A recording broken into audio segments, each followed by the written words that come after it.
for Pine Ridge to lead us in prayer. Let's pray. God, our help in ages past, our hope in years, weeks, days, months to come. We thank you because you are God all by yourself, and we declare that this is the day that you have made. We thank you for all present in the house, and we ask that you would bless all those who dwell within this house. Not only do we ask you to touch those in this house, but we remember those in the upper house, the governor house, and all houses in the Commonwealth of the Bahamas. As we deliberate and partake as how to build a better Bahamas, we ask that you go before us, we go with us. There is wisdom, there's knowledge, but grant each member in this house understanding. We pray for the Prime Minister, the Cabinet of the Bahamas, the Leader of the Opposition, and the members of this honorable house. And now, God, as we deliberate, we ask, dear God, that you would indeed work through us and work for us to better the lives of the Bahamian people. We thank you, and you taught us how to say, Our Father, who art in heaven, hallowed be thy name. Thy kingdom come. Thy will be done on earth as it is in heaven. Give us this day our daily bread. As we forgive those who trespass against us, and lead us not into temptation, but deliver us from every evil.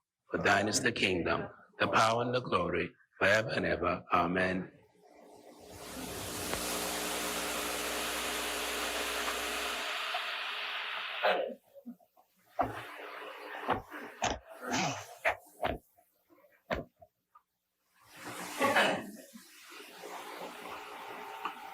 Good afternoon, honorable members. Honorable members, when the business of this house suspended, the honorable member for Cat Island, Rumkey, and San Salvador had reserved the chair or the podium for the honorable member for Angleston. The chair recognizes the honorable member for Angleston. Thank you, Speaker.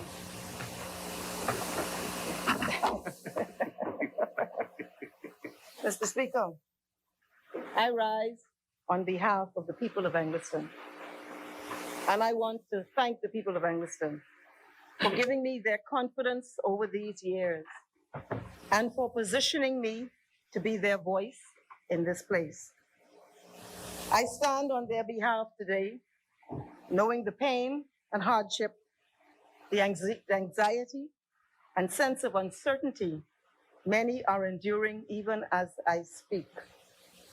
I say to them, hold on, a new day is coming. No more of the same old, same old. No more glorification of mediocrity. No more settling for the setting of the low bar for our precious hopes, aspirations, and expectations. Mr. Speaker, a new day is coming. It has to come. Our people have suffered for far too long.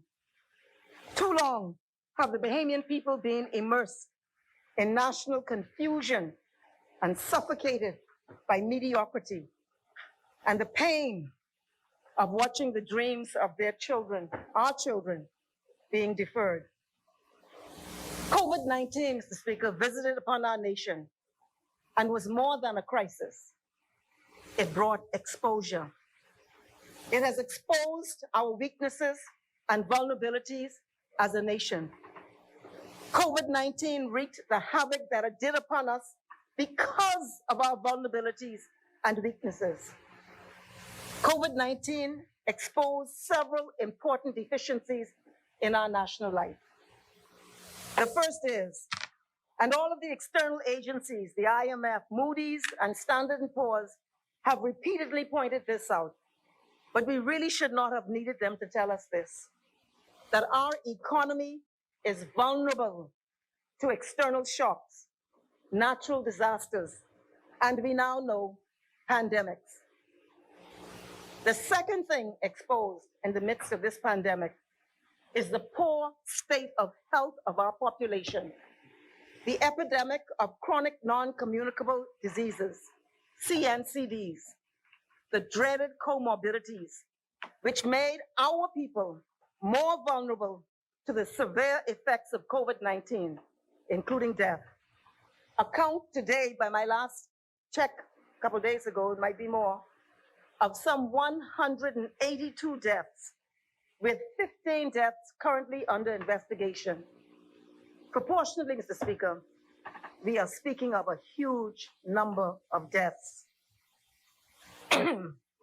Despite the self-praise and the glossing of over the experience to sell a political narrative, the truth is, we have experienced a high rate of death per capita compared globally, and a large number of cases overall.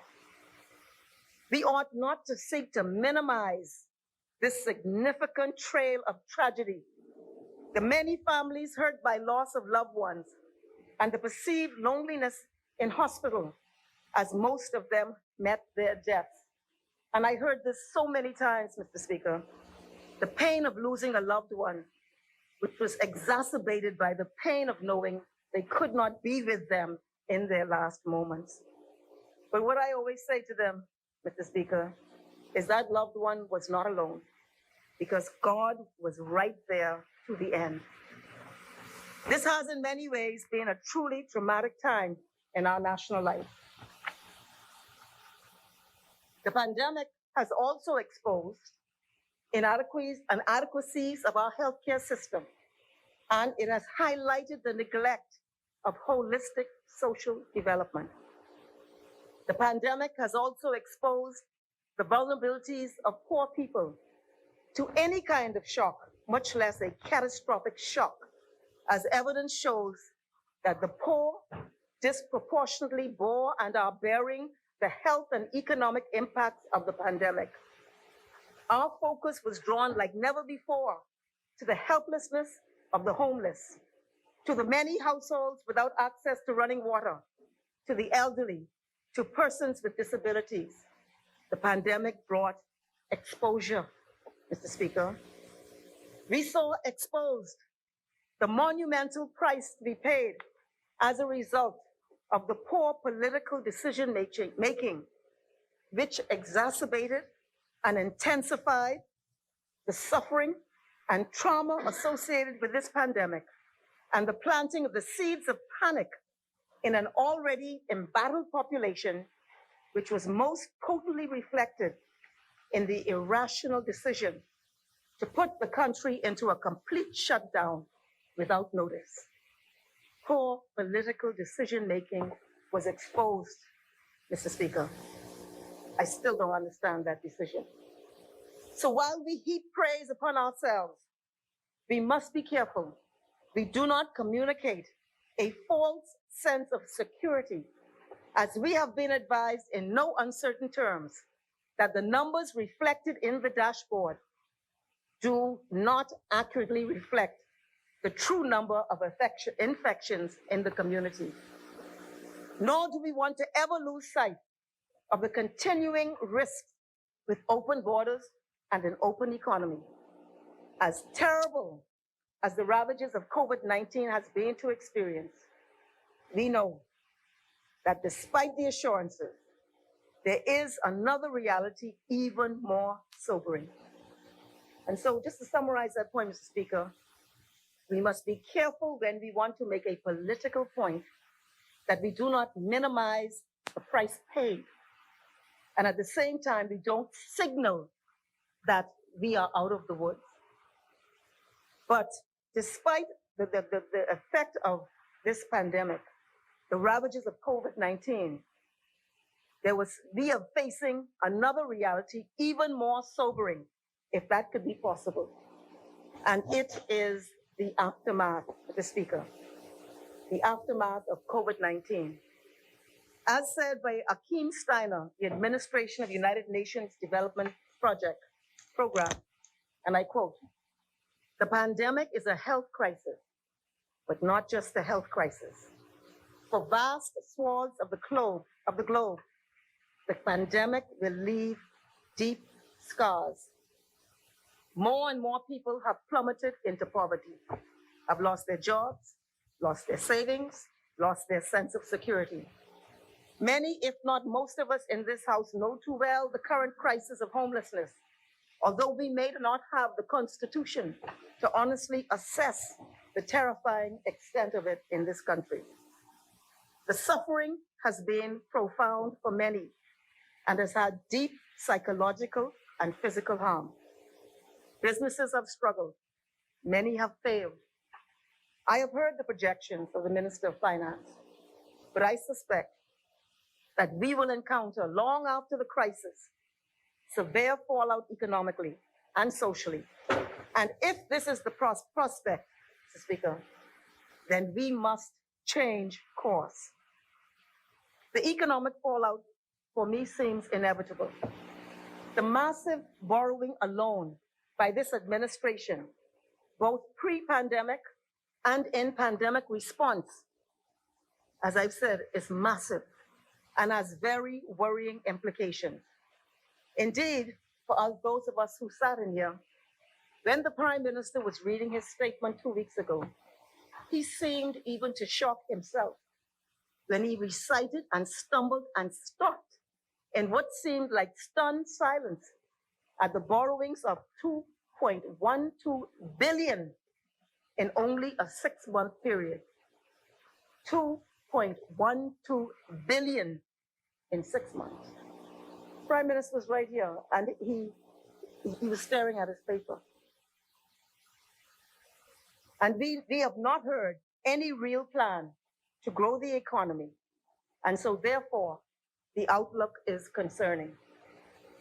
While we as patriots who love our country, and some of us who are prepared to die for this land, hope for, pray for our nation to once again achieve prosperity and a good life for our people, we are nevertheless required to be realistic, even if general elections are coming, because we know there is no magic and the road ahead is challenging. Indeed, in this moment of our national life, as we reflect over the course of the last few decades, we are forced to conclude that very little has been impressive or encouraging. And I can repeat that, Mr. Speaker. In this moment of our national life, as we reflect over the course of the last few decades, we are forced to conclude that very little has been impressive or encouraging. And I believe this to be a source of frustration to a people who are almost bursting at the seams to realize their true potential. The track record and the facts on the ground do not incite confidence in the projects in course of preparation for this debate. I reflected on the colors and design of our national flag. Sorry, let me read that again. The track record and the facts on the ground do not incite confidence. In the course of preparation for this debate, I reflected on the colors and design of our national flag, both carefully selected to symbolize to the world our emergence as a free people. The Bahamas government website provides a succinct summary on this. The colors embodied in the design of the Bahamian flag symbolize the image and aspirations of the people of the Bahamas. The symbolism of the flag is as follows. Black, a strong color, represents the vigor and force of a united people. The triangle pointing towards the body of the flag represents the enterprise and determination of the Bahamian people to develop and possess the rich resources of sun and sea, symbolized by gold and aquamarine, respectively. So, Mr. Speaker, our flag reflects the strength, vigor, and force of a united people who are enterprising and determined. The aquamarine and gold represent our natural resources and the economic and social development of the Bahamian people. Mr. Speaker, our national flag is deep. Our forefathers carefully plotted out the course of national development and established a firm foundation for growth, security, and high national esteem. My reflections on the work of our forefathers became recently for me an illumination, for it has become concretely clear that the men of that day had a plan and a vision for the Bahamian people. And it is now pellucidly clear that we have taken a detour in our national development. And we have lost our way, Mr. Speaker. I will highlight just a few aspects to put in context the depth of thought that demonstrated the belief in the Bahamian people. In the days and months before independence on July 10, 1973, treaties were published to establish a pact of trust with the Bahamian people on attaining sovereignty by national independence. That those treaties affirmed the fundamental rights and freedoms of each human person. And Mr. Speaker, I speak about that frequently in this Parliament, that we must have a respect for the basic human rights of every citizen. And while I'm on this, and the Minister of National Security is here, there is an audio tape that is circulating. I don't know the facts, whether it's authentic or not, but it has raised concern in the country about what could be happening in a police station. And I've raised the question before about body cameras.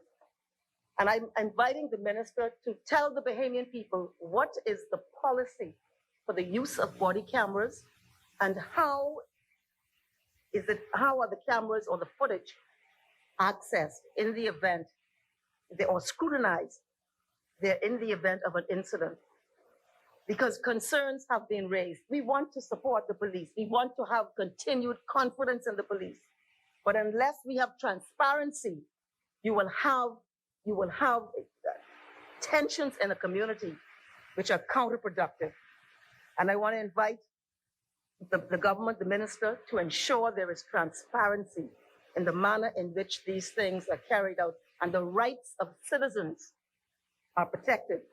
Because our forefathers said that our basic human rights, the right to freedom, the right to our liberty, freedom of movement, that these things were critical to us as a people.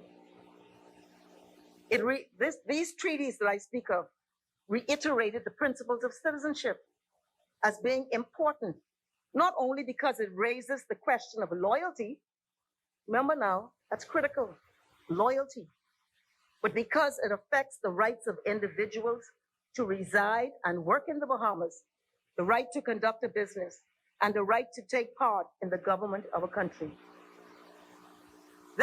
Those forefathers never contemplated the sale of citizenship, also known as citizenship by investment. It's specifically committed to the Bahamianization policy and the mandate to train Bahamians where appropriate, on the premise that the right of Bahamians to a slice of the economic pie takes priority above all others. They were unashamed about that. We seem to be shy about this, equal access. Not the forefathers. They said Bahamians take priority in our economy. And they would never contemplate, in my view, a Commercial Enterprises Act or the amendments to the Immigration Act that we saw brought here in this term. This pact with the Bahamian people, Mr. Speaker, at that time, committed to equality of opportunity of all Bahamians and envisioned education as promoting progress and unity. I thought that was so interesting. They saw education as promoting progress for a nation and a unity of a people. Of education, it was said, and I quote, reiterating that our country's future rests in the hands of our young, and that it is on the attitudes they develop and the knowledge and skills they acquire that the Bahamas will depend for its continued growth and prosperity. And then they went further and said, independence makes this a point of greatest importance. And that's what I found also interesting, that education was described not just for the acquisition of knowledge and skills, but for the development of an attitude in a national development context. And that education, that independence makes this a point of greatest importance. And when I thought of this, I saw in my mind a picture of a ship tied to land. and that and our ship, the ship of state, and on the acquisition of independence, the ropes were let loose. And we found ourselves on the deep blue sea, Mr. Speaker. And when you're on that deep blue sea, you gotta make sure it works, and that you do well, and that you excel. And those forefathers who untied that rope said that education was a point of greatest importance. They spoke about health and access to health care, about community development and social security. These were sacred commitments, and they included the creation of national insurance for the following things. They spell it out. This was 50 years ago. Temporary incapacity, loss of earnings due to old age, loss of reduction of earnings due to permanent disability, loss of income in a family due to the death of a breadwinner, medical care due to employment injury. And 50 years ago, they spoke even then about the introduction of national health insurance and forecasted it, something which today we seem reticent about. But it was this progressive and visionary foundation upon which the member for Garden Hills is able to speak of the assistance distributed to our people during this pandemic. These were visionaries. Before we transitioned into a sovereign status, the then government, led by Lyndon Pinling, declared boldly that political independence is based on the economic independence of Bahamians. This is a profound observation, and I repeat it, Mr. Speaker. Political independence is based upon the economic independence of Bahamians. That was always the centerpiece of the experience, the economic independence of Bahamians. We look at where we are now. We got the political independence, but if we look at where we are now, and we are forced to conclude that we have an imperfect, incomplete, unacceptable outcome, because this was not the intent, Mr. Speaker. This was not the intent. And this is what Lyndon Pinling said. The government is convinced that independence for the Commonwealth of the Bahama Islands must be based on the economic independence of the Bahamian people. To this end, the government bases its policy on, so this is how they seek to achieve it. A, an effective level of control over the national economic environment. Not a free-for-all, not a free market, control.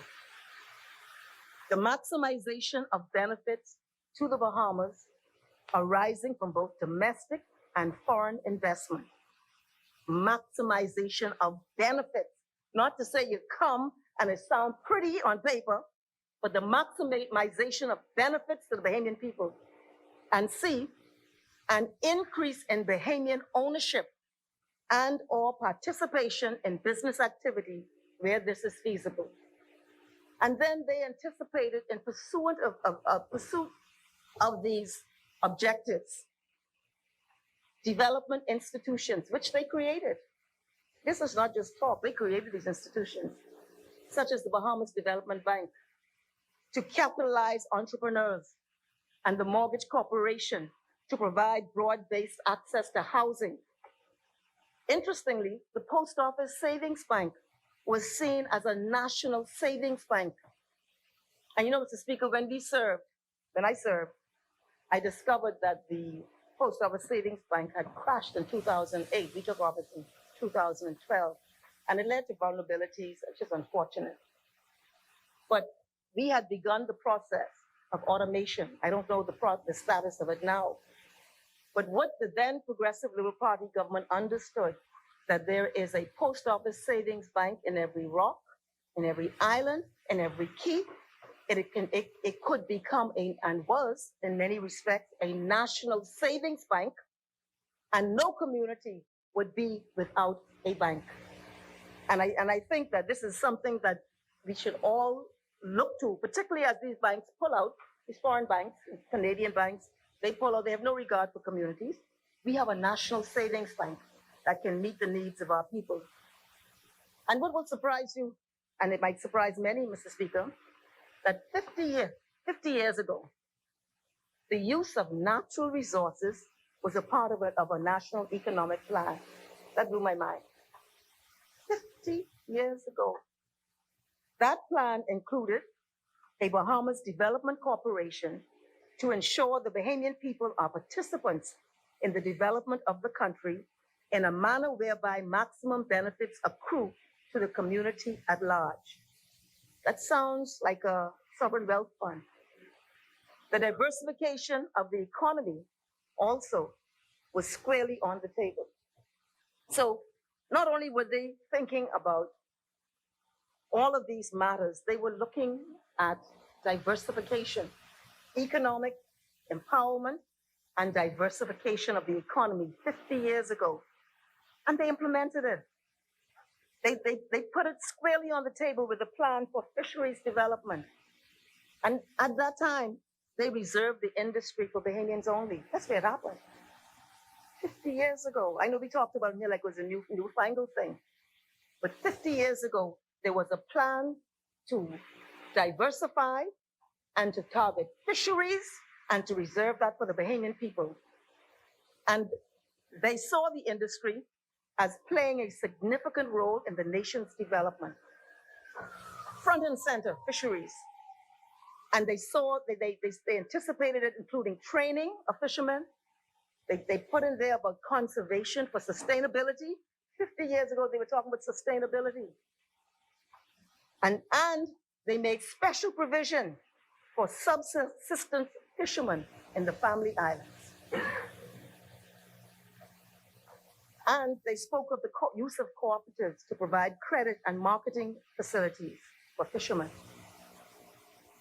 Then they talked in the diversification case, they talked about agricultural development. Again, the industry was reserved 50 years ago for Bahamians. And you know what was interesting, Speaker?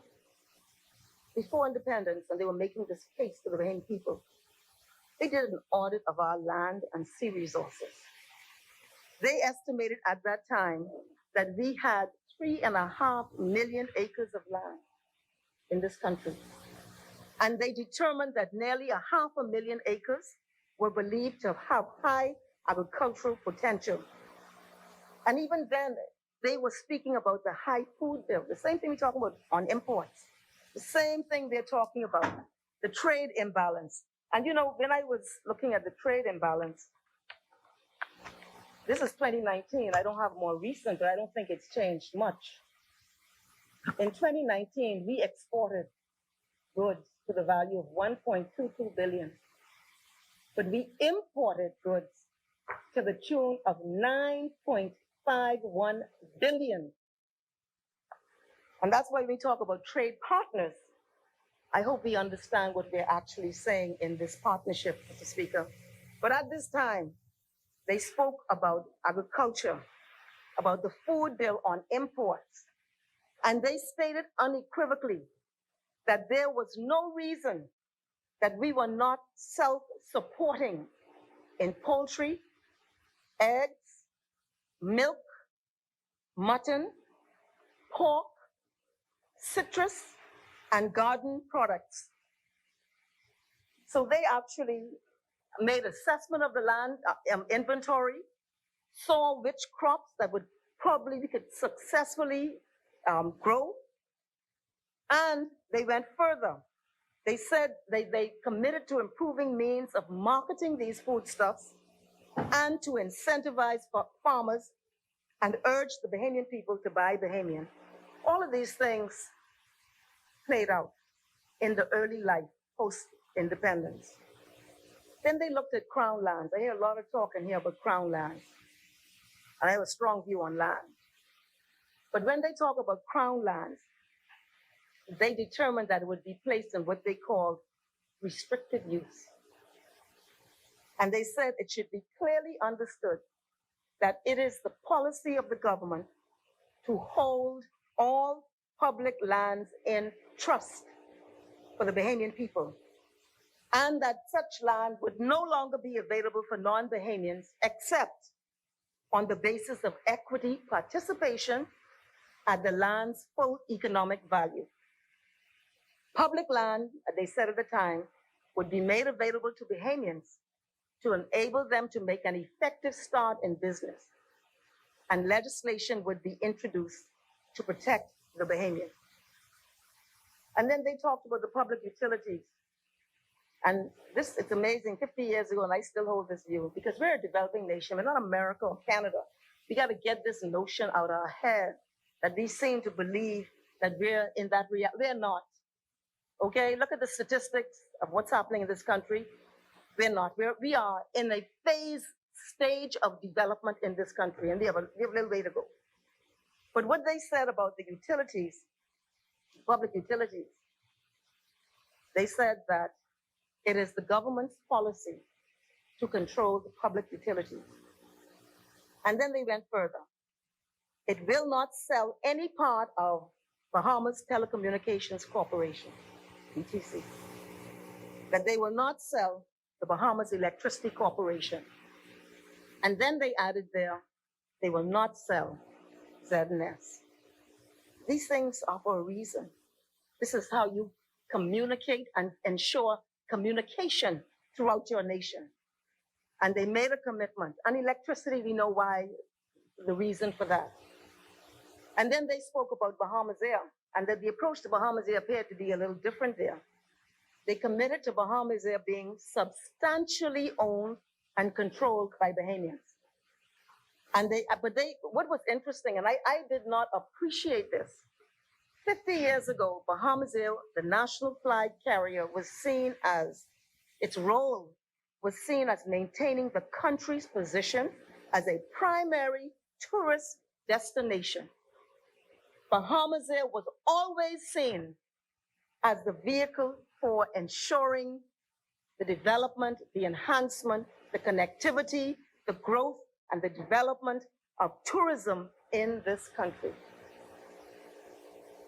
Unfortunately, it appears to me that we have absolutely no direction on Bahamas Air, and it's just becoming a burden, economic burden, without any visionary intervention of how this airline, this flag carrier, can enhance the economy of the Bahamian people. And on the issue of Bahamas Air, if I could just intervene here, I'm told that there is a concern, and the minister is here, there is a concern that deductions are being made from salaries for banks and different loans people have, and those monies are not being deposited. I hope it doesn't include things like insurance, because that has other implications, lapsing and all of that. Yeah. So I just want to bring to your attention that, yes, that this is a major concern, and I urge you, if you could address it as quickly as possible, because it's coming out of the people's salaries. Mr. Speaker,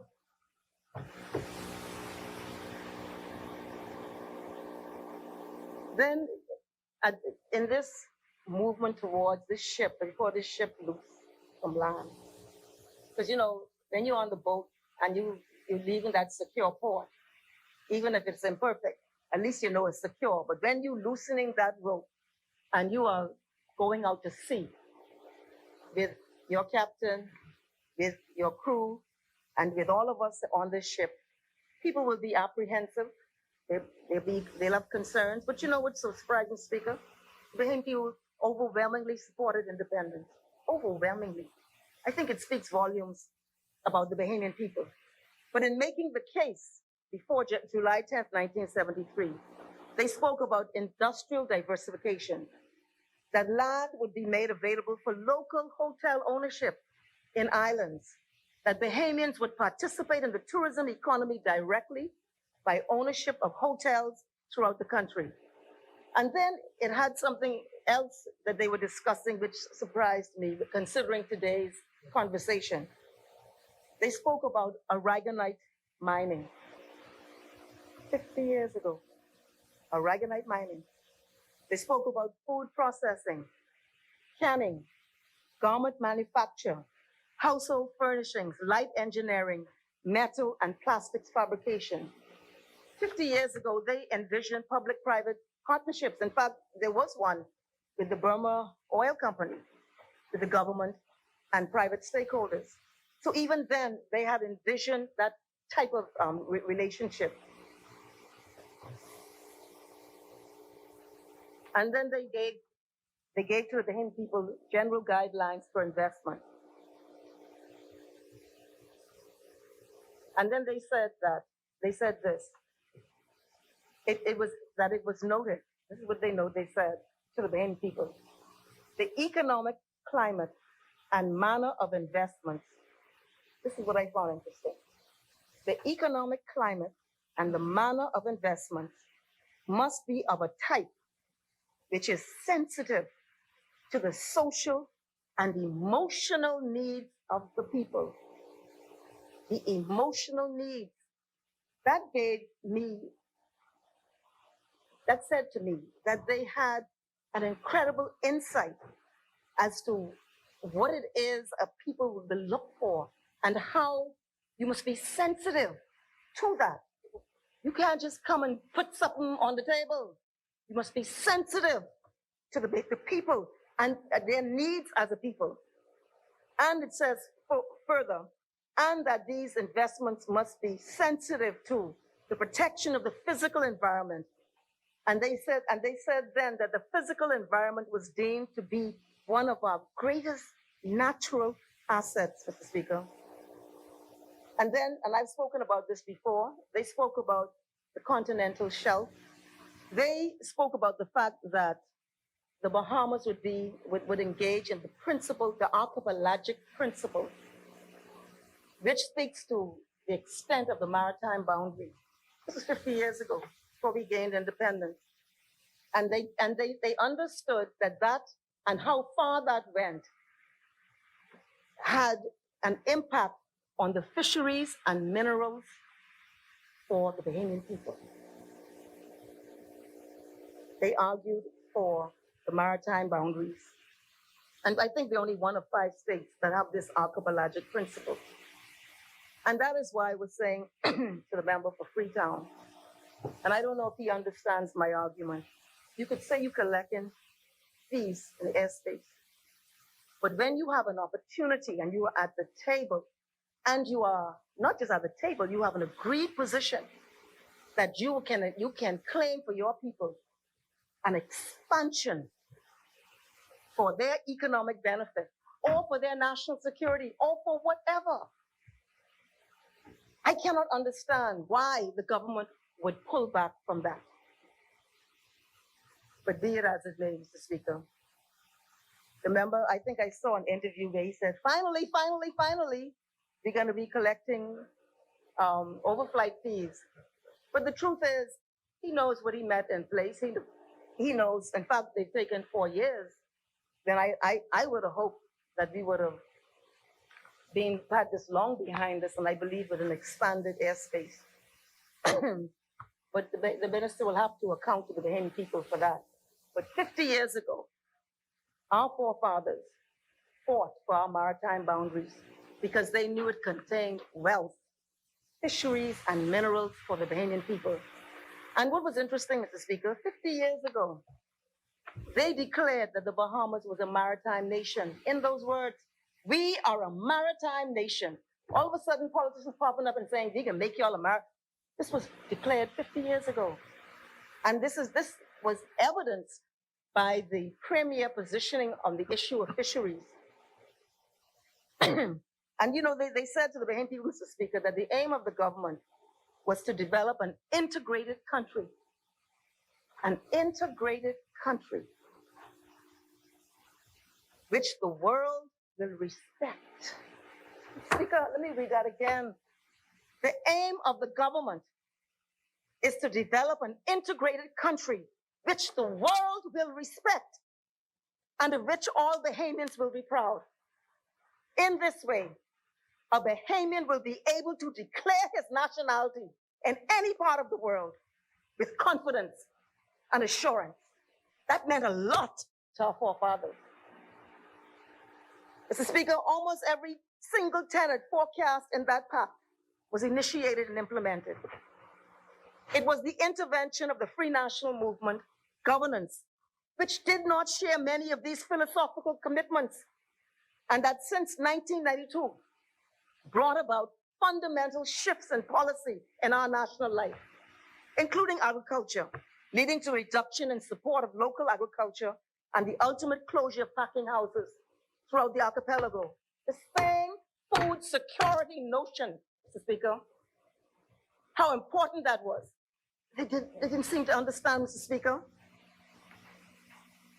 And then they made a departure from the protection of Bahamian land. They spoke specifically of land. They even counted it. They counted how much land this country had, Mr. Speaker.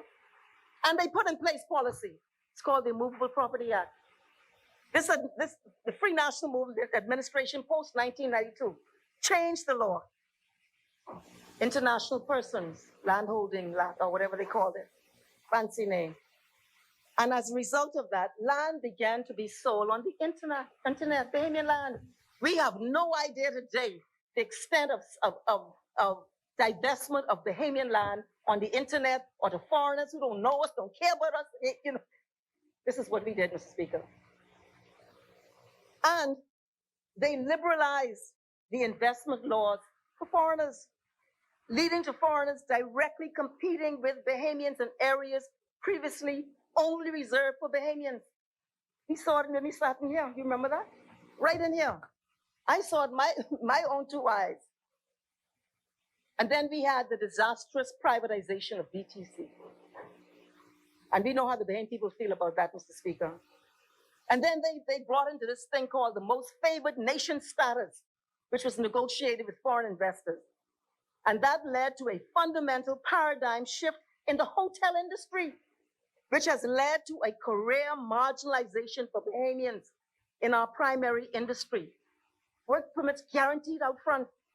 And then you commit to them, and then you negotiate something with someone else, then they're entitled to it too, because you boxed yourself in. Speaker, led to a career marginalization for Bahamians in our primary industry.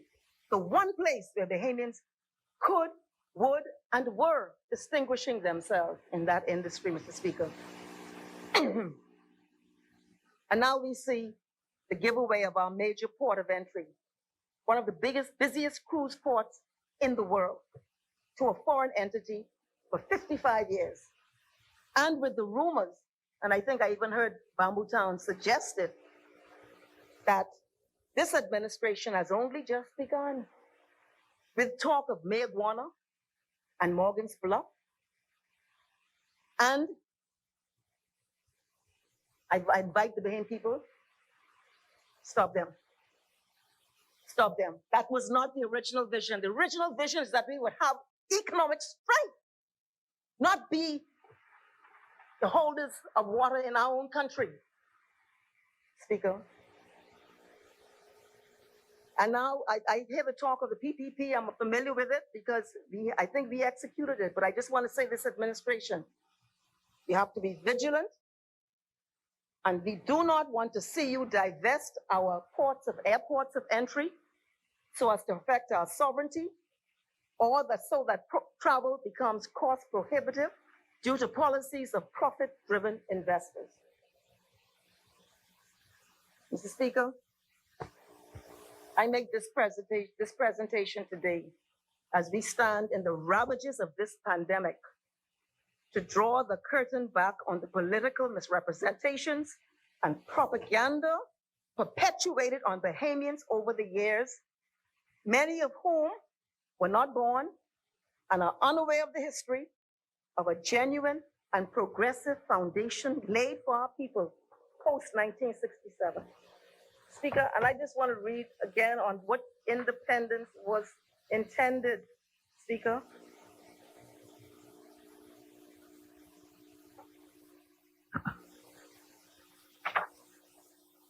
They stated boldly that political independence is based on the economic independence of Bahamians.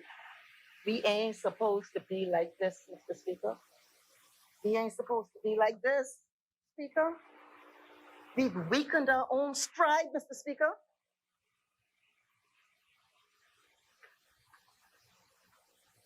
Speaker, it is time overdue. A new day will come. I fight as long as I'm alive, Mr. Speaker, and I pray God give me some strength. I'm getting up there in my years now, but I pray give me some strength. A new day will come. Mr. Speaker, a new day will come when we are prepared to boldly and unashamedly reconnect to that foundation that I have shared with you, Mr. Speaker, and recommence the building process of this nation for a proud people. It is for us to determine who and what we are, not third parties, not the IMF, not the hungry investors, but us. And we must now stand and insist that the lunacy come to an end. And Mr. Speaker, lunacy, in case you don't know what that word means, it's insanity, it's madness. What is happening in this country? And Bahamians know it. They're frustrated. Our forefathers said you got to be sensitive to the emotional intelligence of our people. Speaker, our people got emotional intelligence and it's very refined and fine-tuned. And we know, we can see it, hear it, feel it. Our people are frustrated in this country, Mr. Speaker. And Mr. Speaker, we are a maritime nation. And they said that 50 years ago. But we knew this long before any talk of a so-called blue economy. Everybody's a blue economy now. This country, this is our country, everyone in here. We were told this, that when that ship unloosed those ropes and we went to sea, that we are a maritime people, an archipelagic people, a proud people, Mr. Speaker. Our people will see a new day, Mr. Speaker, with a government that envisions the fishing industry as a key component to our nation's economic diversification and growth and development. One that will manifest a true commitment to the fisheries industry in this country. We've not seen it. With strategic support and incentivization for our fishermen, for local and international markets, and the support activity of processing. Speaker, the day will come when we will be a nation known globally, not only for its production of fisheries, and we can do it. We can do it throughout this nation. We can become a fisheries powerhouse in the world, Speaker. But they will also include other maritime activities, strategically incentivized and responsibly exploited in a sustainable way, such as aquaculture, seabed mining, and marine biotechnology. I know we brought legislation here, but this is something that you have to have a purposeful, deliberate focus of national development on behalf of your people, because political independence meant economic independence. We shouldn't have sit down and just go on Fort Charlotte every year. It means more than that, Mr. Speaker. And we can look at secondary fishing activities, such as boat construction. We have boat builders, ice production and supply, fish processing and distribution. We are a maritime nation, Mr. Speaker, and we knew it 50 years ago. But look at us now. We're talking about the blue economy. Blue, blue, blue, blue. Speaker, a new day is coming when we commit wholly to the principle of food security in our national interests, and incentivization and support and protection of our farmers is strategically implemented. Other countries do it, have done it. They know why they've done it. This was understood 50 years ago, where even then the trade imbalance and the huge food bill was noted, and commitments were made for local production of a variety of foods to switch, to grow, Mr. Speaker. And in this new day, Mr. Speaker, and it's coming, Speaker, this new day, it will come, Mr. Speaker. God willing, it is coming for the redemption of our people. The government of the Bahamas will create an agency to facilitate the marketing and trade with export markets of high quality Bahamian produce, for which we will become known including niche produce for niche markets, such as sweet, juicy pineapples grown in Bahamian soil, Mr. Speaker. We can do it, Mr. Speaker. We should not be talking about Oban. And we see the confusion at BPL over the last 4 years. We're very few, and the member for Exuma commented on this. Understand, we don't even truly understand what's going on there, Mr. Speaker. But instead, Mr. Speaker, at this point in our national development, we should have been, but we must now commit boldly to alternative sources of renewable energy to reduce dependency on fossil fuels. I don't know if you can do it completely, but to reduce that dependency. Because we know fossil fuels impact climate change and rising sea levels and makes our own nation perilously more vulnerable.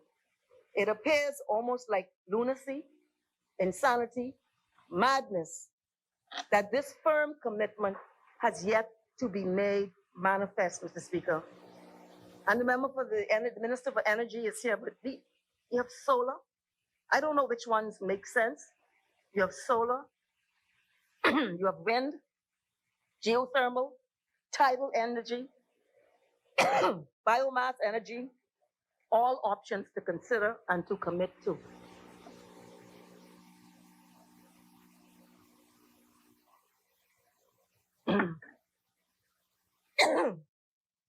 In this new day, Mr. Speaker, we will understand that the tourism industry will reach its ultimate refinement when it is imbued with a sense of place, like we did with Lyndon Pendle International Airport, where when someone comes to our shores, they know they are in a culturally distinct and special place called the Bahamas. You know, just as an aside, Mr. Speaker, the member for Freetown, in trying to sell this divestment by lease of multiple years, cumulatively to 55 years of Prince George Dock. He said how everyone's saying how our dock is so dirty, it's so busted, it's so this, it's so that, it's so great, it's horrible, it's neat. That's what he told us. So then, you know, they made the deal. Bad deal. Now I hear the cruise people saying, but it ain't a dock, it's something else, it's the product. So that argument that you sold to the Bahamian people, quoting those people, now they're telling you it ain't that. So what do you do next? Let me tell you what you need to do. We need to ensure that our tourism product has a cultural, it is imbued with the cultural reality of who we are.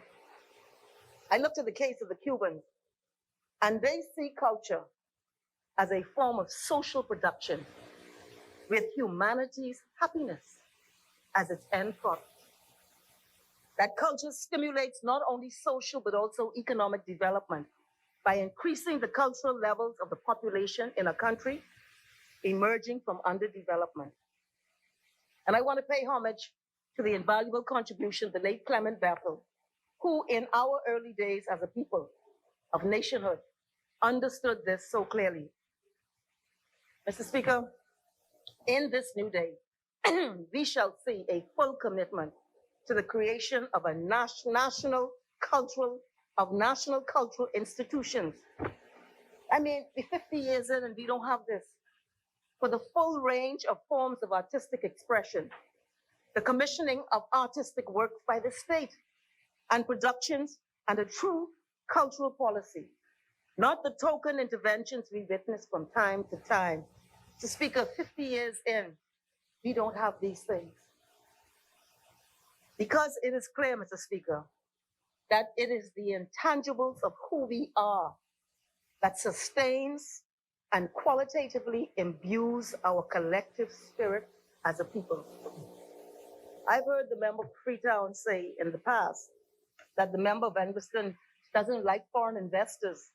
But I've been one to explain to him that the foreign investors' importance to me is the interest of the Bahamian people. It's not if you like them or don't like them.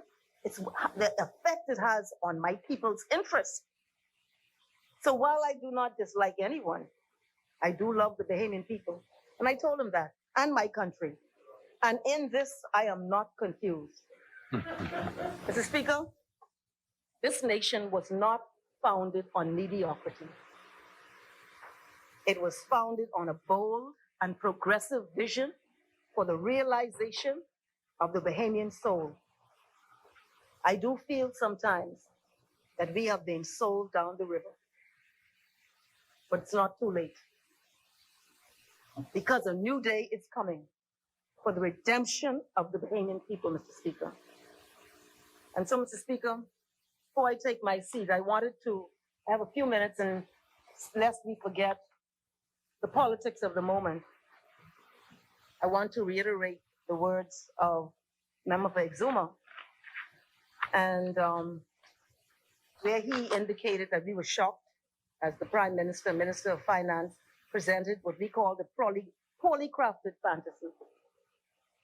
And he stated that it demonstrates the country is suffering from three crises: the aftermath of Hurricane Dorian, the COVID-19 pandemic, and the governance of the Menace administration.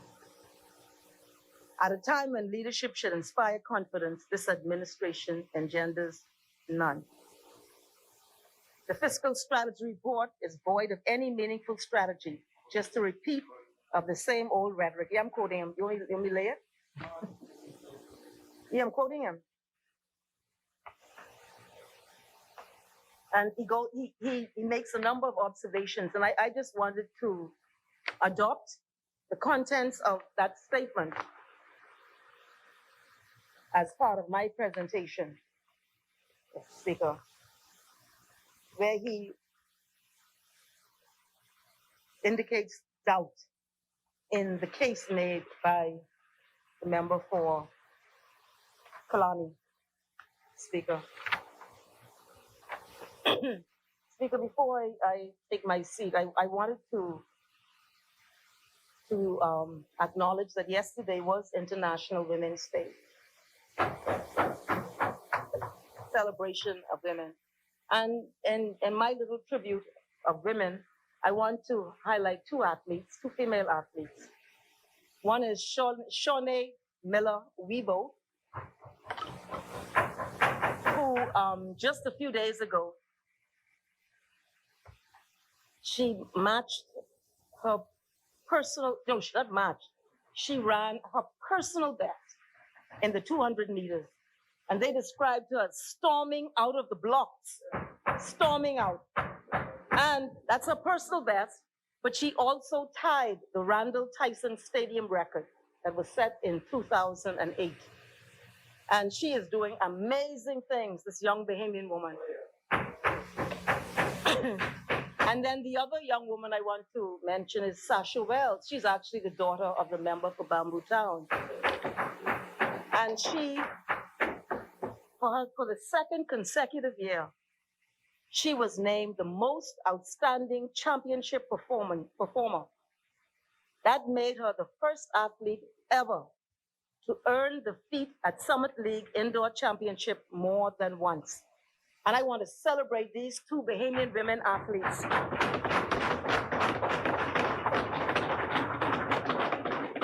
who are raising the flag, that beautiful flag with the black arrow and the beautiful colors. These women are amazing and inspiring, powerhouses. And Mr. Speaker, they are exactly what was believed 50 years ago of our people. Thank you, Mr. Speaker.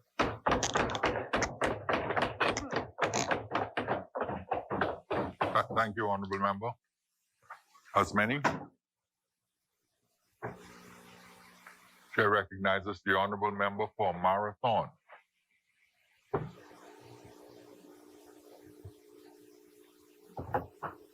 Thank you. Sure. Trying to go right there. Good. No, that makes me so happy. Yeah.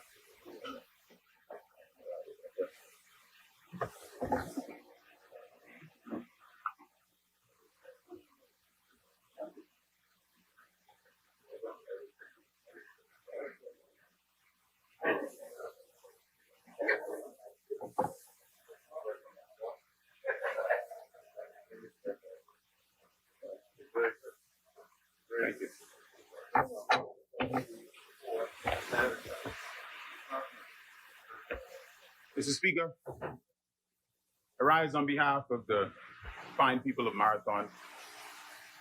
I'm especially pleased to represent them, given my history and experience in the area of environment. And I know they know and appreciate that, well, they know all too well what it means to endure pollution and other neglect. I rise on their behalf and I thank them for their support and confidence. But today I have some other business to attend to, although I am eternally grateful for their support and the support of my party. Today I want to put into context, and I want to say this clear, and I will say it clearly. There will be no ambiguity when this is over, about where we are and what we are doing in relation to our environmental legislation. I've heard all the talk, Mr. Speaker. I've heard all the comments. While a lot of people were talking, we were busy working. See?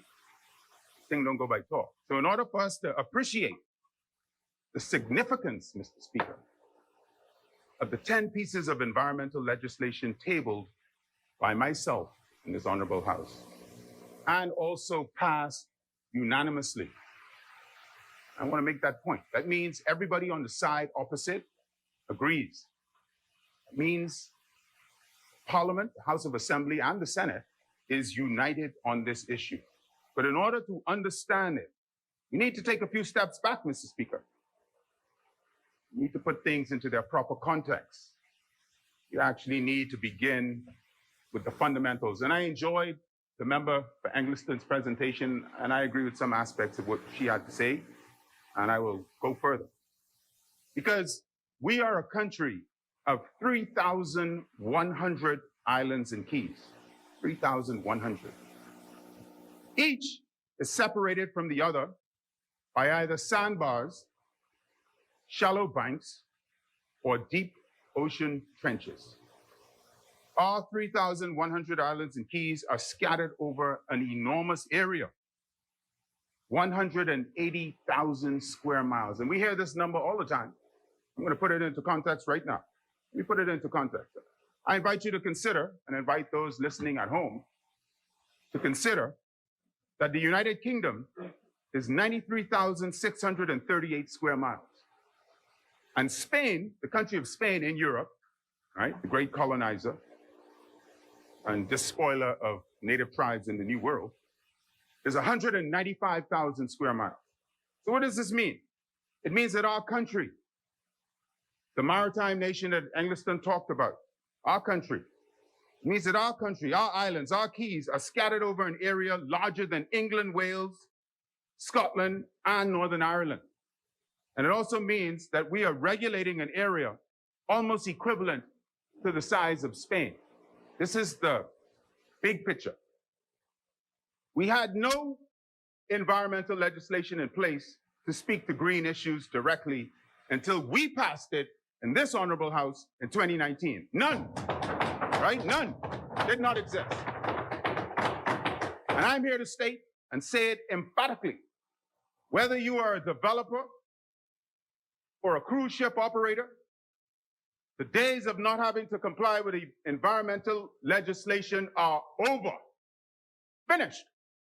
There are no free rides, Mr. Speaker. So whether you're a cruise ship company, an oil exploration company, or a developer, or even the government, all of you are in the same boat.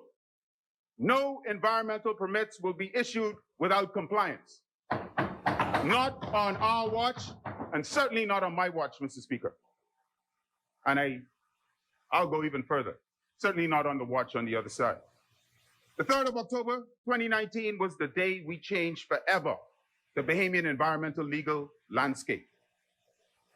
On a personal level, this represents the culmination of what I've been working towards since I was 13. We made tremendous strides, Mr. Speaker, since then, always working towards one common goal: to ensure that our natural resources, our biological heritage, our environment is safeguarded and preserved for future generations. This is what makes the establishment of the Department of Environmental Planning and Protection, DEP is what I shall call it, revolutionary, a revolutionary turning point in our nation's history. The Bahamas, us, we are finally able to address the plethora of environmental deficiencies we lacked since becoming an independent nation some 47 years ago. The development and enactment of legislation that governs the environmental affairs of our country is a dream realized. It is a target met, and it is a charge to keep. The Environmental Planning and Protection Act of 2019 set in motion the enforcement of environmental laws and regulations. These ensure the collection of fees for a host of environmental breaches. Fee structures are currently in place for the application of certificates of environmental clearance, and fees are presently being compiled for application for scientific research, various administrative applications, as well as fines and penalties for all environmental infractions outlined in the DEP Act of 2019. I say again, the free ride is over. Despite the unprecedented damage caused by Hurricane Dorian, and despite the unwavering issues we face with the coronavirus pandemic and its impact to the economy, we must remain innovative and further protect the environment and human health while we boost our economy. The economic value of our natural resources are still largely intact, Mr. Speaker. Our job, our vision, our plan is to place greater emphasis on the implementation of projects and programs aimed at sustainable development, which support sustainable livelihoods, promote gender equality, and diversify both the economy and, very importantly, the career pool and career path for the young Bahamian environmental professionals that are listening to me right now. Speaker, this cannot be achieved without providing opportunities to secure sustainable markets for our native flora and fauna and our mineral resources, both locally and internationally. I remember as a young environmental professional back in the early 90s, having to look outside my country to find work. As before we passed this legislation, environmental work and environmental permits were doled out under capricious, which means wishy-washy, not firmly established, conditions by a single individual. I won't call them a megalomaniac, but to ensure that this never happens again, we executed environmental and action plans that will further steer the Bahamas to success in the environmental sector. Furthermore, through the creation of the Department of Environmental Planning and Protection, jobs were created directly and indirectly. And even more jobs in these areas will be provided, Mr. Speaker, in an array of professional areas in order for the department to carry out its mandate. The issues of environmental protection and conservation and sustainability are fundamental to all nations. The Bahamas has only one natural resource, its physical environment. The passage of the Environmental Planning and Protection Act has galvanized some fundamental rights which Bahamians always accepted as God-given. Truth is, they never existed in law until we passed it in this honorable house, until we passed 10 pieces of environmental legislation. Speaker, we enshrine these fundamental environmental rights in law for a purpose. They are, in essence, an environmental bill of rights that every single citizen, Black, white, Bahamian, Jamaican Bahamian, Haitian Bahamian, doesn't matter. If you're Bahamian or if you're a resident, you're entitled to this. And I'm going to go through the fundamental tenets for all to hear so there can be no ambiguity. The first is this: the right to be fully informed about development issues. Right number one. Well, with the passage of this act, all development projects are now required to undergo public consultations. No more secretly foisting, imposing, or ramming developments down the throats of our people. Now the people have a lawful right to be provided access to the environmental impact assessments and the environmental management plans for all development projects. A 14-day notice must be given, right? That's in law. It must be given for the intended public meeting. In other words, no bogus public meetings, right? You got to let the people know. And a website must be created such that the information is accessible by all people.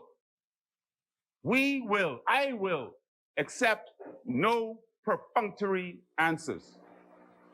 The concerns raised by the public are not to be given lip service. Now, right now, they must be addressed in writing in a public document, which is required prior to the approval of the project. This document must also be posted on the website such that no matter where you are in this country, you are made aware of what's going on and you can actively participate. Second right, the right to live in a healthy environment. The Act creates and provides for the need for a certificate of environmental clearance. This is the new environmental permit. This certificate is required before any construction works or physical clearing of land or digging or dredging of the marine environment can occur. This act prevents anybody from starting work which modifies or changes the present state of the environment until a full assessment is undertaken. This is simply to ensure that no damage, temporarily or permanently, occurs without proper evaluation as to the benefit to the overall Bahamian environment. And any contravention of this requirement will result in fines and/or imprisonment. Third one, the right to have immediate action. The Act provides for the Department of Environmental Planning and Protection, where it can seek restraining orders to prohibit, that means to stop, to prevent, the continued violation or prevent activities which may impact the environment. The right to report wrong without fear. It's another fundamental right that every single Bahamian is entitled to under this law. The Act provides protection for whistleblowers. Bahamians need no longer fear recriminations should they report wrongdoings. This is a landmark provision, as the government needs the eyes and ears of all its people in order to ensure the proper management and protection measures are adhered to by all who seek access to our national resources throughout our archipelago. The days of bullying are gone. Another important right, the right to expect justice. The Environmental Planning and Protection Act holds the government and its subsidiary corporations' feet to the fire as well as those in the private sector, by making provisions for the prosecution of corporate officers who fail to correct, report, or implement proper measures to safeguard the environment. Gone are the days when only the small fry are expected to adhere and the big chiefs get off free. Those days are over. The right to expect appropriate levels of compensation is fundamental. The Act allows for fines up to $30 million. Before it was $5,000, right? Now it's up to $30 million and imprisonment terms of up to 10 years. Fines can also be assessed on a daily basis, Mr. Speaker. Where action is delayed or assessed, it can be assessed at 3 times the value of the damage caused by the entity in question. This is key because a lot of our foreign investors are multi-billion transnational corporations that are environmental abusers, and paying fines is a part of doing business. These positions were taken so that everyone would understand that we, the people, the government of the Bahamas, take our environment seriously. And we will not tolerate abuse or misuse of the resources where human life and our livelihoods are being threatened or impacted. Gone are the days where a GIN project can come and damage is done and the developers just walk away. Those days are gone. You will pay. Present entities with no environmental issues are hereby notified to get your house in order. We do intend, we shall and we will uphold and enforce the requirements of this act and its regulations. We, the people and the government, are now without excuse. Another important tenet this act introduces, and all of this needs to be said so that Bahamians understand where we are. Those same people, our people, the emotional sensibilities of our people, they will understand, as the member for Eglinton eloquently reminded us. But the right to have environmental equality throughout the Bahamas, this act requires that all islands, all of them, from Grand Bahama in the north to Inagua in the south, from Mayaguana in the east, Bimini in the west, throughout the entire Bahamas, adhere to one unified standard for the protection of the environment. The 3,100 islands and keys of the Bahamas are separated by varying distances, but they're all unified by their interdependence on the shared ecological and biological resources. Grand Bahama and Abaco are connected. Eleuthera, Exuma, Ragged Island are connected. The islands of Maicao, San Salvador, and Rumkey are connected. Bimini, Andros, and the Berry Islands are all connected. We are all connected. We are an island of families which depend on our natural resources. And no one island, no one single island should be or will be allowed to abuse or misuse the resources.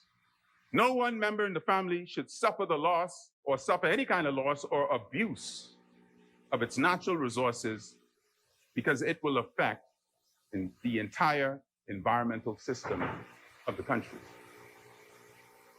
With the passage of this act, Mr. Speaker, and the establishment of the newly formed Department of Environmental Planning and Protection, we now move forward to take our rightful place to implement, monitor, and enforce the environmental rights of Bahamians, no matter the development, no matter the location, no matter who owns it. The law now puts all individuals on the same footing. There's no longer a disparity due to wealth, education, or privileged access. The country will be governed by one set of rules for all with transparency as it relates to the environment, Mr. Speaker. The recent passage, Mr. Speaker, of the Biological Resources and Traditional Knowledge Act opened the door to a new management regime.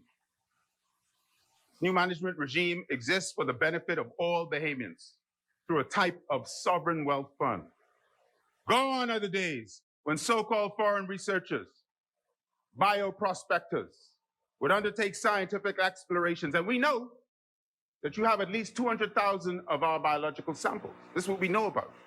And discoveries within our territorial waters, and they make hundreds of millions of dollars off of it. And we get $52 in permit fees, or no fee payment at all. Now, All researchers are required to pay a non-refundable annual permit registration application fee of $1,500. You don't pay it, you won't get the permit. In addition to the permit registration fee, Mr. Speaker, the existing permit fees mandated by the other ministries, such as the Ministry of Agriculture and Marine Resources, the Antiquities and Monuments Corporation, will still have to be paid. In other words, you will pay everything you owe to the Bahamian people. Gone are the days when a researcher could pay $52 for a permit and then apply for a US patent for a potential cure for cancer without first consulting the government of the Bahamas with regard to sharing the benefits derived from the scientific findings. Gone is the gap where universities and institutions could apply under the guise of a research permit to collect for study our genetic resources from our waters and our terrestrial environment, and then turn around and establish online shops where samples of these unique organisms are sold all over the world without any sharing of the financial, technological, or capacity benefits. Those days are gone, over, finished, kaput. These gaps are addressed by the passage of this act, and it now requires that mutual agreements and prior informed consents be obtained before any commercialization of our genetic resources. And not just our genetic resources, I want to emphasize that what belongs to us, the Bahamian people, will now be recognized as always belonging to the Bahamian people, so that present and future generations will always benefit.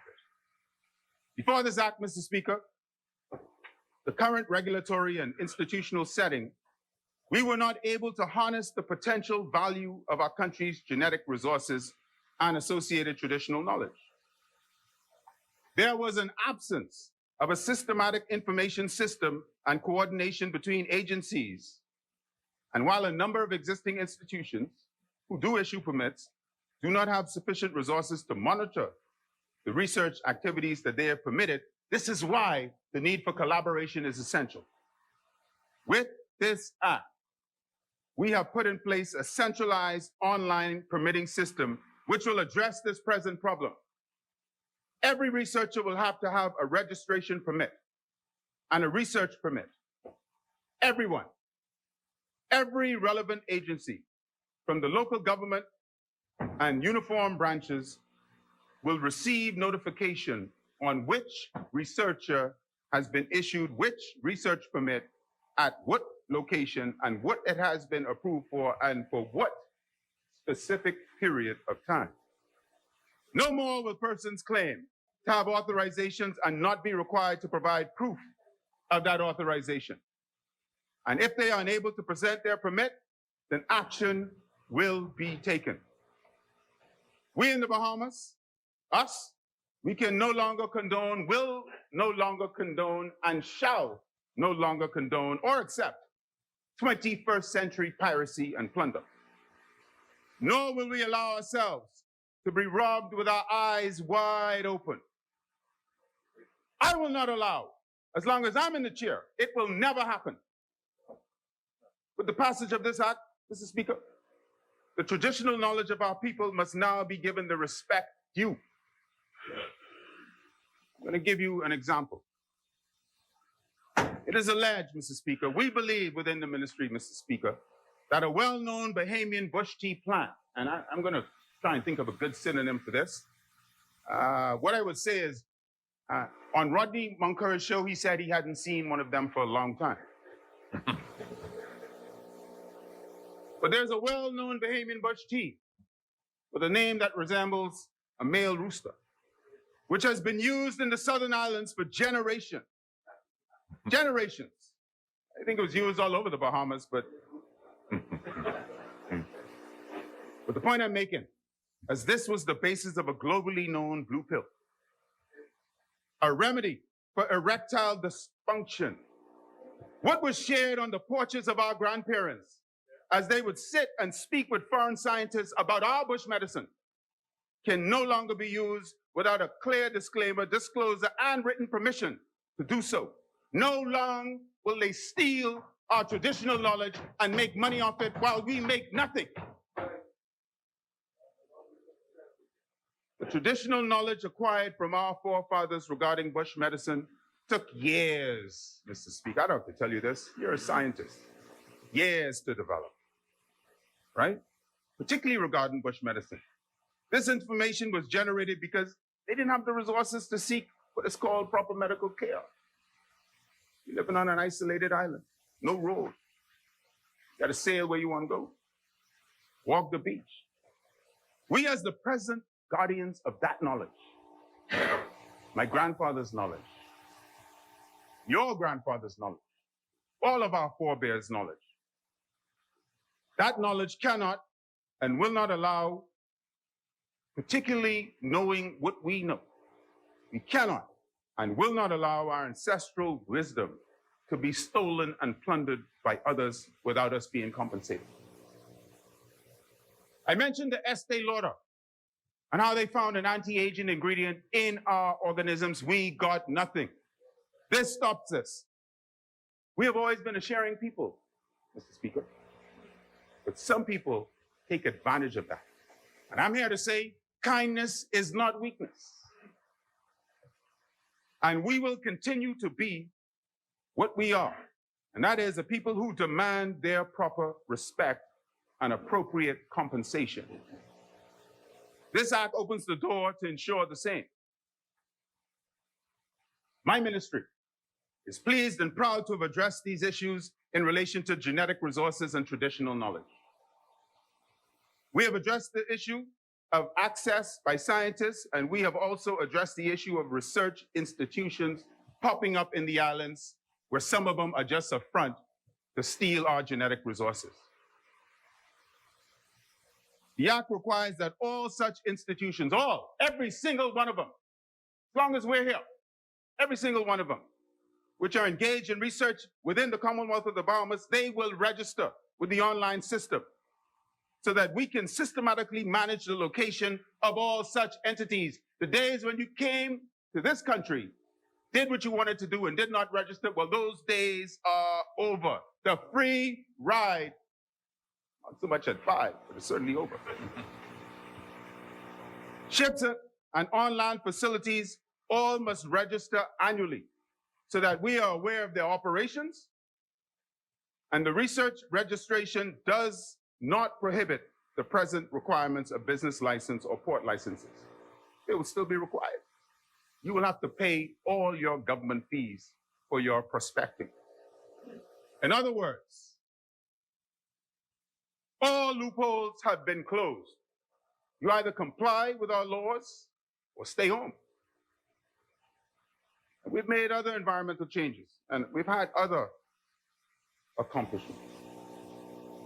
I wish to advise my Bahamian people of the use of a particular technology to monitor and report environmental noncompliance. There's an app called Best Protect 242. This app is available, Best, B-E-S-T, Protect, P-R-O-T-E-C-T 242. The app is available in Google Play, in the App Store for Android, and it's available for Apple devices. Through this app, you can upload pictures and videos of any environmental issues. This app is revolutionary in that it will provide exact GPS coordinates for the area, the date, the time of the recorded or reported incident. This is important. It addresses two fundamental things. It confirms that the activity is actually happening in our country, and it confirms the timing of the event. These two items are critical because in the past, there have been all kinds of things making the rounds on social media which were alleged to be occurring in the Bahamas or happening now or after considerable time and effort had been expended.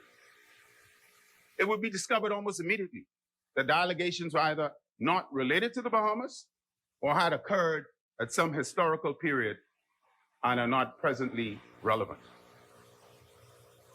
Department of Environmental Planning and Protection is presently working on an $18 million 5-year project to develop a biological and spatial database system. This system will collect and collate spatial information on biological resources and environmentally sensitive areas throughout the Bahamas.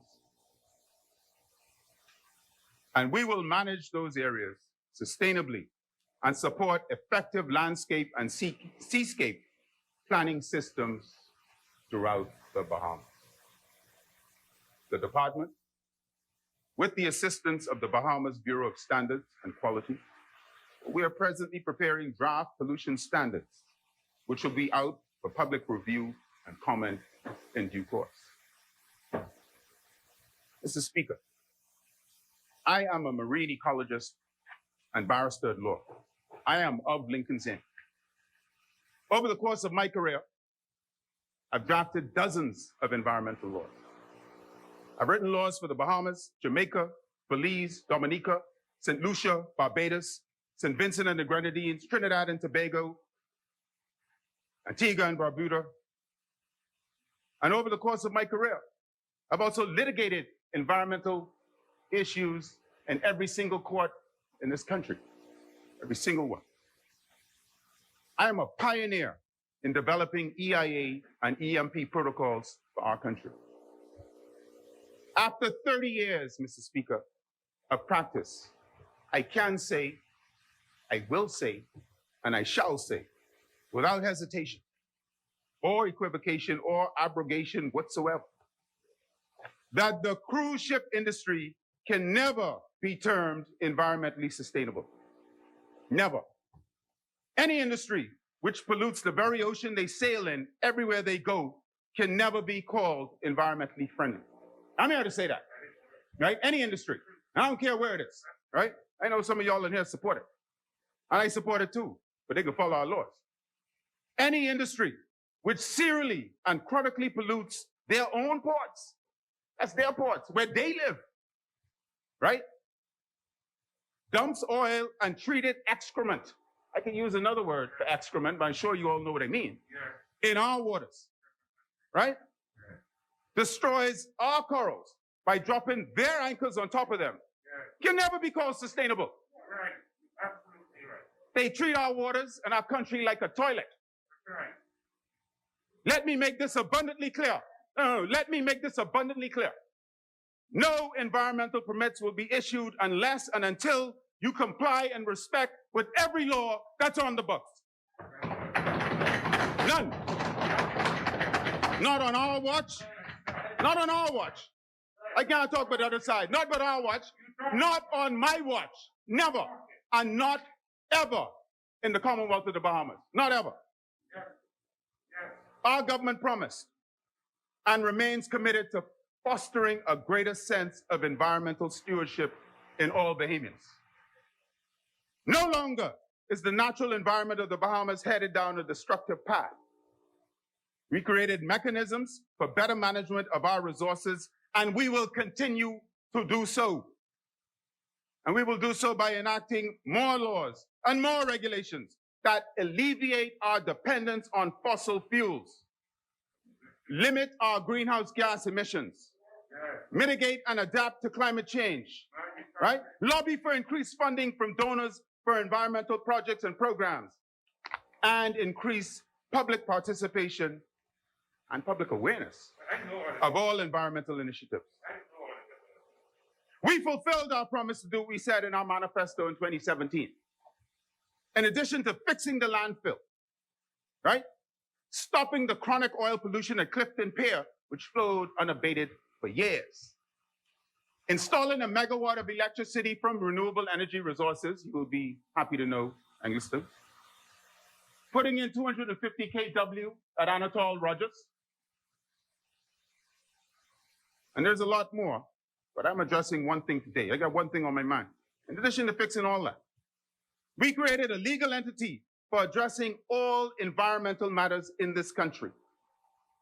We provided mechanisms for effective management and transparency of the EIA and EMP process. Never again will we have another situation like what we had in Bimini Bay. Never again.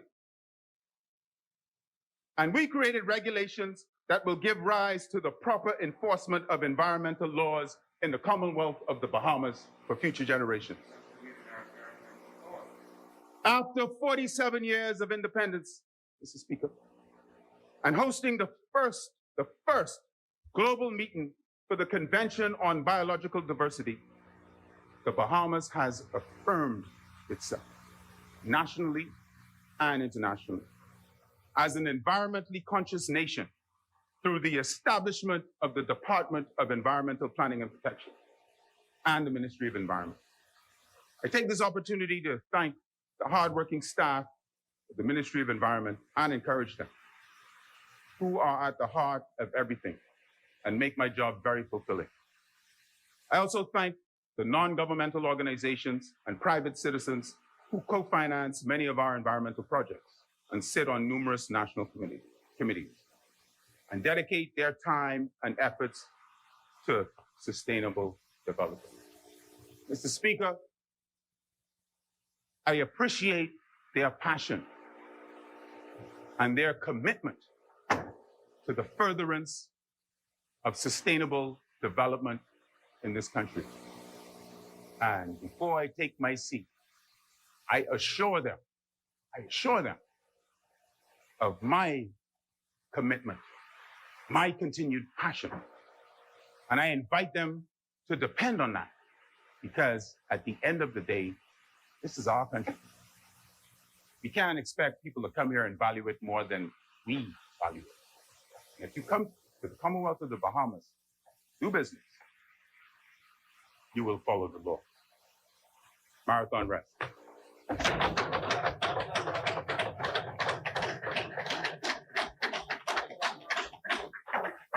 Thank you, Honorable Member. Honorable Member,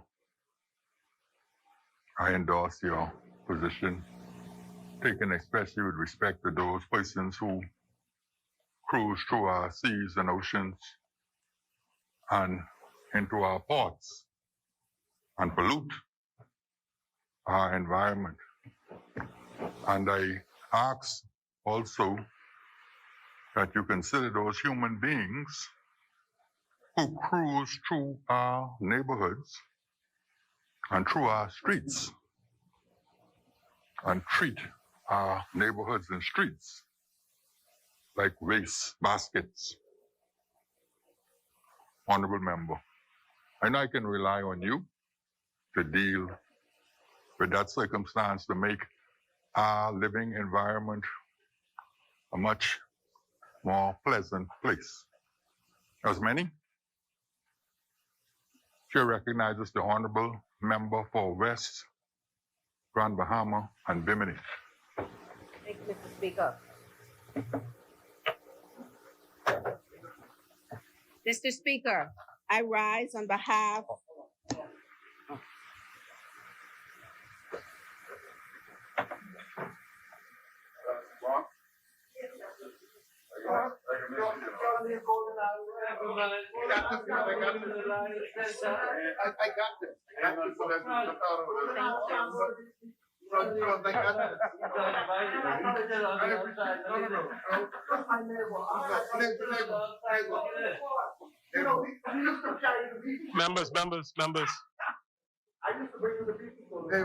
Members. As many. Chair recognizes the member for West, Grand Bahama, and Bimini. 1 second, West Grand Bahama. You all finished? Thank you. The chair recognizes the member for West, Grand Bahama, and Bimini. And before you start, West, Grand Bahama, and Bimini, I think I speak for the speaker and our other colleagues, at least for sure, Tall Pines, in congratulating you on your ascension to your ministerial post. Significantly, on the day of International Women's Day, I think it was very symbolic, and we think that you're well deserving of your promotion. We look forward to great things from you. no pressure. Thank you very much. Thank you very much. Thank you. Mr. Deputy Speaker, I rise on behalf of the amazingly resilient people of West, Grand Bahama, and Bimini to make my contribution to the 2020-2021 mid-year budget statement. with a renewed sense of gratitude and purpose. I am thankful to the Almighty God that the Bahamas continues to pull through the clutches of COVID-19. Mr. Speaker, I am pleased to be a part of this administration at a time when focused and forward-thinking leadership is necessary as we work through the challenges of this pandemic and the after effects of Dorian on our northern islands. Our Prime Minister continues to demonstrate extraordinary leadership in these challenging times. I thank him for his continued confidence in me and for inviting me to serve in his cabinet as the Minister of State for Disaster Preparedness, Management, and Reconstruction. Mr. Speaker, I am able to join my colleagues in this chamber because of the support I continue to receive from the good people of West Grand Bahama and Bimini. I am thankful for their confidence in me, and I pledge to continue to do all in my power to improve their quality of life and indeed that of all citizens of the Bahamas. Mr. Speaker, as I make my contribution to this honorable House, I do so with a feeling of optimism. In spite of all that we have endured recently as a nation and as a people due to Hurricane Dorian and the novel coronavirus, COVID-19. Out of adversity, there are also opportunities. Mr. Speaker, Bahamians are rising to embrace the opportunities and overcome the challenges. I have every confidence in the resilience and creativity of the Bahamian people and pledge my support for any and all initiatives that will propel sustainable growth for our beloved country.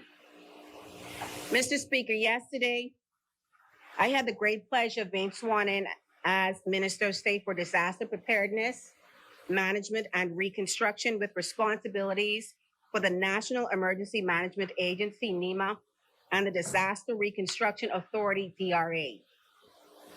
Having been sworn in on International Women's Day, as you mentioned, a day recognized globally to bring awareness to social, economic, cultural, and political achievements of women, made my swearing in particularly important to me and a reminder that our work to ensure more women in leadership must continue.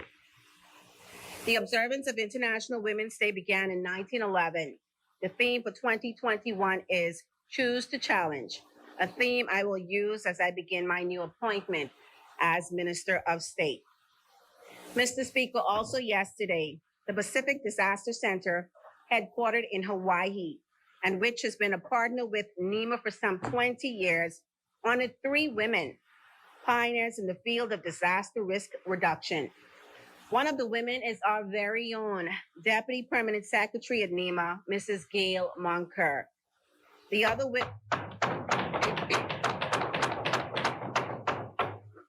women, Mr. Speaker, Adelina Kamau, Executive Director of the Asian Coordinating Center for Humanitarian Assistance on Disaster Management, which headquartered in Indonesia, and Dr. Jamila Binta Mahmud, Special Advisor to the Prime Minister of Malaysia for Public Health. The honor bestowed on Mrs. Gail Monker is a testament, Mr. Speaker, to the leading role she has played in disaster management in the Bahamas. It is also a recognition by a distinguished international organization engaged in the field of disaster management of the outstanding way we as a country responded to the impact of Hurricane Dorian, a Category 5 storm that impacted the islands of Abaco and Grand Bahama for 72 hours, and it basically stopped there. Historically, a hurricane such as Dorian had never, ever been experienced before. Mr. Speaker, as Bahamians, we too often shortchange ourselves and unduly criticize ourselves rather than encourage and recognize our own for the work they have done and are doing. This has been the case with Hurricane Dorian. And let me hasten to say, there is much more room for improvement, and we are making those improvements daily. Mr. Speaker, I wish to commend my predecessor in office, the Honorable Member for Central Grand Bahama, for the outstanding leadership he provided during his tenure, the Honorable Aaron Lewis. He contributed his architectural skills in the design and in the laying of a solid foundation for the new ministry and the DRA. I also thank the Permanent Secretary, Mr. Carl Smith, the team of the DRA, led by Managing Director, Mrs. Catherine Forbes Smith, and Chairman, Mr. John Michael Clark, the Director of NEMAS, Captain Stephen Russell, and all of their staff for work they have done and continue to do in responding to and building back after Hurricane Dorian. I have had the opportunity, Mr. Speaker, to be briefed by the teams in these organizations in order to glean a fuller understanding of their work and the task that is before us as we continue to more robustly prepare for and respond to hazards and continue with our vision for reconstruction to rebuild one community at a time. Mr. Speaker, the midterm budget statement reflects adjustments that were made to the budget for the 2020-21 fiscal year, given the twin challenges we are facing at this time. These are rebuilding from Hurricane Dorian and responding to the COVID-19 pandemic. In the case of rebuilding from Hurricane Dorian, Head 75 of the national budget, namely the Ministry of Disaster Preparedness, Management, and Reconstruction, was provided with 2 supplementary budgetary allocations as follows.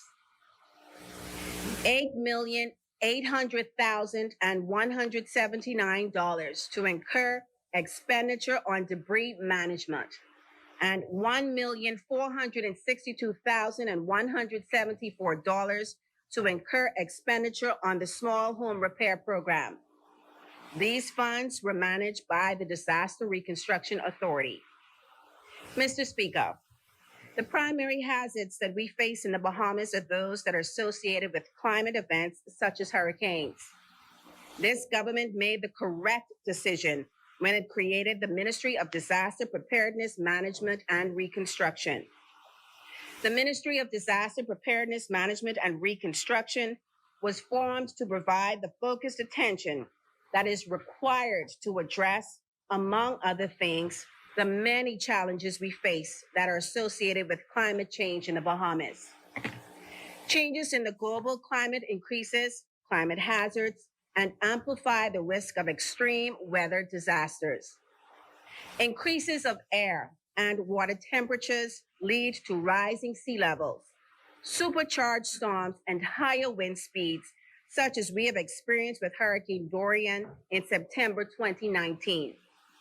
Climate change has also been associated with more intense and prolonged droughts and wildfire seasons, heavier precipitation, and flooding. Mr. Speaker, in conjunction with the University of the West Indies and the United Nations Development Program, UNDP, the Ministry of Disaster Preparedness, Management, and Reconstruction, in collaboration with its partners, have developed a national resilient recovery policy. The National Resilient Recovery Policy establishes guidelines for recovery, planning, and operations, and outlines the required organizational and institutional framework to achieve the Bahamas' resilient development goals. My ministry is working feverishly to build this organizational and institutional framework. One component of this build-out is the establishment of a career path in the public service for professionals in the field of disaster management. We have drafted, Mr. Speaker, the career path, and it is our expectation that it would be favorably considered and approved in the very near future. Mr. Speaker, if we are going to attract young people into the service who are required to achieve the goal of sustainable development, this is a step we must take. Mr. Speaker, the Ministry of Finances advised that strengthening and maintaining a sound macroeconomic and judicial framework is a key priority for the government during these unprecedented times. As such, government agencies have been notified that in the upcoming financial year 2021-2022, emphasis will be placed on disaster risk financing and resilience within the public financial management framework, to identify and manage climate change mitigation and adaptation of disaster risk management activities. The Ministry of Finance is advancing plans to introduce a climate and disaster budget climate tagging methodology in the financial year 2021-2022 to support the government's efforts to understand the nature, quantity, and quality of its expenditures for climate change mitigation and adaptation and risk management. I am sure, Mr. Speaker, that the Minister of Finance will inform this Assembly of the details of the climate and disaster budget climate tagging methodology. Mr. Speaker, there must be a unified government approach to disaster management. I see a role of the Ministry of Disaster Preparedness, Management, and Reconstruction having the responsibility to coordinate the efforts of the various entities that have responsibility for components of disaster management. Mr. Speaker, for there to be success in disaster management, it must be a team effort. And for there to be a team, there must be coordination of team members.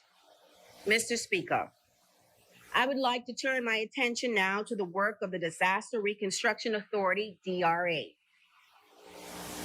The DRA came into existence by statute on December 1st, 2019, and began its work to build capacity and address the many issues which resulted from the impact of Dorian on Abaco and its Keys and Grand Bahama. We are far from completing reconstruction work on these two islands. In fact, the devastation of Dorian is not a 1-year or 2-year fix, Mr. Speaker, and it will require a focused effort by government and the communities most impacted. The DRA, as its vision outlines, is to rebuild one community at a time with a mission that states, a team focused on rapid recovery and reconstruction while improving the lives of our people.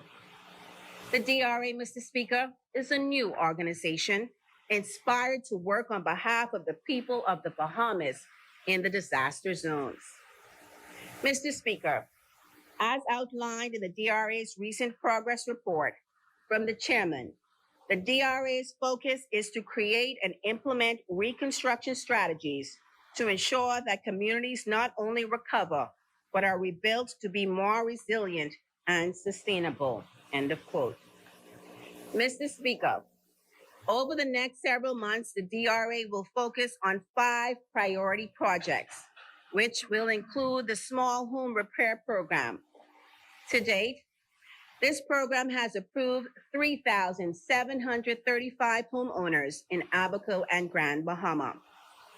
$17,108,574 to date to assist persons has been spent. Those persons' homes were destroyed by Dorian. That money, Mr. Speaker, has been paid to Bahamian companies providing lumber and other household supplies and small contractors providing repair services to homeowners. The program resumed 2 weeks ago, and homeowners are being contacted on a daily basis to get their quotes for repairs into the DRA office in Abaco and Grand Bahama.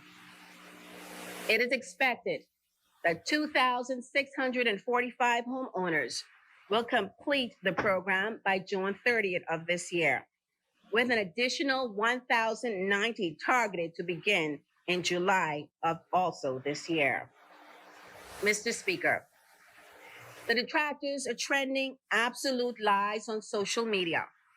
It is not true that vendors are not accepting purchase orders from the DRA for the Small Home Repair Program anywhere in Grand Bahama or Abaco. It is most unfortunate that there are some who refuse to acknowledge the significant progress we are making with restoration and reconstruction in these most trying of economic times. The monies to execute our work are either on the ground or in the public coffers. God's willing, I will present further details on the work of my ministry and its agencies during this assembly debate on the financial year 2021-2022. Mr. Speaker, as you can well imagine, the cleanup after Dorian has been a monumental task which continues. I am pleased to note that between small home repair contractors and vendors and companies who provided cleanup services within our communities, 195 Bahamian companies and individuals have benefited financially from the work being carried out in our disaster zones. Mr. Speaker, this does not include the employees hired by these 195 companies and individuals. What it tells me, Mr. Speaker, is that Bahamians have participated in our recovery efforts, have proven that they are able to do these jobs, and must be encouraged to continue this good work. To date, Mr. Speaker, $16,309,534 has been spent on the management of debris sites and community cleanup. An injection, Mr. Speaker, $16,309,534 into our community. Mr. Speaker, the other priority projects for this budget period include the construction of the Abaco Center, which is a hurricane shelter community center to be constructed in Central Pines, Abaco. We should begin to see vertical construction of this project in early April. Members. Mr. Speaker, Members. approximately 3.5 million cubic yards of debris has been collected on sites in Abaco and its Keys and Grand Bahama. The DRA, with a number of private sector partners and consultants, are considering the various reduction methods to reduce this accumulated debris. Short and long-term solutions for Marsh Harbor Port and the development of much-needed housing solutions are of great importance to this recovery effort. These are the priority projects for this budget period, Mr. Speaker, but many more projects for reconstruction are being considered.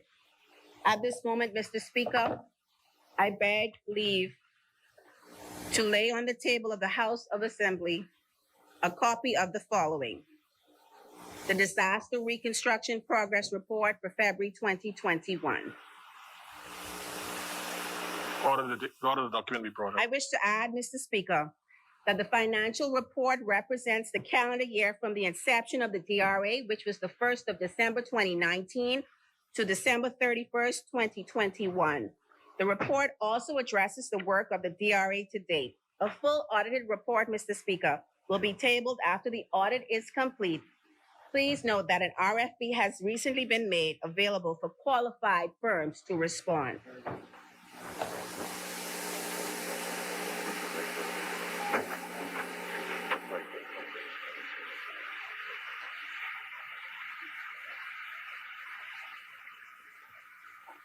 Order the documents to be brought up.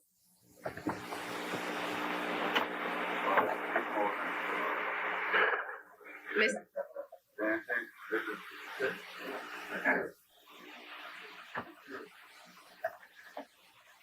Order that the documents do lie on the table. Thank you, Mr. Speaker. Continuing, Mr. Speaker, the National Emergency Management Agency has been with us through it all. Its work sometimes taken for granted by many. This organization, too, is to be commended, Mr. Speaker, in spite of the challenges we continue to face. Mr. Speaker, NEMA and its many partners participated in an after-action review exercise of Hurricane Dorian to exchange observations on what transpired and to advance recommendations for improvements in the country's preparedness for and response to hurricanes, and indeed any disaster we may face. Mr. Speaker, we are proactive. The recommendations advanced can be categorized into 4 thematic groups: policy and strategy, operations, structural, and tactical. Mr. Speaker, I will share with you a few of the many activities with which NEMA has been engaged post-Hurricane Dorian in preparation for future disasters that may impact the Bahamas. These include initial planning to restore Island Keys Simulation Exercise 2021 with U.S. North Palm and the Pacific Disaster Center. This is an exercise that will test our preparedness and response to a major hurricane that impacts New Providence. Warehouse training for inventory management of disaster preparedness and relief items. Virtual meetings regarding the way forward with initial damage assessment and damage assessment needs analysis, training, and creating a system for volunteer registration and management. Mr. Speaker, NEMA has also finalized the NGO information booklet outlining procedures for registration of NGOs so that we can better manage and coordinate their engagement in responding to disasters. NEMA has developed, Mr. Speaker, a proposed career path within its organization for adequate staffing and effective succession planning. It has assisted in the planning and execution of mass fatalities conclave hosted by the Red Cross. NEMA has participated in PAHO Community Emergency Response Team's Psychological First Aid, PFA, training in disaster management in the Caribbean. Mr. Speaker, in July of 2019, NEMA, in collaboration with the U.S. Northern Command and FEMA, successfully completed the Community Emergency Response Team CERT Instructor Train the Trainer workshop, at which 15 instructors were successful. The aim of the CERT Train the Trainer program is to develop a cadre of persons who can provide support to the training of persons within the local communities, to give immediate assistance to victims, organize volunteers at a disaster site, and assist with community safety awareness initiatives. NEMA has forged new partnerships with the National Neighborhood Watch Council and Urban Renewal to continue capacity building through training in areas such as initial damage assessment, shelter management, training for instructors, CERT, and general disaster management training. Mr. Speaker, we are fortunate that the Bahamas did not experience the impact of any severe hurricane during the 2020 hurricane season.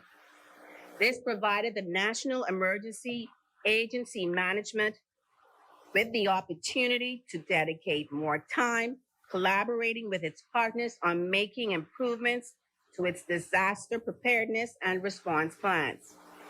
Efforts in this area were adversely impacted by the COVID-19 pandemic, included training and field testing exercises of social distancing and other COVID-19 mitigation measures had to be observed.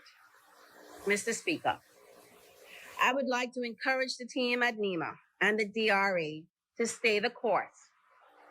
There is much work to do, and with the direction of the Ministry of Disaster Preparedness, Management, and Reconstruction, all stakeholders and supporting agencies, the work of recovery and reconstruction is in good and stable hands. Mr. Speaker, the critical need to completely transform the national recovery framework used prior to the catastrophic landfall of Hurricane Dorian was recognized and is being embraced by this caring F&M government. This pivotal move towards a more comprehensive and structured process of dealing with these catastrophic events includes the delivery of a resilient recovery policy, strategy, and implementation plans through the appropriate institutional arrangements to ensure the recovery, Mr. Speaker. Planning operations are well-informed, sustainable, efficient, and timely. Mr. Speaker, I have the singular honor of being provided with the opportunity to serve the Bahamas as its first female minister in government with responsibility for disaster preparedness and emergency management. My tenure comes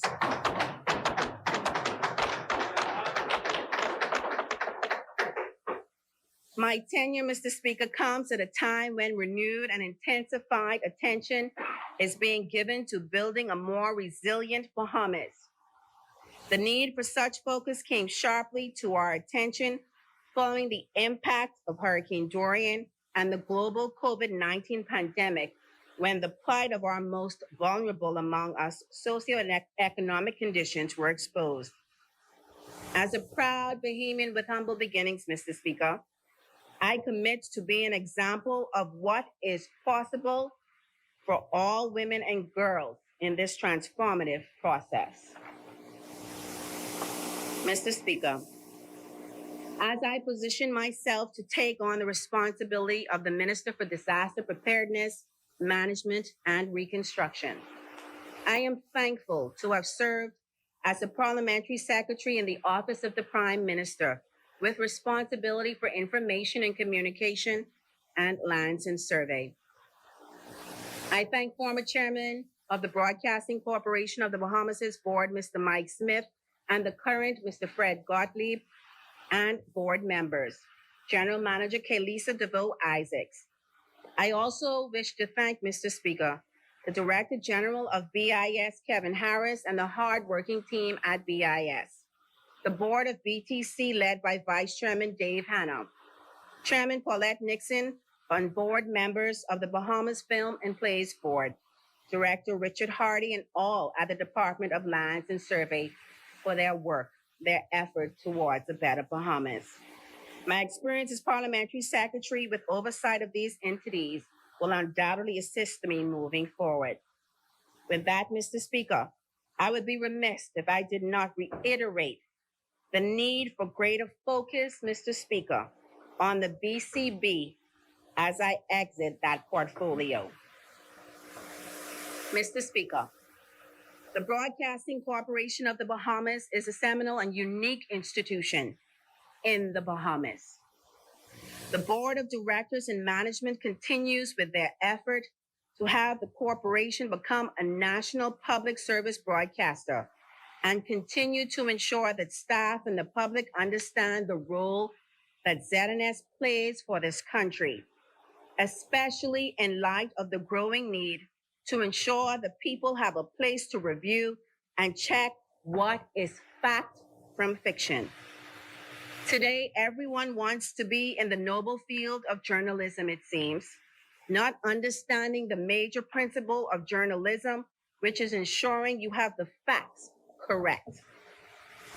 The BCB's role remains to inform, educate, and to entertain, and ensure the critical role in the development and integration by producing reliable news, cultural, educational, religious, and environmental programming for the betterment of all Bahamians. Mr. Speaker, the year 2020 was a most challenging year for the Bahamas and indeed around the world. It has forced us to do business differently, to reset our many daily operations that we took for granted and learn what should remain important. And this is our connect to each other as Bahamians around this nation and as citizens of a global village. Mr. Speaker, the Broadcasting Corporation of the Bahamas this fiscal period has had its subvention reduced for 2021 by 20%, this after 3 years in a row. Notwithstanding the operational cut, the corporation continues to provide essential services to the people of the Bahamas and its regional broadcasting affiliates of the Caribbean Broadcasting Union, which BCB is a founding member. Juggling the many press conferences, public service announcements, taped live broadcasts, and other urgent notices to the public during this pandemic on radio, television, while ensuring the usual hourly news updates and other programs continue to strengthen its muscles as the country's news leader. The professional staff continues to show stamina, dedication, versatility, and dedication to duty. Yes, it is also the reason why the corporation exists, to ensure important news and information reaches all the people around these islands, in good times and in bad, every hour, every day. Mr. Speaker, you will recall that it was only a year earlier that the staff of the Broadcasting Corporation of the Bahamas at headquarters and at the Northern Service Station impressively showed their broadcasting prowess in the massive and record-breaking Hurricane Dorian. From Dorian to COVID-19, I am proud to not only be an alumnus of the BCB, I am proud to have been the parliamentary secretary for the body and the board, management and staff of the corporation. Mr. Speaker, oftentimes the BCB is taken for granted, but I stand here today to salute my colleagues and to ask once again for financial assistance to the corporation to cure the long-standing legacy debt, to complete the roof of the radio building that presently houses Bahamas Information Services, to ensure that the Northern Service Station has its own building to call home, and to remind all of my colleagues that there is a difference between the BCB and BIS. In my maiden contribution of May 10th, 2017, I once again remind us all that one is a news organization and the other is a PR office for the government. Let's respect the differences in the duties and ensure that the BCB continues its good work for the people of the Bahamas and at times the region. Mr. Speaker, permit me a moment to also celebrate the achievement of the corporation in having the first female vice president of the Caribbean Broadcasting Union in the person of the corporation's general manager, who was unanimously elected to that position in December of 2020. On behalf of us all, we congratulate the general manager for this achievement of leadership at home in the Bahamas and for the leadership among our regional counterparts and colleagues in broadcasting.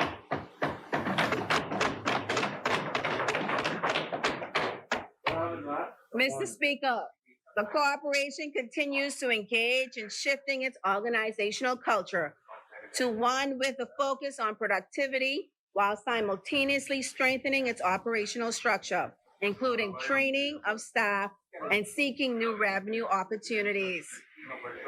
Mr. Speaker, as ZNS transitions to fully realizing its objective of becoming a public service broadcaster, the board and management continues the review and communicate with the regulator IRCA on the way forward.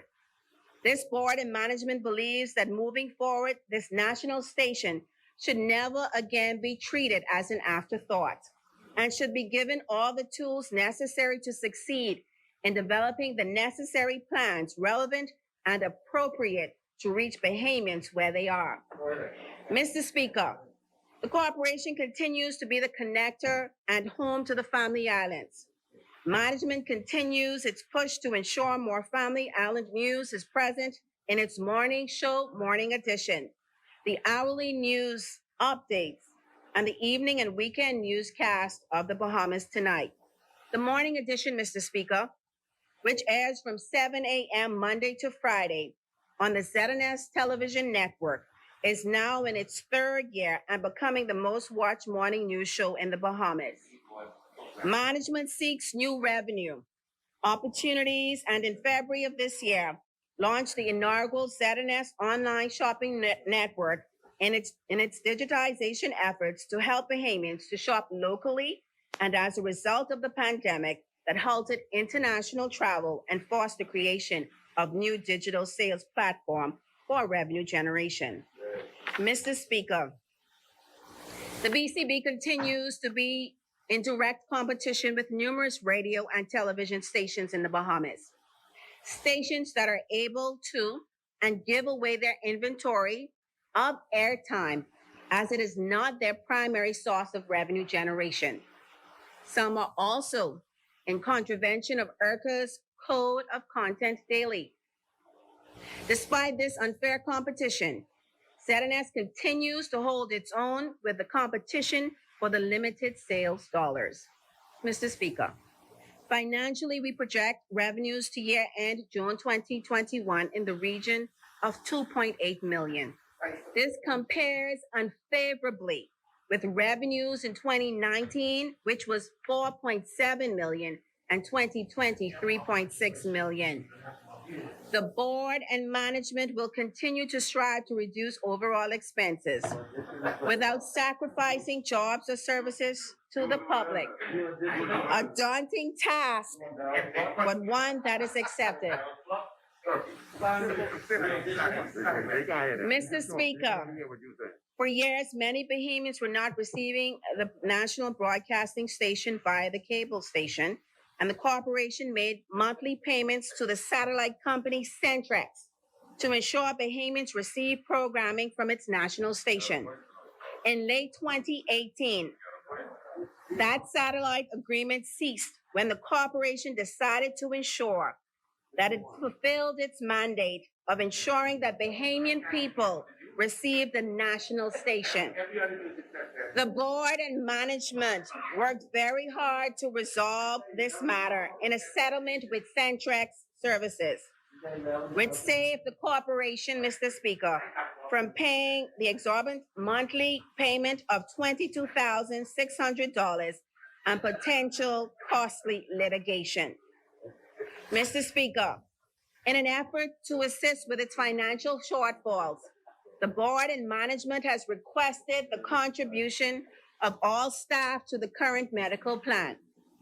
As we navigate this pandemic and due to the reduction in subvention and revenue generated, the board has directed that all staff, Mr. Speaker, in an effort to retain the medical insurance coverage with the existing company, are to contribute 20% of the cost from their salary to help with the payment of the corporation's medical plan.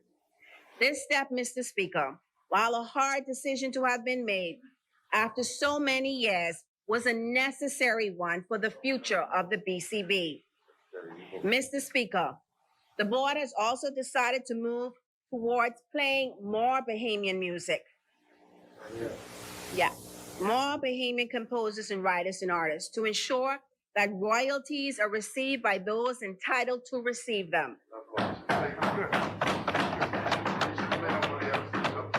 The long-standing agreement with the Performing Rights Society, which cost the corporation the sum of approximately $56,000 quarterly for the payment of royalties to all musicians and artists played, has caused some questions to be raised. At present, the board and management are asking that PRS provide documents to verify that Bahamians are receiving their fair share of the payments to the office on their behalf. The board and management is seeking verification of artists in their repertoire, which we await confirmation of. Mr. Speaker, management continues to find itself having to fund the pension fund shortfall to allow the monthly obligations to pensioners of the corporation, which is a serious concern at present. The pension plan, Mr. Speaker, paid out approximately $3.038 million during the downsizing exercise in 2010. One of the consequences of that decision is that ZNS's monthly pension obligations went from $43,000 to approximately $80,000 as the pensioners increased to over 80 persons at this time. Monthly contributions dropped, and with the recent retirees in the pension fund is in more dire need of attention, as several of those retirees have been with the corporation for over 30 years, and in some cases, 45 years. Their retirement benefits, Mr. Speaker, are hefty amounts. Monthly pension payments are now over $103,000, and contributions from staff are approximately $24,500. The corporation, Mr. Speaker, is funding the pension through the subvention, which causes the corporation even greater challenges in meeting all of its financial obligations. Not only is the pension plan underfunded, it is also insolvent.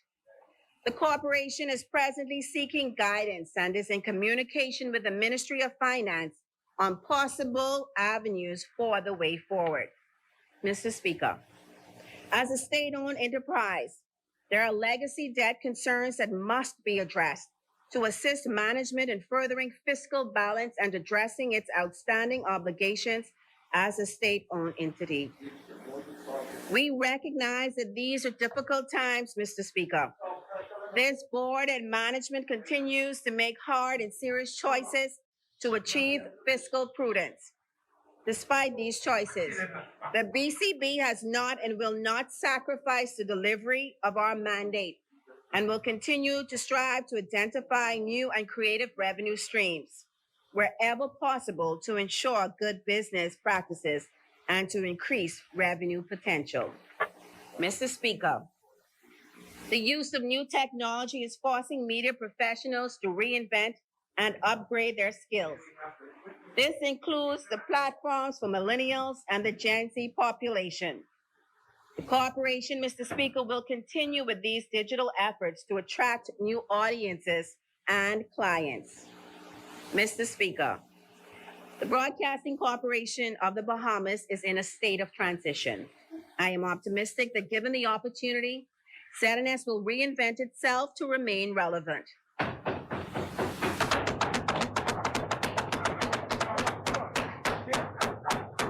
It is now the time for ZNS to be allowed to fulfill its new role and the broadcasting. Reinvigorated. Under privatization. Man, you stay over there. We ain't on that run today. Come back. Members. Finish it up. Members. Let's let West End and Grand Bahama. Can we let West, Grand Bahama, and Bimini finish a contribution, please? Thank you. Okay. Mr. Speaker, it is now the time for ZNS to be allowed to fulfill its new role, and the Broadcasting Act must be amended to ensure that the professionals can fully work in the interest of the Bahamian people, no matter who is in power. Now you at the table, you pass the act. Bring the act. No longer can the act remain as it is. ZNS needs to become a public service broadcaster in law. No matter how many radio and television stations come along, no other entity will play the role that the BCB plays. I support the review and update to the Broadcasting Act to ensure this new life for this place I once called home. Now, Mr. Speaker, to my constituents of West Grand Bahama and Bimini. Bring it home.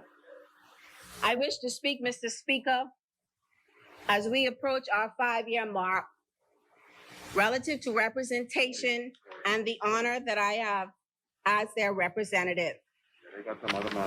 Mr. Speaker, in May of 2017, the constituents of West Grand Bahama and Bimini voted for me, elected me to serve as their representative. Vote you right back there too. Having lost at the polls in 2012 on my first go, Mr. Speaker, Bring that man in back. 2017, they expressed confidence in me as their representative. And for this, I will forever be grateful. Inside and use up, man. We got young and fresh. And bring Mr. it back time, Speaker, no? Mr. Speaker, Talk, man. it gives me great honor every time I stand in this house to speak on behalf of my constituents. My community, Mr. Speaker, is one, obviously, that continues to be in need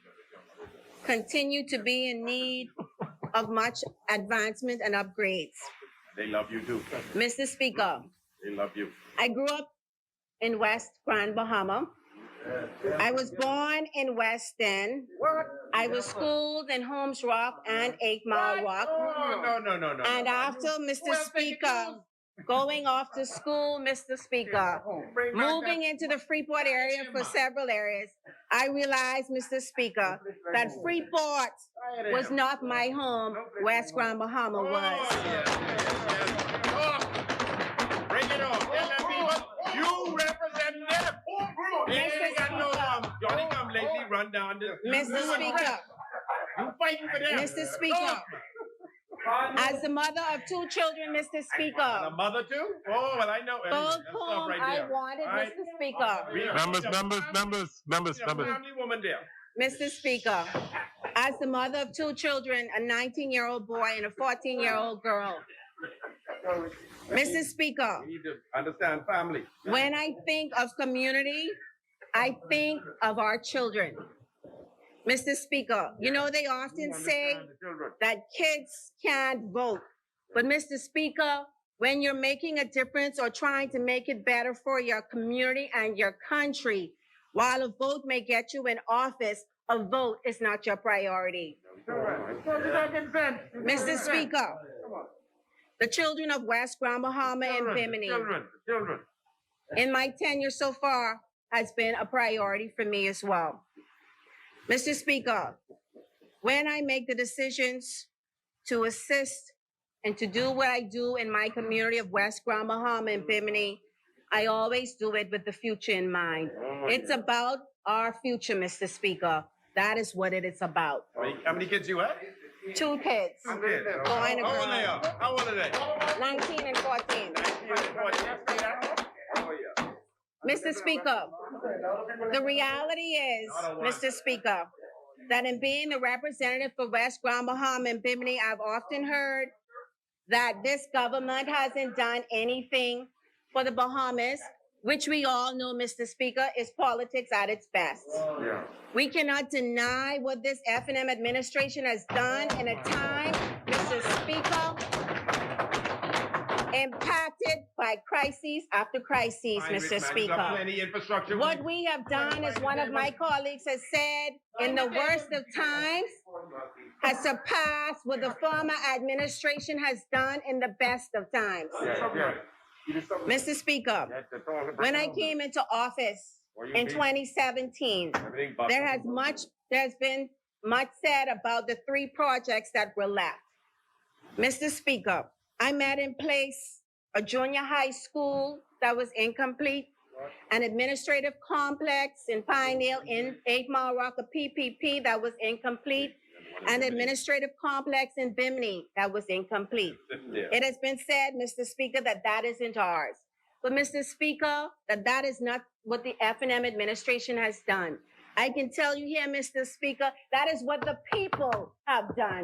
Those complexes belong to the people of West Grand Bahama and Bimini. That is the people's money. It is what has made them possible. So no government can claim that any 3 projects belong to them. That is the people's money. That is the people's money. And believe you me, Mr. Speaker, those projects, People are the money so they can't finish it. those projects, Mr. Speaker, will come to fruition under this government. Mr. Speaker, governments are supposed to be progressive. And if you started it, Mr. Speaker, and we're here and we're going to finish it, then we're the ones that will finish it. It's not how you start, Mr. Speaker. It's how you finish. Members. It is how you finish, and we will finish, Mr. Speaker. I have every confidence in this administration that those projects will come to completion. And we say thank you to the people's money and the people for those projects. Mr. Speaker, when I came into office, we met a community that, Mr. Speaker, a dump site was created and hadn't been taken care of. Nobody talks about it. They talk about Tall Pines dump site. You should have seen the dump site at the corner of West End. We cleaned that up. We did that, Mr. Speaker. As of today, the community of West End, having bought into that cleanup, have not gone back to that site, and they are maintaining it and ensuring that it never happens again. And so we are thankful to those people in West End.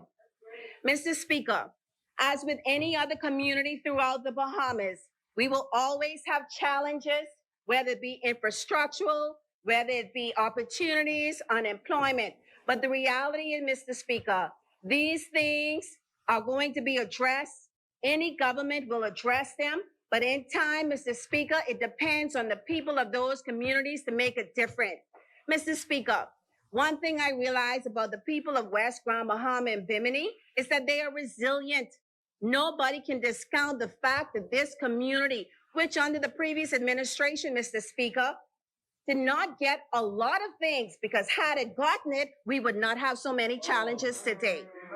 So nobody can come and say, Mr. Speaker, that they would have done so exceptionally well that we didn't have work to do, because we have a lot of work to do in West Grand Bahama and Bimini, which says that some work wasn't done. But I said that to say this, Mr. Speaker. The community of West Grand Bahama and Bimini has always stood up for itself, whether it's through entrepreneurship. When you have businesses, Mr. Speaker, since we came into office, more than 300 small businesses legitimized themselves as a program that our office assisted with. They are licensed, Mr. Speaker. As a result of them being licensed, guess what? When the coronavirus COVID-19 hit, they were able to get assistance from NIB because they were self-employed persons. Had they not had those licenses, Mr. Speaker, they couldn't have claimed. But our office, Mr. Speaker, ensured that those small mom and pop stores were licensed, that they were legitimate to carry out business, Mr. Speaker. Mr. Speaker, additionally, when we weren't with our road repairs, which we now have, we had about $1.6 million in road works that were carried out in West Grand Bahama. But prior to those road works, Mr. Speaker, you had residents who were doing for themselves. When the potholes were there, you had individuals such as the Jane Donkinsons, those going and putting that coal patch in the road.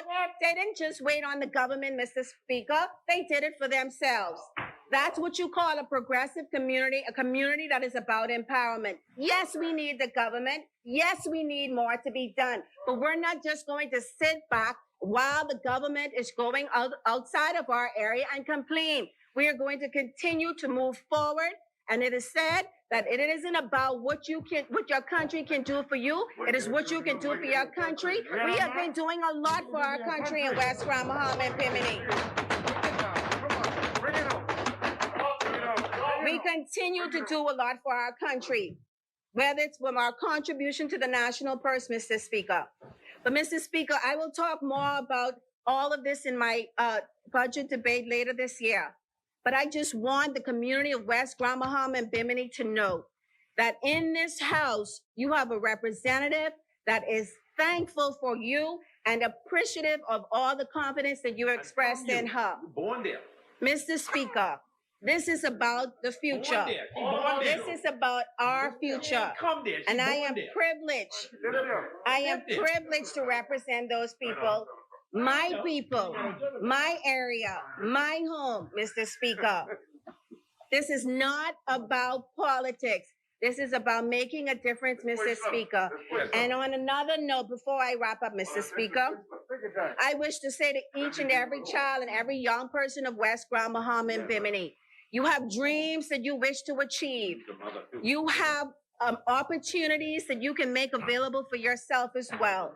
Don't just sit back and wait for anyone to provide them for you. You have the ingenuity, the mindset, and the brilliance to make it happen. If you can't be employed, become an employer. If you can't get anything from the government, give to the government, Mr. Speaker. But when it all comes back, and when my grandma used to say, the rubber hits the road, we can be in it together. It is about our country. It is about helping each other, being a neighbor to each other, Mr. Speaker, and supporting our community. Mr. Speaker, West Grand Bahama and Bimini has done much for this country, and we anticipate that the government will do much for us, and we look forward to the day when we will continue to rise. I rest, Mr. Speaker, and I support the bill. Before you rest, West Grand Bahama. Very good. Before you rest, West Grand Bahama and Bimini. I like when you have a mother. Before you rest, West Grand Bahama. The chair just wishes to congratulate you on your maiden speech, but also wishes to acknowledge your fine supporting team I see you have here this afternoon as you embrace on this very important mission. We want to recognize the powerful, brilliant women in our community as we continue to celebrate International Women's Week. My colleague, our former colleague and presiding officer, the former Madam President of the Senate, Yes. the Honorable Kay Forbes Smith, who is also the Managing Director of the Disaster Reconstruction Authority. We honor you, Madam Former President. We note West Grand Bahama Minister. We also have your Permanent Secretary with you, Mr. Carl Smith. We know that you're covered in your new mission, but before you do sit, though, the chair, the speaker would be remiss if I don't mention this, because I see you concluding your business with the corporation. Please, as you sit around that very exciting and important table, do not forget this honorable house and our discussions and your counsel with regards to our uplifting and development of technology in these honorable chambers of the House and the Honorable Senate. Yes, sir. We look forward to your support around the table. Thank you very much, West. And then West Grand Bahama and Bimini. As many. The chair recognizes the member for Central Grand Bahama. Thank you very much, Speaker. In support of my colleague and to help avoid mischief, the report that she tabled, she referenced the year 1st December 2019 to 31st of December 2021. It should have said 31st of December 2020. Oh, thank you. Thank you. Thank you very much, Central Grand Bahama. And we know that in this report, we see that you are still very prominent. As many. The chair recognizes the member for Southern Shores. No, I got paper today. I got paper today. Thank you very much, Mr. Speaker. Mr. Speaker, I'm honored and humbled and privileged to be able to rise here today on behalf of the good, resilient people of Southern Shores who have reposed their confidence in me once and who have again reposed their confidence in me as their upcoming standard bearer. Mr. Speaker, I'm grateful that as I continue to move through the constituency, they continue to open their doors and invite me in. It is I who have to say, allow me to stand outside because I'm not sure whether or not I pick up the virus a few minutes before coming to you. Mr. Speaker, I commit to continue to assist. I commit, Mr. Speaker, to continue without any fanfare or publicity to assist with care packages, to assist with clothing, to assist with footwear, to assist with electronic devices, and wherever else I could assist. One constituent, one home, one street, one community at a time. I continue to partner with our constituents to keep our public spaces clean. This includes the removal of white waste and derelict vehicles, Mr. Speaker, through our Love Your Yard campaign. Mr. Speaker, I have good news for the people of Carmichael Meadows, who, from the time I first met them, expressed their annoyance at a roadside garage in that area. And I continue to advocate and intercede on their behalf. I'm pleased to report to those who are not yet aware that notice has been placed on those vehicles by the prosecution section of the Ministry of Environmental Health, advising of intended prosecution. To our community in Sunset Park, the speed bumps that you have long awaited for have begun to be put in on Vernal Drive, and I want to thank the good member for Carmichael and his team, especially Mr. Francis Clark, for their attention to those requests.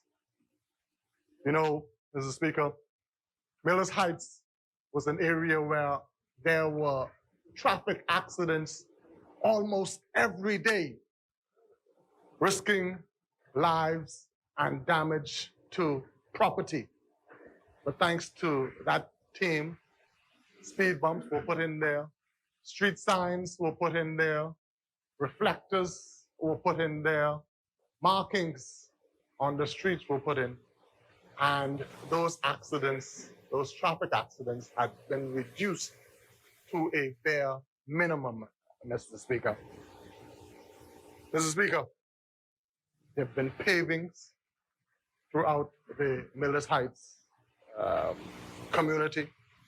And so I'm grateful for the attention from the team at the Ministry of Works. Mr. Speaker, I would have driven the constituency in the evening after sunset and taken an audit of utility poles that have no lights on them and shared that information with persons at BPL. And so I'm pleased, Mr. Speaker, to advise persons like Ms. Kelly and others in the Marshall Road area, Mr. Gittens and others in Sunset Park, Dr. Noella Smith and others in the Emma Street area of Rocky Pine Road, that I have been following up on their requests. And I'm advised just last week that those replacement bulbs that have been ordered have not yet been received. But I want them to know, Mr. Speaker, that I continue to agitate on their behalf, and those matters too will be addressed. Mr. Speaker, I want to express a special gratitude to constituents, residents who truly want to partner and collaborate with each other and take on community initiatives and just wait for the assistance as opposed to the leadership of the Member of Parliament.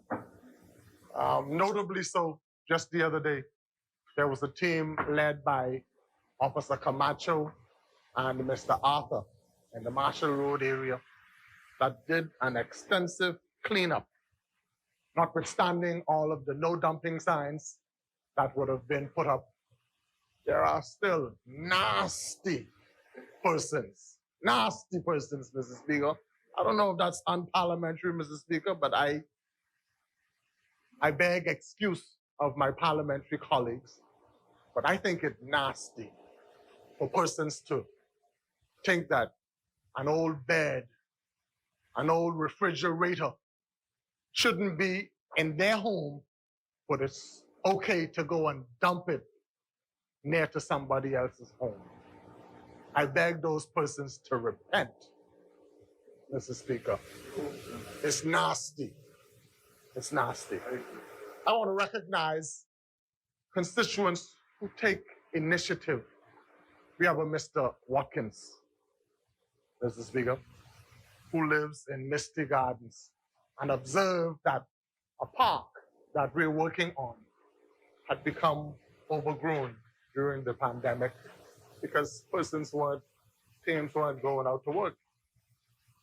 He took the initiative, Mr. Speaker, with his small lawnmower, and he cut the grass to enable the women who want to go out and continue to exercise to be able to do so feeling safe.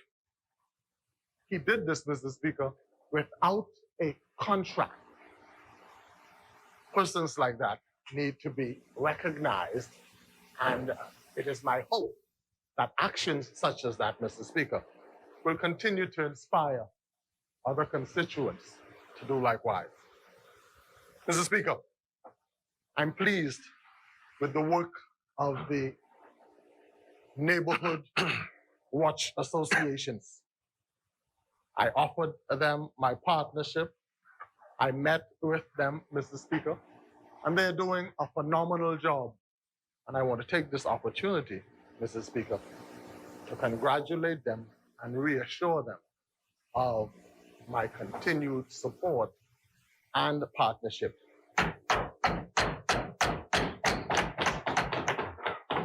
Mr. Speaker, there is a vexing situation in my constituency, Southern Shores, and the neighboring constituency leading into Golden Isles, where farmers who are being encouraged to help our country diversify our economy.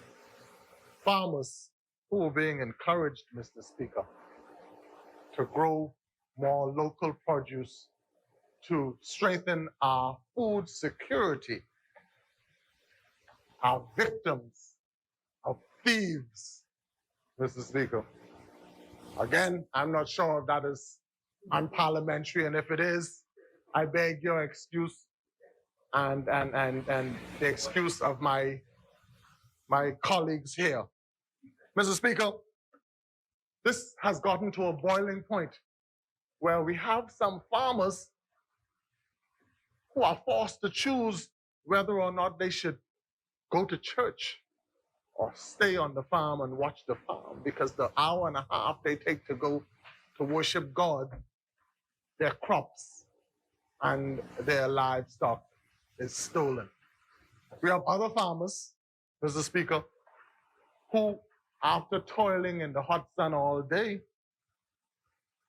planting their crops, have to do a night shift watching the farm, because in the dark of the night, these thieves come out and steal their crops. Mr. Speaker, in partnership with the new Chief Superintendent, Hines, at the Southwestern Division, better known as the Carmichael Police Station, we've partnered with the farmers in that area. We held a wonderful meeting that had beautiful dialogue, Mr. Speaker, attended by my neighbor and friend, the good member for Golden Isles. And we have made a commitment, Mr. Speaker, that we will support our farmers and we will do all that we can to stop predial larceny. That's the nice word for thieving from farmers. We want to stop thieving from farmers, but we can't do it alone, Mr. Speaker. We are pleading for community involvement. We're asking persons in our communities to stop buying crops from persons who they know don't have a farm. Stop buying meats from persons who they know are not farmers. Stop buying livestock from persons who they know, Mr. Speaker, are not farmers. It is important that farmers feel the sense of security for them to continue in their craft as they help us feed this nation. Mr. Speaker, I want to encourage the constituents of Southern Shores to continue to adhere to the protocols of the COVID-19 pandemic. We're talking about vaccines, but the pandemic is far from over. The wearing of the mask, the physical distancing, the washing of the hands is still necessary, Mr. Speaker. But I also want to invite the constituents to take this opportunity to retool and equip themselves for opportunities that abound, Mr. Speaker. Take advantage of the assistance given by BAIC to help you to produce a business plan that you will then take to the Small Business Development Center for grant funding or a loan to become an employer, since there is not sufficient work for you as an employee. Mr. Speaker, come together, constituents, and form cooperatives to help the advancement of yourselves and the community. Southern Shores, I reassure you of my continued commitment, my continued partnership as we work together to move Southern Shores forward, upward, and onward together. Mr. Speaker, the times in which we find ourselves are indeed challenging, testing us like never before. Everyone has felt the tremor from the economic decline. The terrain is rougher than ever before. The chimes of instability abound. Yet, Mr. Speaker, I'm reminded of the words of a famous writer who said, and I quote, "Anyone can hold the helm when the sea is calm," end quote. Mr. Speaker, I want to say that our leader, the good member for Kalani, the most honorable doctor, the Prime Minister, has shown that he is not a fair weather captain. He's shown his ability to withstand rough weather and still keep sailing.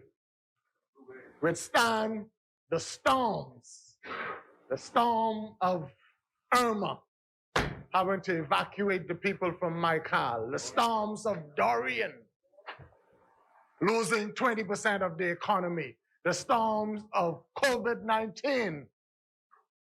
Mr. Speaker, with almost no economy at all, yet keeping the ship not just afloat, Mr. Speaker, but on course. On course. Mr. Speaker, there are those who would suggest that we shouldn't tout our accomplishments. I beg to differ, Mr. Speaker. We're not suggesting that we are out of the woods. We're not suggesting that we don't have ways to go, Mr. Speaker. But it is important that we declare that under the leadership of our leader, our Prime Minister, we are steadying towards economic recovery. Mr. Speaker, in this age of digital innovation and creativity, in this age of video journalists and advocates, accessibility to information at a click of a link, with hundreds of our citizenry linking into interconnected networks, sharing and receiving information, financial transparency is not only important, but critical to governance. In addition to being able to find technical and scientific information on the internet, individuals can also access governmental and private sources that help them legally analyze data. Governmental openness and transparency is inextricably intertwined with freedom of expression. In order to engage in scrutinizing government, the people, Mr. Speaker, must have access to information regarding the functioning of government. Simply put, the citizens of the Commonwealth of the Bahamas want, not just want, need to understand what their government is doing on their behalf. For the past 4 years, Mr. Speaker, this government has weathered unprecedented natural disasters, Dorian not being the least of them. COVID, Mr. Speaker, we are still going through, but not alone. with the entire world. We have to make decisions on behalf of single mothers, elderly grandparents, persons with disabilities, homeless aunts and uncles, among others. Independent decision-making is supposedly very easy, yet not without challenges. It requires a strong mental commitment and the determination to be resilient even in the wake of criticism, veiled and unveiled. As Minister of Social Services and Urban Development, every decision made not only impacts our clients throughout the islands of the Bahamas, but also affects our staff. We've moved decisively, ever mindful that this time in our history has unprecedented challenges that disturb the normal life of some and further exacerbate the social challenges faced by others, Mr. Speaker. The stark reality is that we have a slim margin of error because the Bahamian people are counting on us to get it right. Their expectation for social assistance is high. Normally, it is understood that the poorest of the poor are our priority, given the limited resources of our country. This policy, however, Mr. Speaker, has been tested to its limits in this COVID-19 environment. In acknowledgement that persons not previously known to the Department of Social Services are now seeking assistance. Mr. Speaker, I would like to thank the hard-working staff of the Department of Social Services for their commitment and dedication to our clients during this COVID-19 pandemic.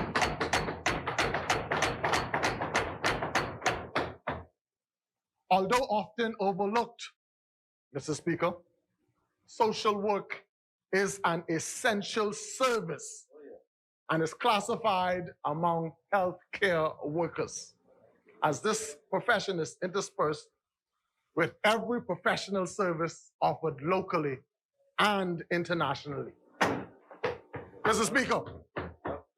Speaker, a social worker is involved in every matter that requires a child to be considered for the school lunch program. A social worker is involved in every matter where the courts require a probation report. A social worker is involved in every matter where a child or young person or senior, more experienced person becomes the ward of the state. A social worker, Mr. Speaker, is involved in every matter of a child adoption, in every case of a child abuse, in every case of a request for food assistance, for rent assistance, for burial assistance, for utility assistance, etc.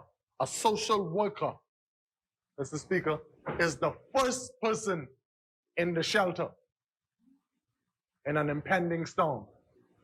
And then, Mr. Speaker, that same social worker is the last person still in the shelter after everyone would have left. A social worker, Mr. Speaker, is involved in every incident of a suspected trafficking in person. Mr. Speaker, a social worker is involved in every incident of addressing a concern or need for persons with disabilities. A social worker, Mr. Speaker, it's not only a part of our assistance program, but also very much an integral part of our social development program. I want to thank all of our social workers here in New Providence, Grand Bahama, Bimini, throughout the Family Islands, all the way down to Inagua, who continue to stand in the gap, who continue to stand on the front line to ensure that the most vulnerable amongst us get the service, get the assistance, feel the humanitarian arm of this Hubert Minnis-led government. Mr. Speaker, they were among frontline workers offering uninterrupted service when other offices were closed. When placed on shifts, they organized themselves in such a way that some were there in the morning and some were there in the afternoon. Still others, because of comorbidities, stayed home, but they updated files. They followed up on matters for their clients. I'm pleased that for them and for all the other frontline workers, for all the other public servants, for all the other persons who stood on the front line, this Hubert Minnis-led government ensured that their salaries were never interrupted.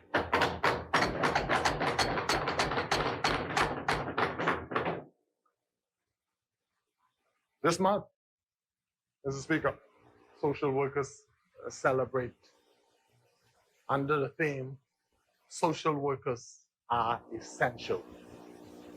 And no doubt, Mr. Speaker, they are. I congratulate them. I wish them all a successful month of activities. I want them to know that notwithstanding there are other celebrations, I will be a part of their activities. And when, for any reason, I can't make it, Mr. Speaker, my able assistant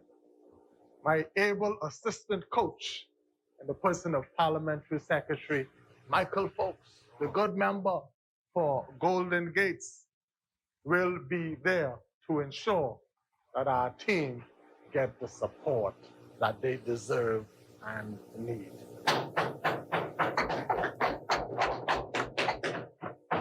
Mr. Speaker, these social workers were both affected and infected by the COVID-19 pandemic. As a matter of fact, on 15 separate occasions, we had to close down an entire office or an entire division because of the pandemic. Yet, Mr. Speaker, they pressed on. And so you would appreciate, Mr. Speaker, that with those closures, this would have resulted in some delays. But what I want to point out, Mr. Speaker, is during those moments when there were shortages because of effects from the pandemic, other sections pitched in. The urban renewal members and team members pitched in to give out social assistance. The police officers who are attached to urban renewal, they pitched in to give social assistance. Mr. Speaker, that didn't stop there. The partnership continued, where we had persons from the COVID-19 team come and give advice and come and partner with us to offer free testing for our clients. We had situations where we needed to put clients up. We had situations where we needed clients to travel who couldn't afford.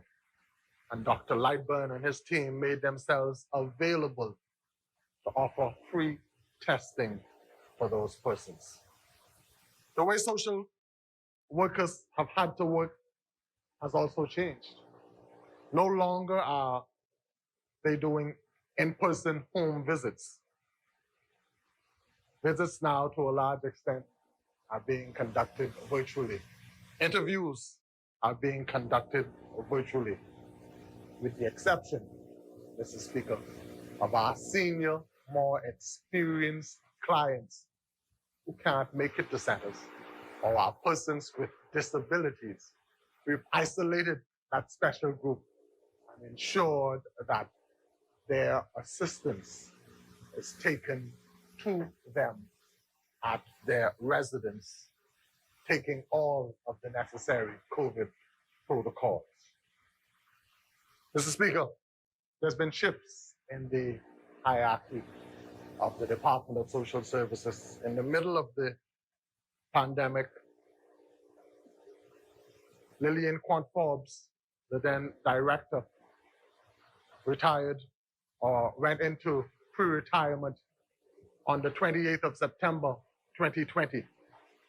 I want to thank Mrs. Quant Forbes personally for the guidance that she would have given me as the then new minister in learning my way around the ministry and learning the procedures and protocols and taking me to Grand Bahama and introducing me to the team there and accompanying me to a number of the family islands, including the Maikal constituency, to show support for our family island team members. And reminding me, Mr. Speaker, that all the wards of the state are my children, and that I should ensure that whatever I envision for my daughter Fia, I envision for them.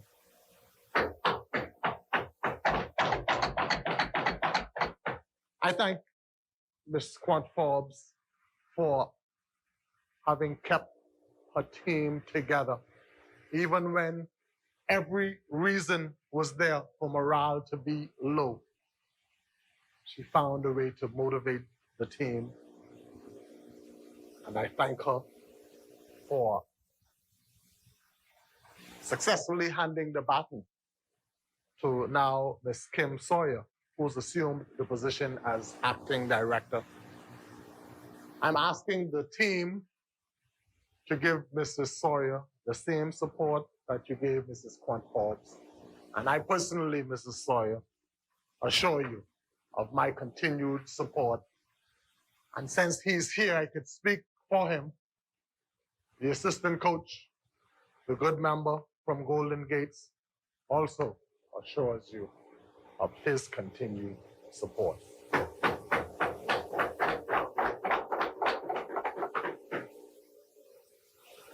Mr. Speaker, I want to recognize the retirement of former Assistant Director with responsibility for the disaster management, Mr. Leonard Cargill, as well as Mr. Theophilus Clark. I want to acknowledge the retirement of Mrs. Larissa Ellis of the Bimini office.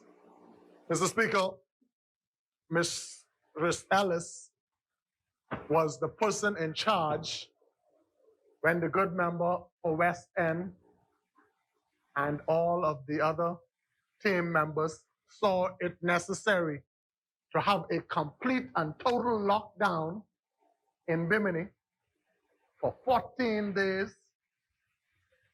Mrs. Larissa Ellis ensured that there was no reason for those persons to leave their homes. For 14 days, she ensured that every home in Bimini got the assistance necessary, which resulted in the immediate eradication of the COVID virus there in Bimini at the time. And so, Mrs. Ellis, I want to thank you on behalf of the good people of Bimini, and I thank you on behalf of the Member of Parliament for Bimini. Mr. Speaker, Sandra Johnson, Mrs. Brenda Charlton, Brenda Carroll also left us. I want to thank them, left us into retirement. I want to thank them for the services that they rendered. I want to thank them for the lives that they positively impacted. Mr. Speaker, I want to pause to reflect on the life of a productive social worker that was cut short by illness. Mrs. Bernadette Forbes, who would have been stationed in Rock Sound, Eleuthera. She passed to illness in October 2020. She's no longer with us, but her fond memories live on. I want to again express our deepest sympathies to her husband and family, and to let them know that she will continue to be missed for her invaluable service. We reflect and express sympathies to the family of Cressida Bryce, who passed away in October 2020, and Eugenia Knowles, who passed away in November 2020.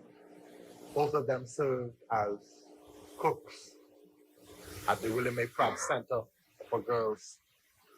They both provided invaluable service. Their memories will also live on. I want to take this opportunity to express condolences to serving staff members who during the pandemic lost loved ones. They paused and mourned for a short period, and then they got right back to work to serve our people. Mr. Speaker, I constantly remind our team that without clients, they would not have a job.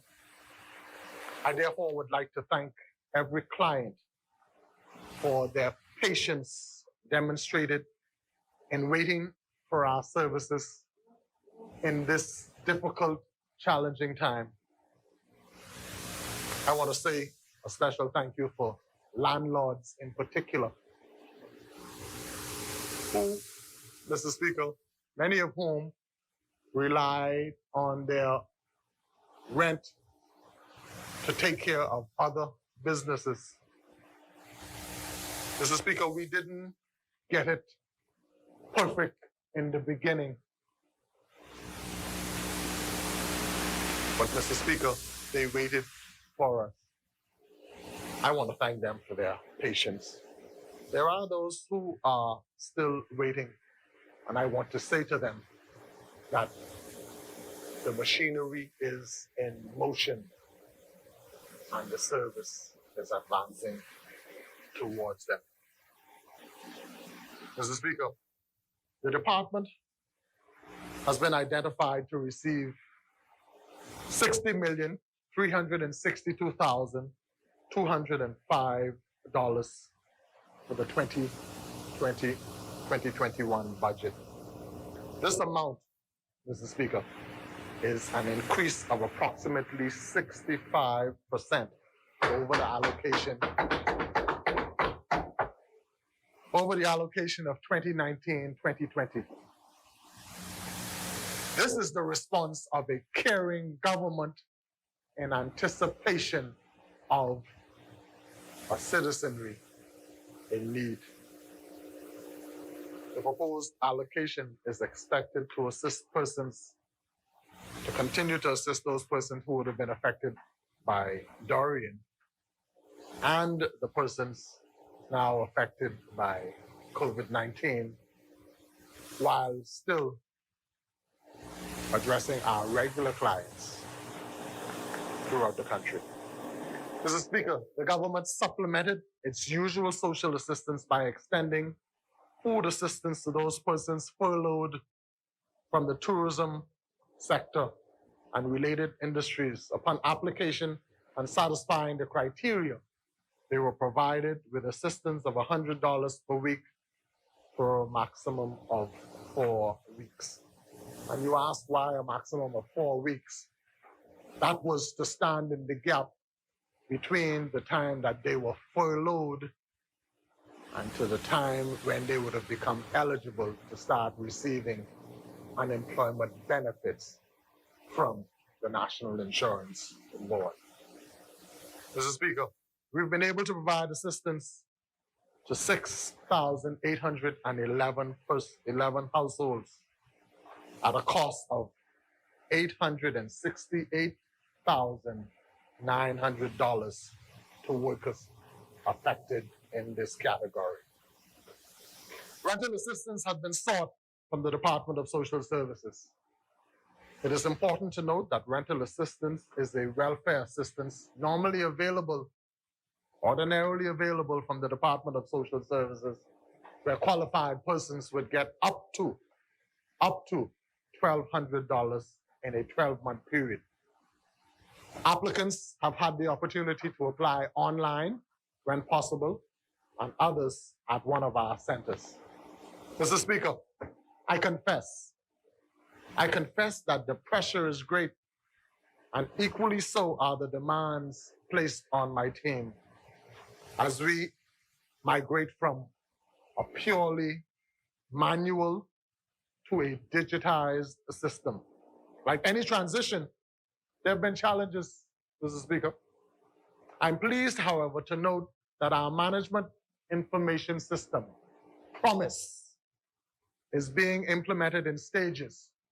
Already, Mr. Speaker, training was held for 2 of our centers here in New Providence, with the other 2 centers having been arranged for their training to happen before the end of this month, March. Mr. Speaker, those centers, the first 2 centers, are going live. Further, I wish to advise, Mr. Speaker, that once the training is completed, additional services will be added incrementally.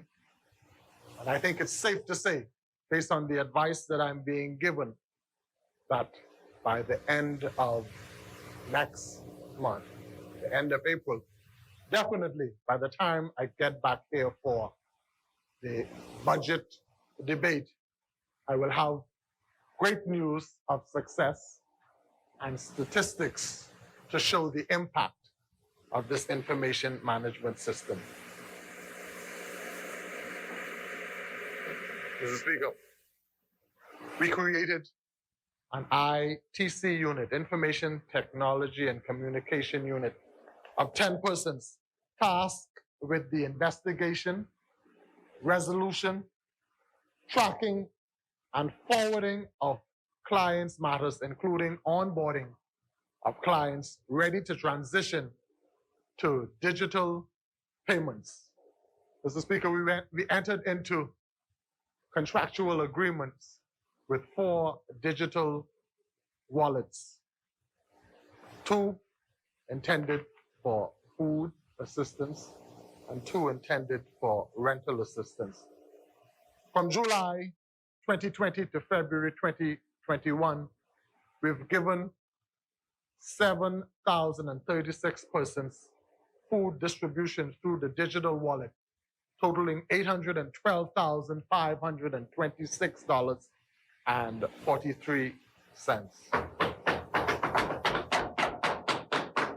While at the same time continuing to pay those persons who are still on the Bank of the Bahamas prepaid card. And Mr. Speaker, I pause here because I was walking past, not really paying attention, but I heard some persons at some place making some announcements about how they're going to give social assistance to persons with dignity, et cetera, et cetera. I want to advise those persons, Mr. Speaker, to pay attention to what's happening around them. That is already happening, Mr. Speaker. The digital wallet has reduced the lines at our centers. The BOB card that we met in place have continued, Mr. Speaker. The digitization process that we've embarked on will enable persons to sit in their homes, Mr. Speaker, and make these requests, and then have the assistance sent to their phones. So, Mr. Speaker, if those persons would pay a little more attention to what is already happening, they could then find some other pie in the sky promise to make. But that one is a done deal. Done deal, Pine Ridge. From July 2020 to present, Mr. Speaker, we've paid 15,024. We paid 1,524 rental assistance applications, all through the digital platform. All through the digital platform, totaling $1,662,331.68, Mr. Speaker. We've paid, Mr. Speaker, to BPL on behalf of our clients a total of $119,376.82, Mr. Speaker. We've paid allowances, disability allowances for 270 persons, totaling $64,800. Mr. Speaker, we've paid foster care allowance in the amount of $209,296, Mr. Speaker. Burial assistance in the amount of $18,825, Mr. Speaker. There are approximately 7,686 persons who are receiving their payments through the Bank of the Bahamas prepaid card, who, when they present themselves to an establishment, whip out their credit card that looks like everybody else's credit card, and no dignity is questioned or compromised, Mr. Speaker. The Northern Bahamas, Mr. Speaker, Grand Bahama and Abaco continue to suffer the effects of the 2019 hurricane and what we are all experiencing from the pandemic. The residents of the Grand Bahamas Children's Home were returned to Grand Bahama in October of last year, but owing to the pandemic, they had to stay home and couldn't go to school, like I would have done for fear. We paid for them to be homeschooled, Mr. Speaker. A total of $26,000 was paid to have those children at the Grand Bahamas Children's Home homeschooled until they were able to go to face-to-face learning. Mr. Speaker, additional funds for food assistance were required in each of our islands, as many persons unemployed were in need as a result of the two disasters. Many of these persons remain unemployed to date, so it is anticipated that communities will have this need, at least in the short term. And we are prepared, Mr. Speaker, to review on a daily basis and assess what additional support is needed. Due to virtual learning, there's been a pause in requests for uniform assistance. However, with the gradual return to in-person learning, a significant increase, Mr. Speaker, is anticipated, and we are prepared for it. Early in the fiscal year, there were daily long lines at local offices, particularly in the northern region, requesting emergency food and rental assistance, temporary shelter, major appliances, medical assistance, beds, etc. However, the staff were able to devise a system of registering and scheduling appointments to eliminate the lines, and resulted in more orderly delivery of services for those in need. thousands of persons received assistance in all of the programs listed above. And despite some delays brought about by unexpected challenges, many more persons will receive assistance before the end of this fiscal year. Despite lockdowns, the department's local offices remained open to serve the public throughout the year.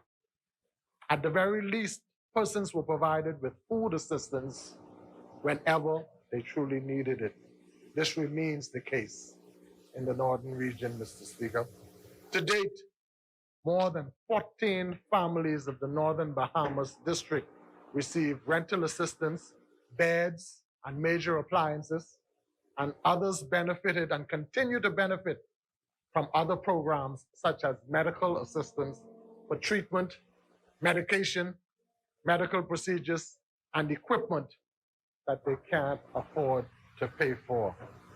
Mr. Speaker, our local offices in the northern region lost equipment during Dorian, lost vehicles during Dorian that were necessary to enable them to provide services needed during this pandemic. I'm pleased, Mr. Speaker, to say that much of those equipment have been replaced. And in Grand Bahama, we've replaced 3 of our vehicles. And in Abaco, we've replaced 2 of our vehicles. And we have on order for Bimini 1 vehicle that should be arriving shortly. A small but critical number of staff members were replaced in Grand Bahama, and efforts to increase the complement of critical staff members are ongoing throughout the Northern District, Mr. Speaker.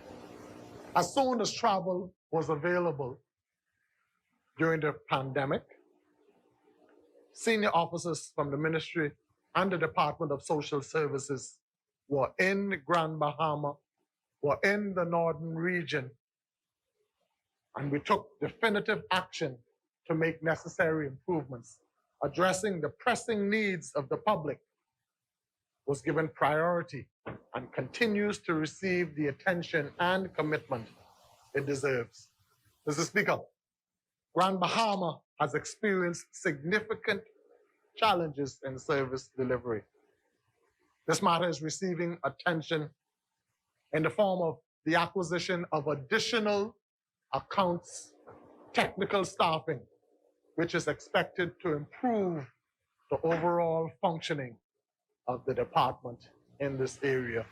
And on that point, I want to thank the Minister of State for Finance, Minister Kwesi Thompson, for his assistance in that regard.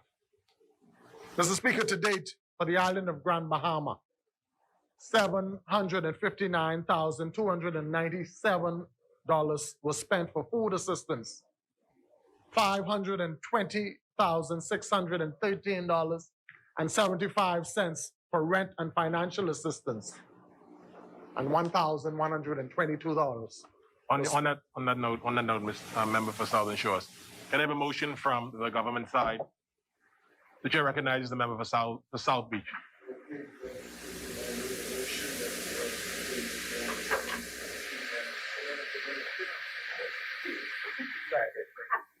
It's being moved and seconded that the business of this House will continue beyond the 7 p.m. hour.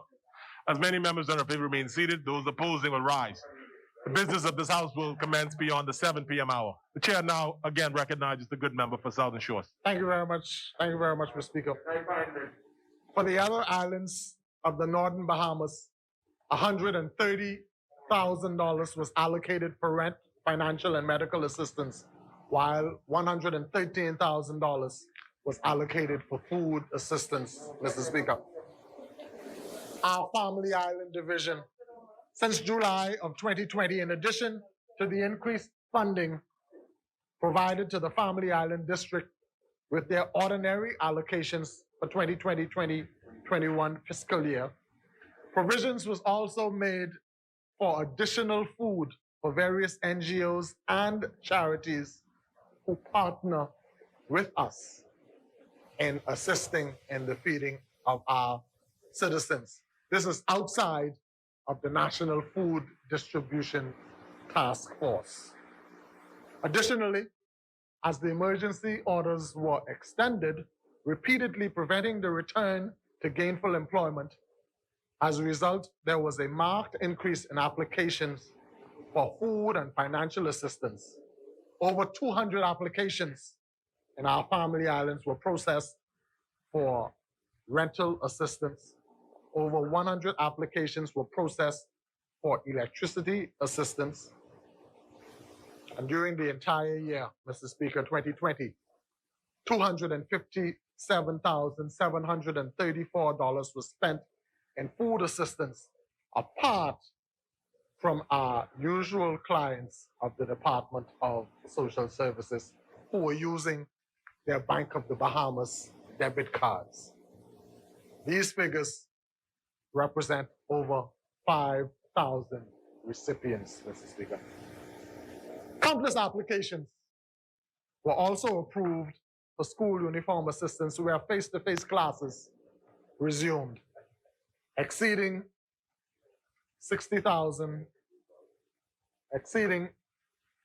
$80,000.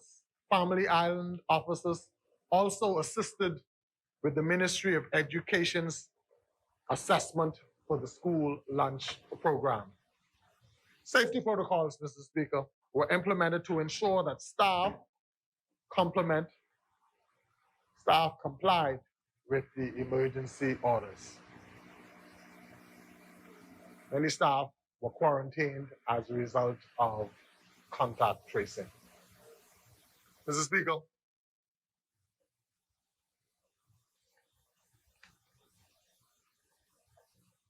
the week of the 17th of January, a video went viral depicting abuse of children in one of our homes that later turned out to be the Children's Emergency Hostel. We immediately sprung into action, Mr. Speaker. The National Child Protection Council did an in-house investigation. Our suspicions were confirmed, and we invited the police to investigate. During that time, through press conferences and otherwise, I would have kept the nation apprised of what was happening. Mr. Speaker, the matter is now a police matter. And so my commentary on the specific matter has to be limited. But Mr. Speaker, that would have been a trying few weeks for us because we are satisfied, along with the board of the Children's Emergency Hostel, that what transpired was not and is not a part of our philosophy. Mr. Speaker, the department was already conducting a review of its management agreements, but this incident has advanced our plans to make the required changes to the existing policies in accordance with our own legislation, as well as international best practices. As a result, Mr. Speaker, we ensured that a letter was hand-delivered to each member of each institution, each of our child care institutions throughout the Bahamas. There are 8 of them. Each staff member was given a letter with specific instructions that corporal punishment would cease.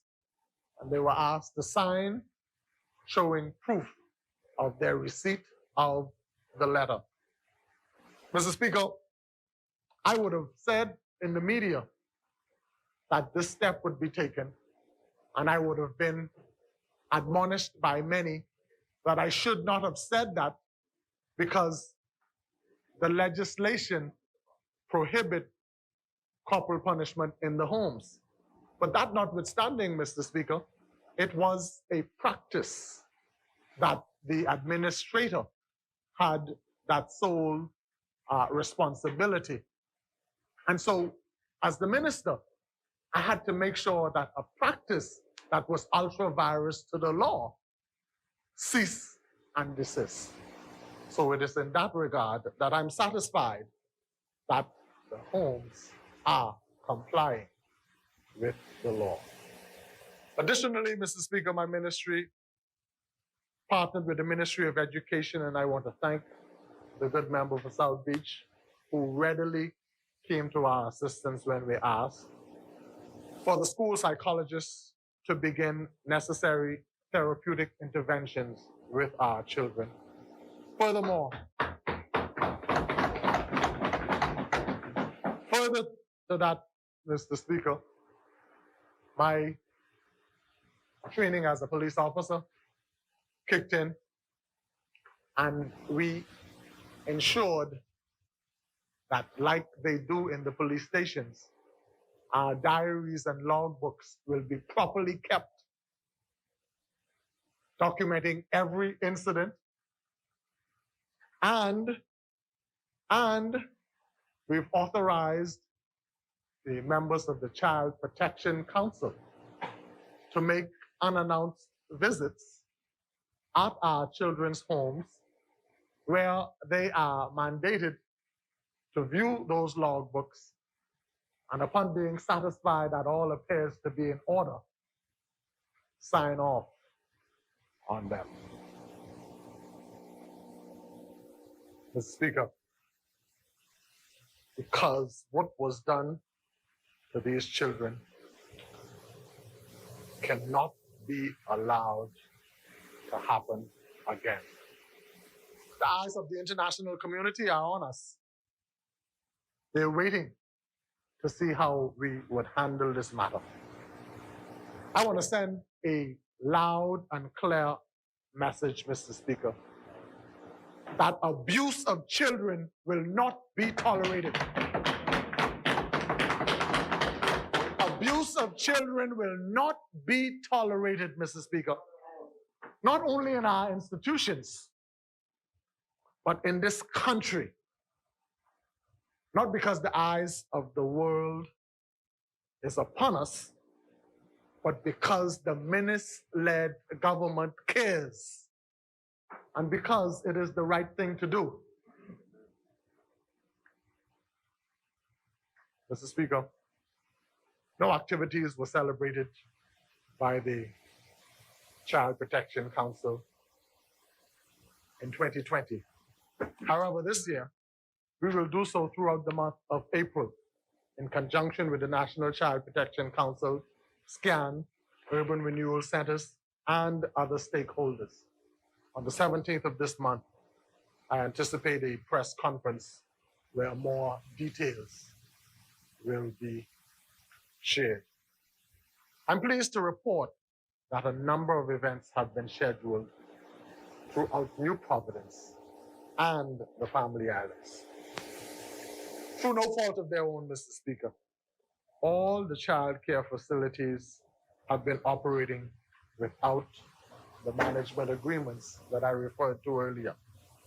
However, this is about to change. A good assistant coach gave us his free legal mind, and he was a part of a hard-working team that met every week, sometimes twice a week, because I gave them a deadline, Mr. Speaker. They called me the slave driver. Gave them a deadline, Mr. Speaker. The deadline is by the time we celebrate the National Child Protection Council activities in April, those management agreements would have already been reviewed, and opinions and suggestions from the boards advanced and those management agreements would have been signed. I'm pleased to report that I have it here in my email, evidence of those management agreements having been sent to the various boards of the various children's homes for the input of those boards. I'm also pleased, Mr. Speaker, to announce that a professional standards of care for all of our child care facilities have been developed, which will accompany the management agreements. These standards outline how residents are to be treated and how the home is to be operated. And so, Mr. Speaker, at this time, I want to express my gratitude to all of the management and staff of the various children's homes. I want to express my gratitude to all of the boards of the various faith-based organizations that work with us in managing these homes. I'm pleased and satisfied that they share our philosophy as to how the children ought to be treated. Mr. Speaker, I also take this moment to remind all persons involved with these facilities of the accomplishment brought to our attention right here in this very house by our Minister of Education, the good member for South Beach, of a Bahamian who became the first colored or black head boy to a very prestigious school. I don't remember the name of the school. You could help me, brother. Yes, St. Leonard's in Scotland. Mr. Speaker, I remember that, Mr. Speaker, because the fine young man of whom he spoke, the fine young man that we all praise in this house and throughout the country for being an ambassador, was once a ward of the state. I make the point, Mr. Speaker, that those persons who are caring for our children are caring for future leaders of this country.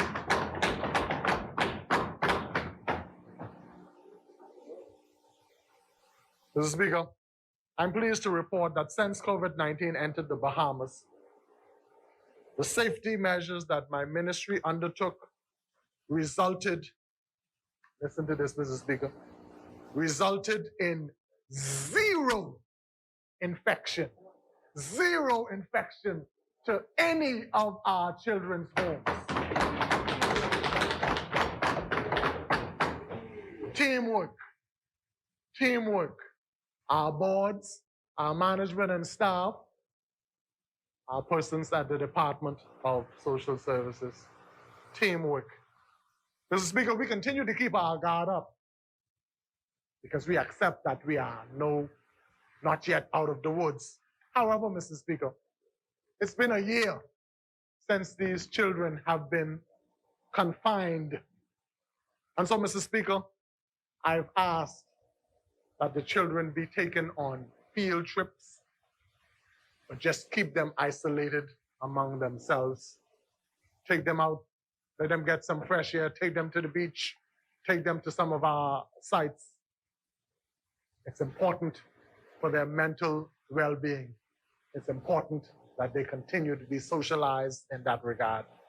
It's important as we look forward to resuming some sense of normalcy. Mr. Speaker, between 2020 and 2021, we had 3 new administrators of those facilities. And normally that wouldn't stand out. But it stands out, Mr. Speaker, because the 3 new administrators are all men.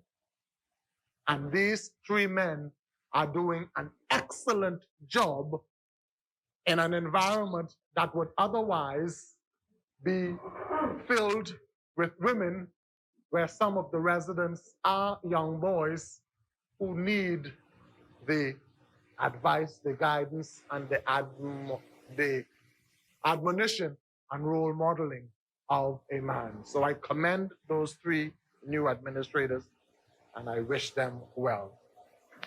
Mr. Speaker, I'd like to announce that the Bilney Lanes Children's Home has been moved to a new location. Now, Mr. Speaker, I have this thing, Mr. Speaker, where I smile every time I hear about the Bilney Lanes Children's Home, and some of the others, I note that they were named based on where they were located at the time. Mr. Speaker, I promise to have my team look at renaming those institutions after persons who would have made contribution to the lives and development of our children. Mr. Speaker, the partnership with the Ministry of Health, my ministry embarked on a major undertaking in August of 2020 to remove boarders who lived in the Princess Margaret Hospital for many, many years because either they had nowhere else to go or were abandoned by their relatives. These persons were placed in various senior residential facilities. And I want to thank the owners of those facilities for extending kindness and providing a home away from home to those residents. There were a total of 27 of them. Mr. Speaker, I would be remiss, and I'm actually led by the Spirit, to remind our communities that it is a blessing to grow old. It is a blessing to have someone with whom you are connected to grow old. We have a duty of care for our elderly. Mr. Speaker, I ain't picking on nobody, Mr. Speaker. I ain't picking on nobody. But I was disheartened when I first became the Minister of Social Services to have a family member write me after a resident of one of our senior care facilities passed, a person who, they tell me, didn't have any visitors, but all of a sudden there was a letter requesting his national insurance benefits. I say, shame. Like my good priest, Father Crossley, would say, shame. Mr. Speaker, I still ain't picking on nobody.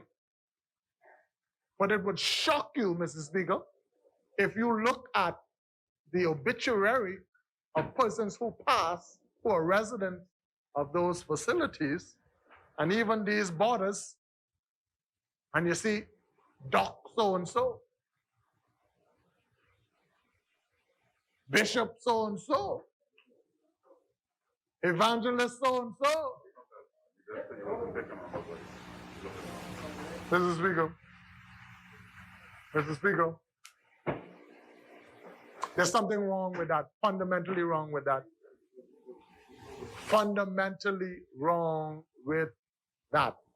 I had a meeting with my team the other day, and somehow we got on the question of urban renewal, giving support, et cetera, et cetera. And I told the team, if I catch one of them approaching the yard where my mothers live, I'll have to chase them. As long as I have able breath in my body, I will do my endeavor best that they do not become a burden to the state. Forgive me, Mr. Speaker. Staff no longer conduct in-person ward visits as per instructions by the medical staff at the hospital. However, virtual visits are made and physicians are now making electronic referrals. A total of $255,801.74 was spent on medical assistance during the period in question. Also, Mr. Speaker, the same medical assistance programs continue to be offered, with applications being completed via virtual home visits and telephone interviews. Mr. Speaker, I want to express gratitude to the team down at Health Social Services. I visited with them, Mr. Speaker, and I promised them that I would move them from their present location. I can't let the cat out the bag yet because we ain't signed on the dotted line. But a new location, Health Social Services on Shirley Street, a new location have already been identified. Sherry Ann, my good friend, I promise you that I would move you all from there. Stay tuned in just a few days. Mr. Speaker, from the custodian all the way to the director, all the members of the Department of Social Services, including our security staff,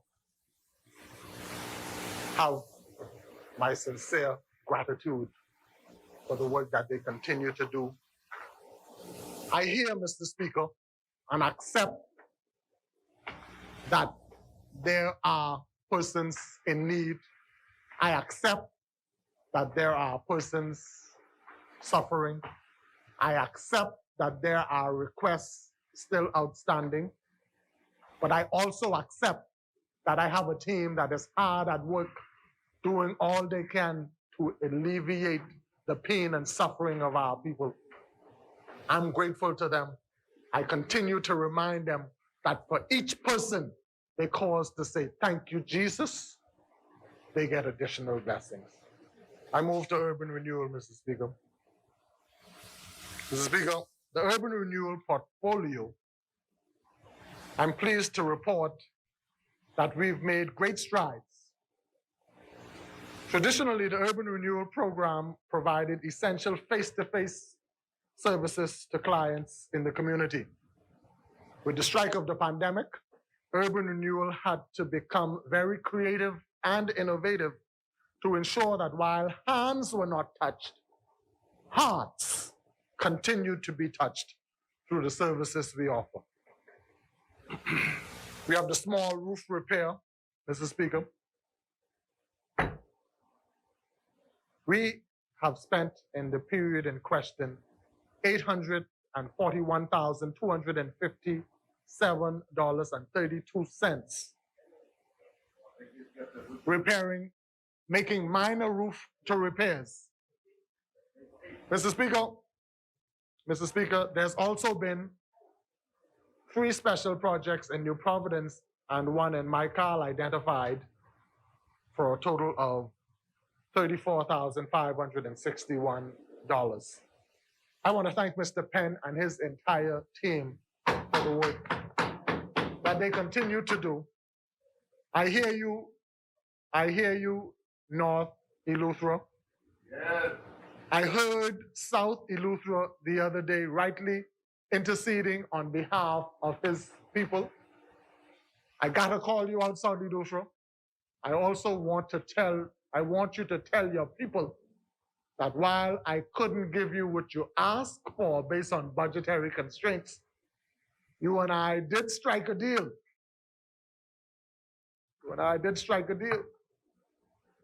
Let's go with that deal. You're still waiting for Mr. Penn. Mr. Penn, Saudi Luther says that he's waiting for you. Mr. Penn, I've authorized you to deal with Saudi Luther. I'm putting you out in the public. Let's deal with this.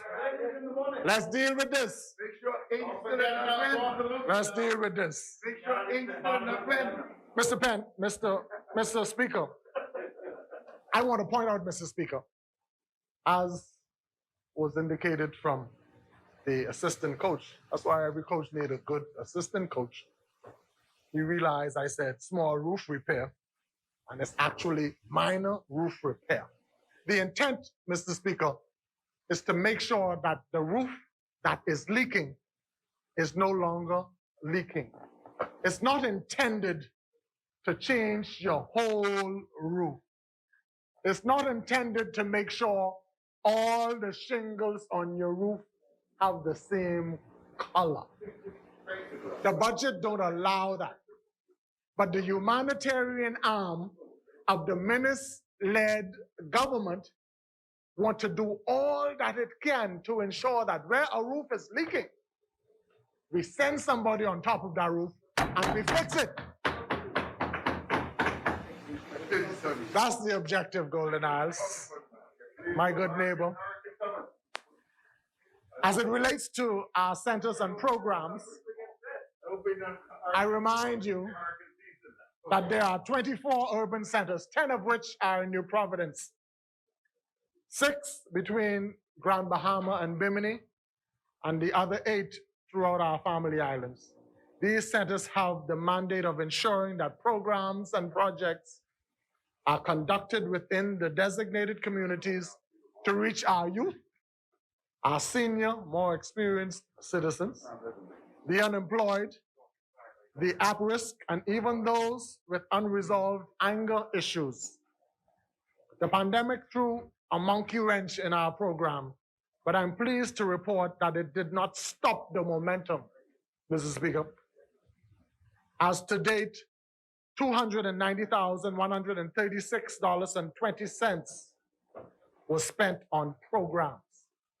These programs include our back to school giveaway, which took place in September as students received back to school supplies.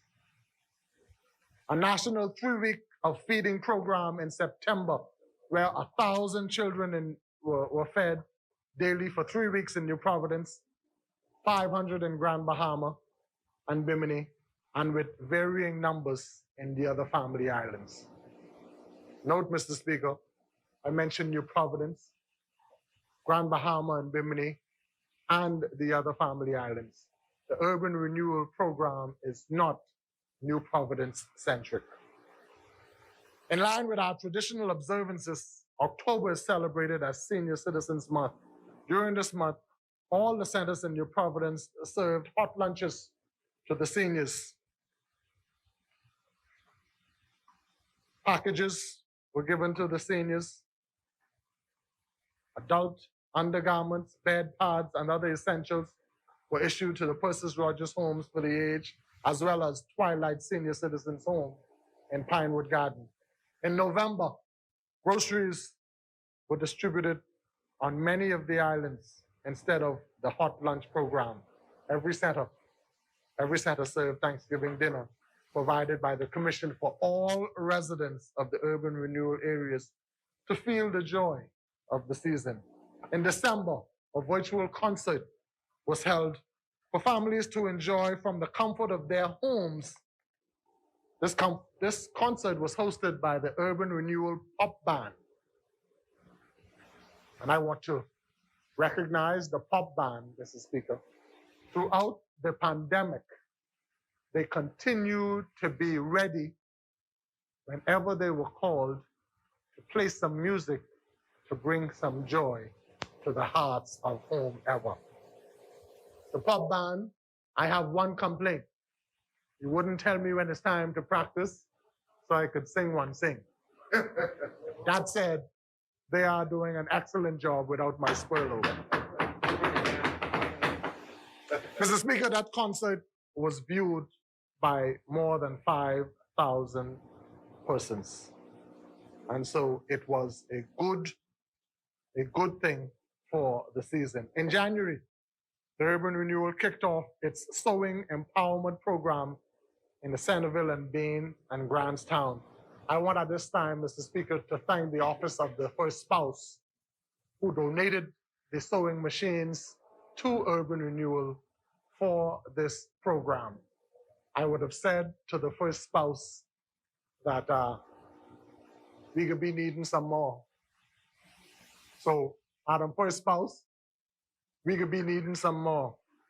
because it is our intention to take this program to Pinewood Garden, Fox Hill, and Nassau Village in April. So, Madam First Spouse, we can need some more machines. February is the month of love, Mr. Speaker. Traditionally, the Urban Renewal takes its senior citizens to the mall at Marathon. We take up that whole space in the food court, in the food courtyard, and we serenade our senior citizens in their red and white. The red is for Valentine's, not for me. In their red and white. We serenade them, love songs from the band again, and then they go in and they see a movie. Mr. Speaker, we weren't able to do that this year, but we wouldn't let a love season pass without doing something pertaining to love. So, Mr. Speaker, the Urban Renewal team found members who were married, couples who were married for more than 40 years. And they had a little competition. And out of the competition, Mr. Speaker, they were all winners.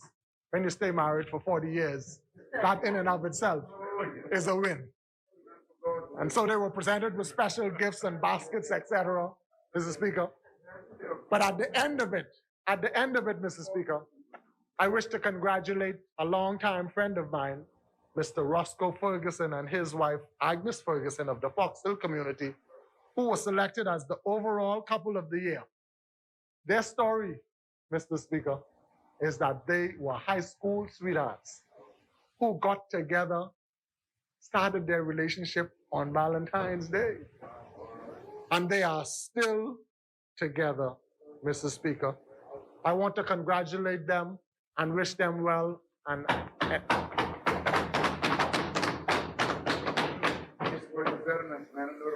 yes. Mr. Speaker, I want to thank Director Kellen Russell, a man who is always busy about the people's business,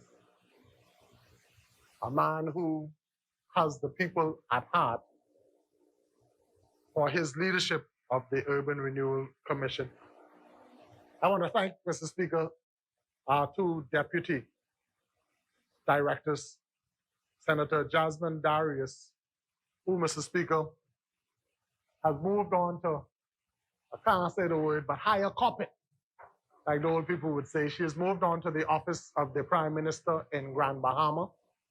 However, she has reminded me that she is but a phone call away and is prepared to multitask if necessary to continue to assist us. Senator Darius, I wish you well. I know that you will do well. May God continue to bless you. And she had oversight for Grand Bahama and Bimini, was very much involved in that lockdown, that successful lockdown of Bimini.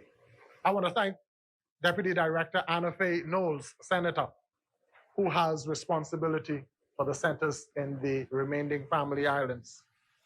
I want to thank all of our center managers. I want to thank especially Superintendent Philip Roll, who led the team of police officers that are attached to the Urban Renewal Program. I'm advised that he is on pre-retirement leave. Philip Roll, I was not aware that you were that old. You still got a baby face. But I want to thank you. I want to thank all of the police officers for the support that you give to the Urban Renewal Commission.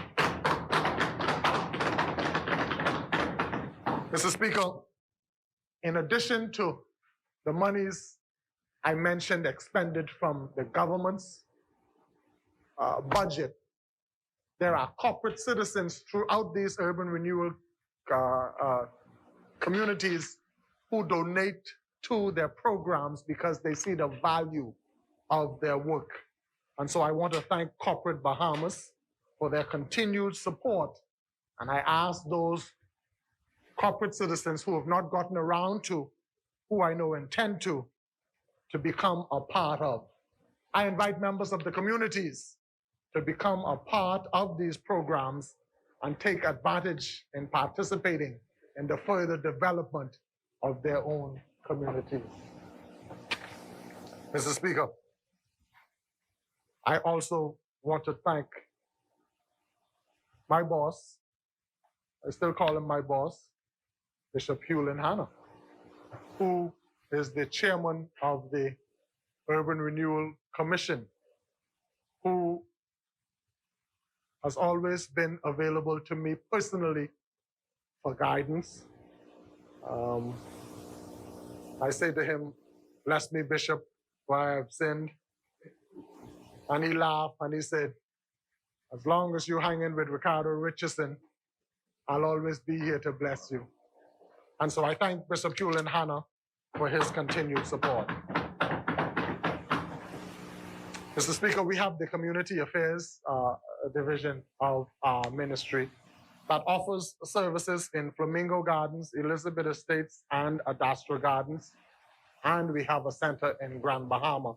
And these services are in some ways similar to the services offered by the Urban Renewal Commission in terms of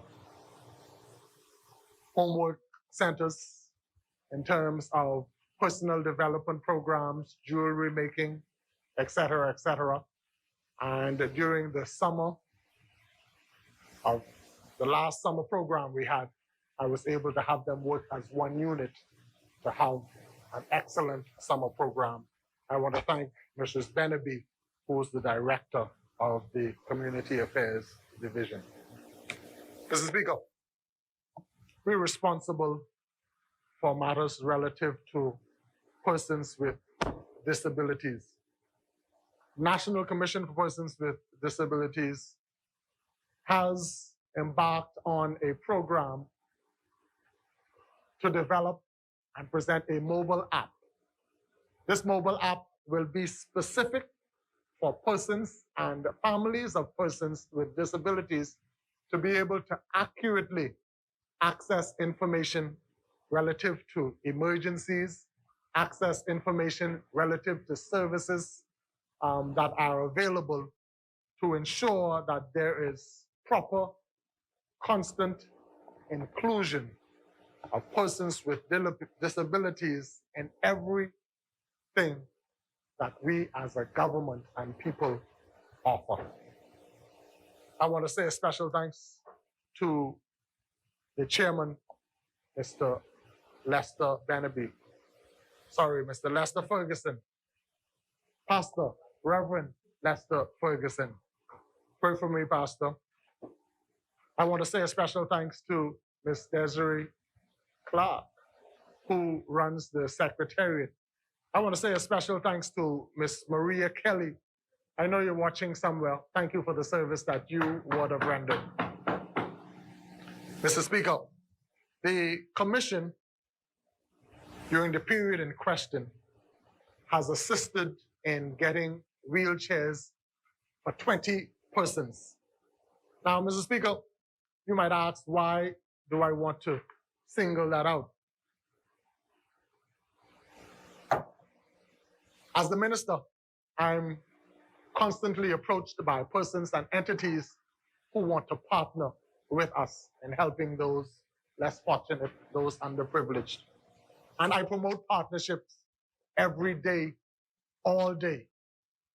However, Mr. Speaker, this particular partnership is some of my favorite partnerships. This particular partnership does not cost us any money. This partnership with these wheelchairs adds to the resources that we already have. And so I want to use this particular partnership to inspire other corporate citizens and civic groups that have surplus resources at this time to come and partner with us to add to the resources that we already have, to add to the assistance that we are able to give to our people. I want to thank Ms. Linda Smith from the Bahamas Association for the Physically Disabled. I want to thank Rotary, who work along with her. I want to thank the Red Cross, for their support of the Center for the Deaf. And Mr. Speaker, I smile when I talk about the Center for the Deaf because I attended a graduation with one of my favorite colleagues, and the colleague noted that the children, the graduates, 5 of whom are now enrolled at BTVI, persons from the Center of the Deaf now enrolled at BTVI, taking advantage of free tuition. But my colleague noted that the graduates gave him a wave and the graduates gave me hugs. South Beach, that's what happens when you're the daddy of them children. Mr. Speaker, I'm very grateful that the Secretariat, knowing that we're not New Providence centric, was able to deliver a wheelchair to the mailboat to go to Cat Island, and was able to deliver a wheelchair to the mailboat to go to Exuma. None of our services, Mr. Speaker, is New Providence centric. Mr. Speaker, we are making a special effort to register persons with disabilities because we want to ensure that as we put in place policies, as we allocate funds, persons with disabilities are counted in the number, and funds, adequate funds, are made available to ensure inclusion. But we won't do that if we don't know how many persons are out there. We want to make sure if there is a natural disaster pending and there is need for evacuation, we know who is where and who need assistance in being evacuated. So we've partnered with the Urban Renewal Commission as they do their walkabouts. Persons from the Secretariat are joining them, and we are registering persons with disabilities. I'm pleased to say that in the period in question, we've registered approximately 200 persons with disabilities, increasing our database. Mr. Speaker, the Secretariat would have held a number of virtual meetings during this COVID period. In June, there was one addressing healthy lifestyles while staying at home. In June of 2020, that is. In September of 2020, there was one addressing matters relative to national insurance, making sure that persons with disabilities know too, that they too have access to national insurance and the assistance that they offer. In October 2020, there was a leadership development workshop. And again, in November 2020, there was a second leadership workshop. The highlight, Mr. Speaker, was the International Day of Persons with Disabilities on December 3rd, where we had a virtual symposium, and our guest speaker was Dr. Floyd Morris, a special CARICOM rapporteur on disability, who's also a director of UWI's Center for Disability Studies. He is also an advocate, political communication specialist, but his most outstanding, in my humble opinion, of achievements is he was the first blind president of the Senate of Jamaica. And Mr. Speaker, he left our community of persons with disabilities inspired, further inspired, that notwithstanding one's disability, if and when they focus on their abilities, the sky is the limit for what they can achieve. Mr. Speaker, I thanked the Secretariat already, but I must single out one of our team members, our consultant, who because of comorbidities had to consult and advise us from home, Mrs. Iris Adley. I hope you're watching. Iris Adley, Frankie Campbell, miss you. I trust that you're doing well, and I look forward to seeing you soon.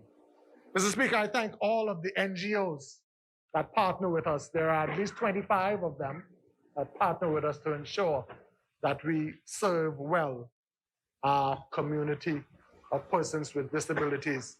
I also want to say a special thanks, Mr. Speaker, to those parents who have evolved to the point where they have not allowed any kind of stigma to cause them to keep at home and hide in the closet our children with disabilities, to cause them to be exposed to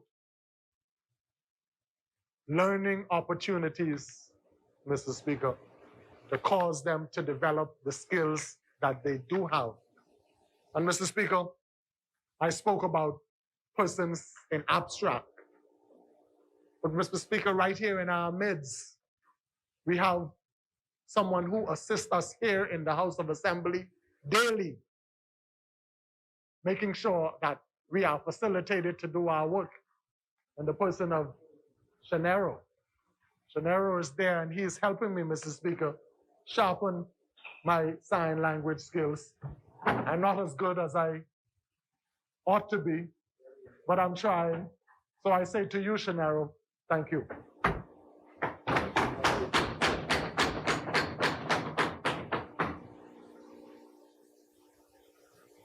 Mr. Speaker, I have the privilege of leading the Department of Gender and Family Affairs. Mr. Speaker, led by Dr. Jacinta Higgs, the Department of Gender technical officers completed several virtual and face-to-face training in gender equality, discrimination and human rights, gender mainstreaming, and efforts. Their efforts include training of 700 police officers, 300 non-governmental organization volunteers, 200 education officials and civil servants, 160 union executives, 80 migrant leaders in Abaco, 30 Family Island Women NGOs in Grand Bahama. Mr. Speaker, the Department of Gender and Family Affairs has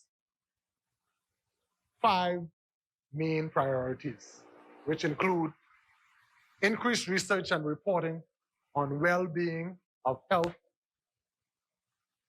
and health of women and men, increased legislation for the social protection of women and their families, increased laws, policies, intervention, prevention, and punishment to stop violence against women and girls, equal men and women representation in Parliament, and equal funding grants, government contracts, and crown land for women and men. That is their message to this Parliament, to this country, through me. Dr. Higgs, I've delivered the message. The National Women's Advisory Council appointed 20 women to include women with disabilities, women from rural communities and the media, migrant and young women. The National Tripartite Council consulted gender experts from the Department of Gender and Family Affairs to promote favorable work conditions, paid domestic work, and universal social protection for women within the Decent Work Country program. The Bahamas National Climate Change Committee, Mr. Speaker, includes 3 Department of Gender experts to increase normative resilience initiatives for women and girls to respond to the adverse effects of climate change, weather, and natural disasters. The Trafficking in Persons Committee has 1 gender expert to advise on gender matters, recommendations, and compliance. Mr. Speaker, the transformational women leadership training initiatives conducted by the Department of Gender Affairs and civil society organizations seek to accelerate gender mainstreaming, support and increase political aspirants, women political aspirants and candidates. Women in the Bahamas, Mr. Speaker, hold critical leadership roles in all stages of the COVID-19 pandemic response and recovery efforts, especially as most of our frontline healthcare practitioners, social workers, grocery store clerks, journalists, and NGO volunteers are women.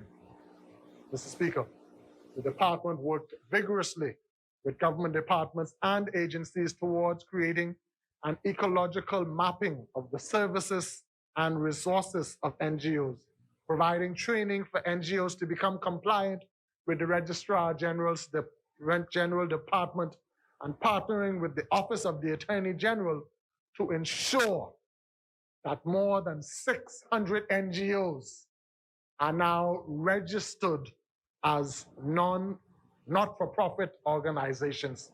And in that regard, Mr. Speaker, I want to say a special thanks to the Attorney General, who is in another place, and to Mr. Sally Lockhart, Mr. Simon Roll, Ms. Delarice Grant, Ms. Norma Fines, Ms. Audrey Demerit, and Ms. Tiffany Morse for the persistent focus that was necessary to accomplish such a formidable undertaking.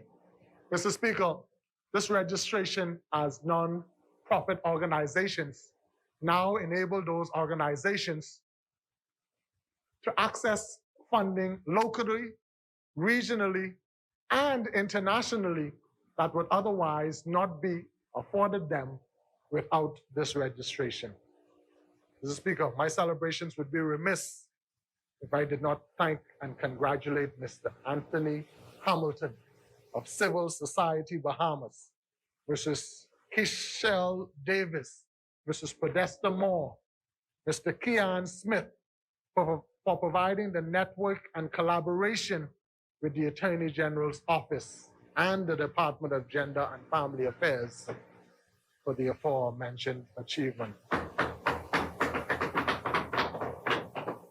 The Department of Gender and Family Affairs team embraced the expertise of national, regional, and international partners to provide virtual support and information to thousands of families affected by Dorian.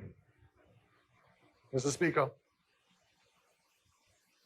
I want to say a special thanks to all of our NGOs for the role that they have played and continue to play for the work of social development that is being undertaken by the Department of Gender and Family Affairs. They are too many to mention, but I ask them to forgive me, Mr. Speaker. Forgive me for singling out the Crisis Center, who continue to be that undergirding that is necessary. They man the hotlines, the crisis hotlines, etc.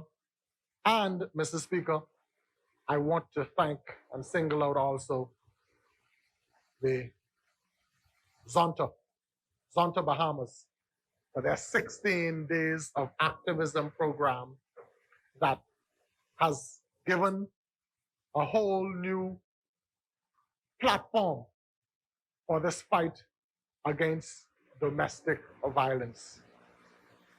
Mr. Speaker, I'm grateful for all of their work and their support.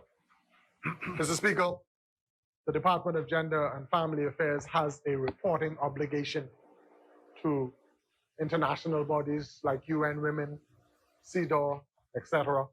And I'm pleased to say that they are meeting those reporting commitments. Now, Mr. Speaker, my wish is that our reports are not just for reporting's sake, but our reports are consistent with the programs that we are fostering, nurturing, and promoting here in the Bahamas, because they are indeed for the betterment of our people. Mr. Speaker, one of the greatest celebrations resulting from the COVID-19 pandemic is the fact, and I never thought I would be able to say those two things in the same sentence, celebrating something resulting out of the pandemic. But it's the fact that without spending $1, without leaving home or the office, I, along with technical officers of the Department of Gender and Family Affairs, were able to attend abundantly more meetings around the world, including high-level sessions with CARICOM, Commonwealth Secretariat, France, a high-level meeting there, India, climate change, Santiago, economic ECLAC, UN Women, gender experts, United Nations General Assembly for Equality, Beijing Review, African Union Women's Conference, meetings in Canada, London, Washington, D.C., and even in the European Union. Mr. Speaker, we have indeed adjusted and adapted to the times and still found a way to carry out our mandate.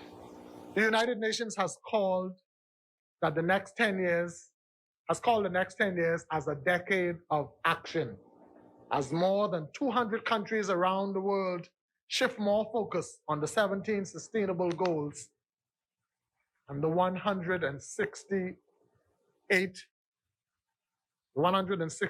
that are expected to be achieved by 2030. We are happy that there is widespread government focus on achieving those sustainable development goals, as witnessed by the intensified multi-stakeholder collaborative meeting conducted for government, private and civil society for all of the goals. We are also pleased, Mr. Speaker, that the Office of the Prime Minister has a unit focusing on these very same sustainable goals. And we trust that by virtue of that, greater awareness will be created and there will be greater cross-sectorial collaboration for achieving these sustainable goals.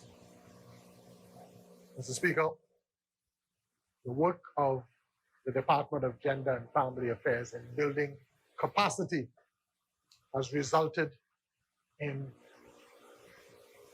our waters being poached in, so much so that 2 of our team members have since been deployed to the Office of the Prime Minister to be a part of that Sustainable Development Goal team. I wish them well, Mr. Speaker. I know that they would do well, and I'm pleased to know that the department now have more friends at that high level. I hereby make an appeal to the Minister of Finance for urgent consideration to ensure that we have the capacity in the shortest possible time to replace those 2 officers that have moved on. Mr. Speaker, that's my last statement. Yeah. Something right. Mr. Speaker, a multi-stakeholder intersectoral council was convened to provide training, advice, and guidance for families during the COVID-19 pandemic. The council was represented by the Department of Gender and Family Affairs, the Department of Social Services and Urban Development, the Ministry of Health, the Ministry of Education, the National Women's Advisory Council, the Royal Bahamas Police Force, the National Training Authority, and Civil Society Bahamas. Mr. Speaker, I want to say a special thanks to the National Women's Advisory Council led by, I get in trouble, frankly, led by Mrs. Adley, and ably assisted by Bishopess Cleopatra Williams. Mr. Speaker, they are doing an excellent job. They have adjusted to the times, and as I would have indicated earlier, they have included women throughout the Bahamas to make that council a council that is not New Providence centric. I also want to acknowledge and thank Mr. Keith Cox, Mr. Curtis Bryant, Pastor Henry Higgins, all members of the National Men's Day Committee for their contribution to the works of the Department of Gender and Family Affairs. I want to thank our own Henry Johnson, who heads the men's desk at the Department of Gender and Family Affairs. I want to acknowledge the passing of Mr. Terence Bethel, who was an active member of the International Men's Day Committee, and whose last official function, I believe, was right here in this house, as he gave support to the special assembly that was convened by women here in this parliament. And on that note, I want to thank the Speaker, through you, Deputy, for welcoming the women to have that mock parliament, for giving the recommendations that they gave, for showing the nation that they have the capacity, the competence, and the wherewithal to perform here at this level. I commend them for the work that they're doing in preparing our women for a seat around the table that they will be able to earn. Because even as we speak about quotas, Mr. Speaker, our women don't want to be tokens. Our women want to earn a position around this table so that they can speak as equals with us, their male counterparts. Mr. Speaker, I commend the leadership of Cyril, Mrs. Charlene Paul, Maria Mason Smith, and all the other women involved in the movement. It is a movement, Mr. Speaker. I say to our women that they are the majority. They are the majority as electorates. And so whatever it is that they are being denied or deprived of legally, it's only a matter of them getting together and deciding that they will put colors and religion and everything aside and come together as women fighting for one cause, like the women of the suffrage movement did. And then the sky is the limit for them. Mr. Speaker, I would be remiss if I didn't thank the wife of the Most Honorable Prime Minister, the office of the First Spouse, and the wife of the leader of Her Majesty's Loyal Opposition, Mrs. Davis, who have been most supportive of all of the activities relative to women.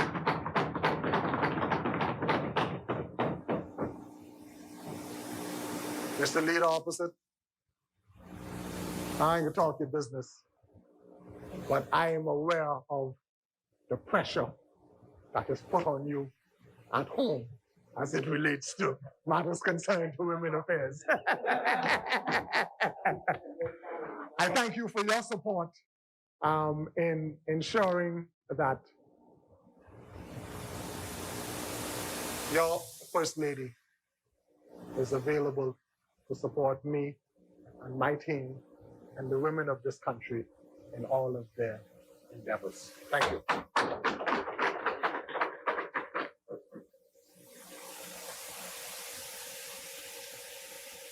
Mr. Speaker, women in the Bahamas have endeavored to organize themselves into a powerful nonpartisan advocacy caucus and a gender-based violence council with the goal of reviewing several draft bills, including gender-based violence bill, sexual harassment bill from the region, a national gender equality and equity policy, a national non-violence strategic plan, and a national strategic plan for the advancement of families.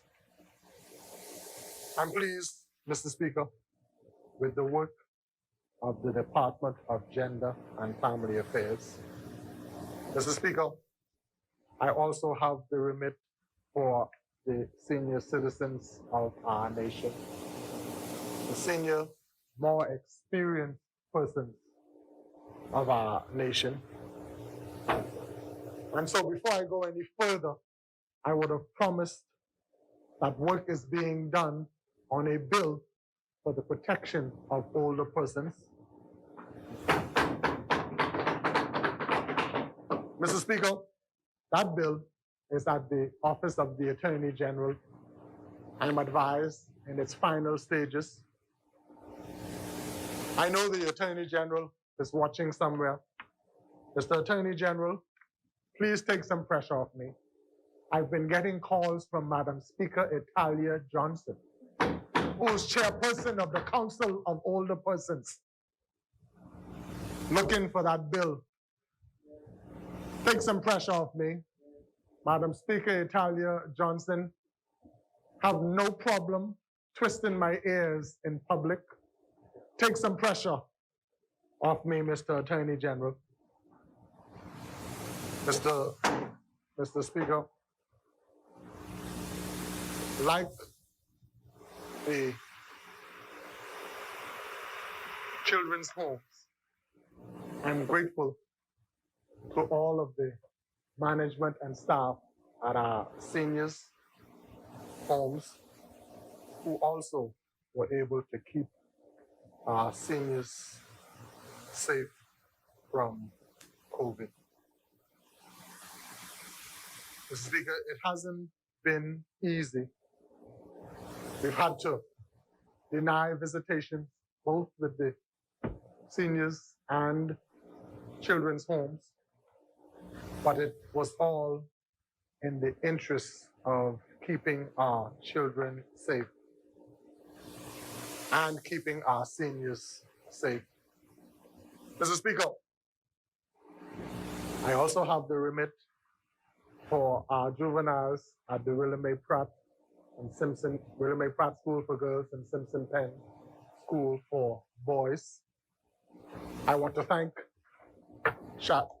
Bishop Chadwick James and his team there at the boys' school for the work that is being done. I want to thank Ms. Greenslade.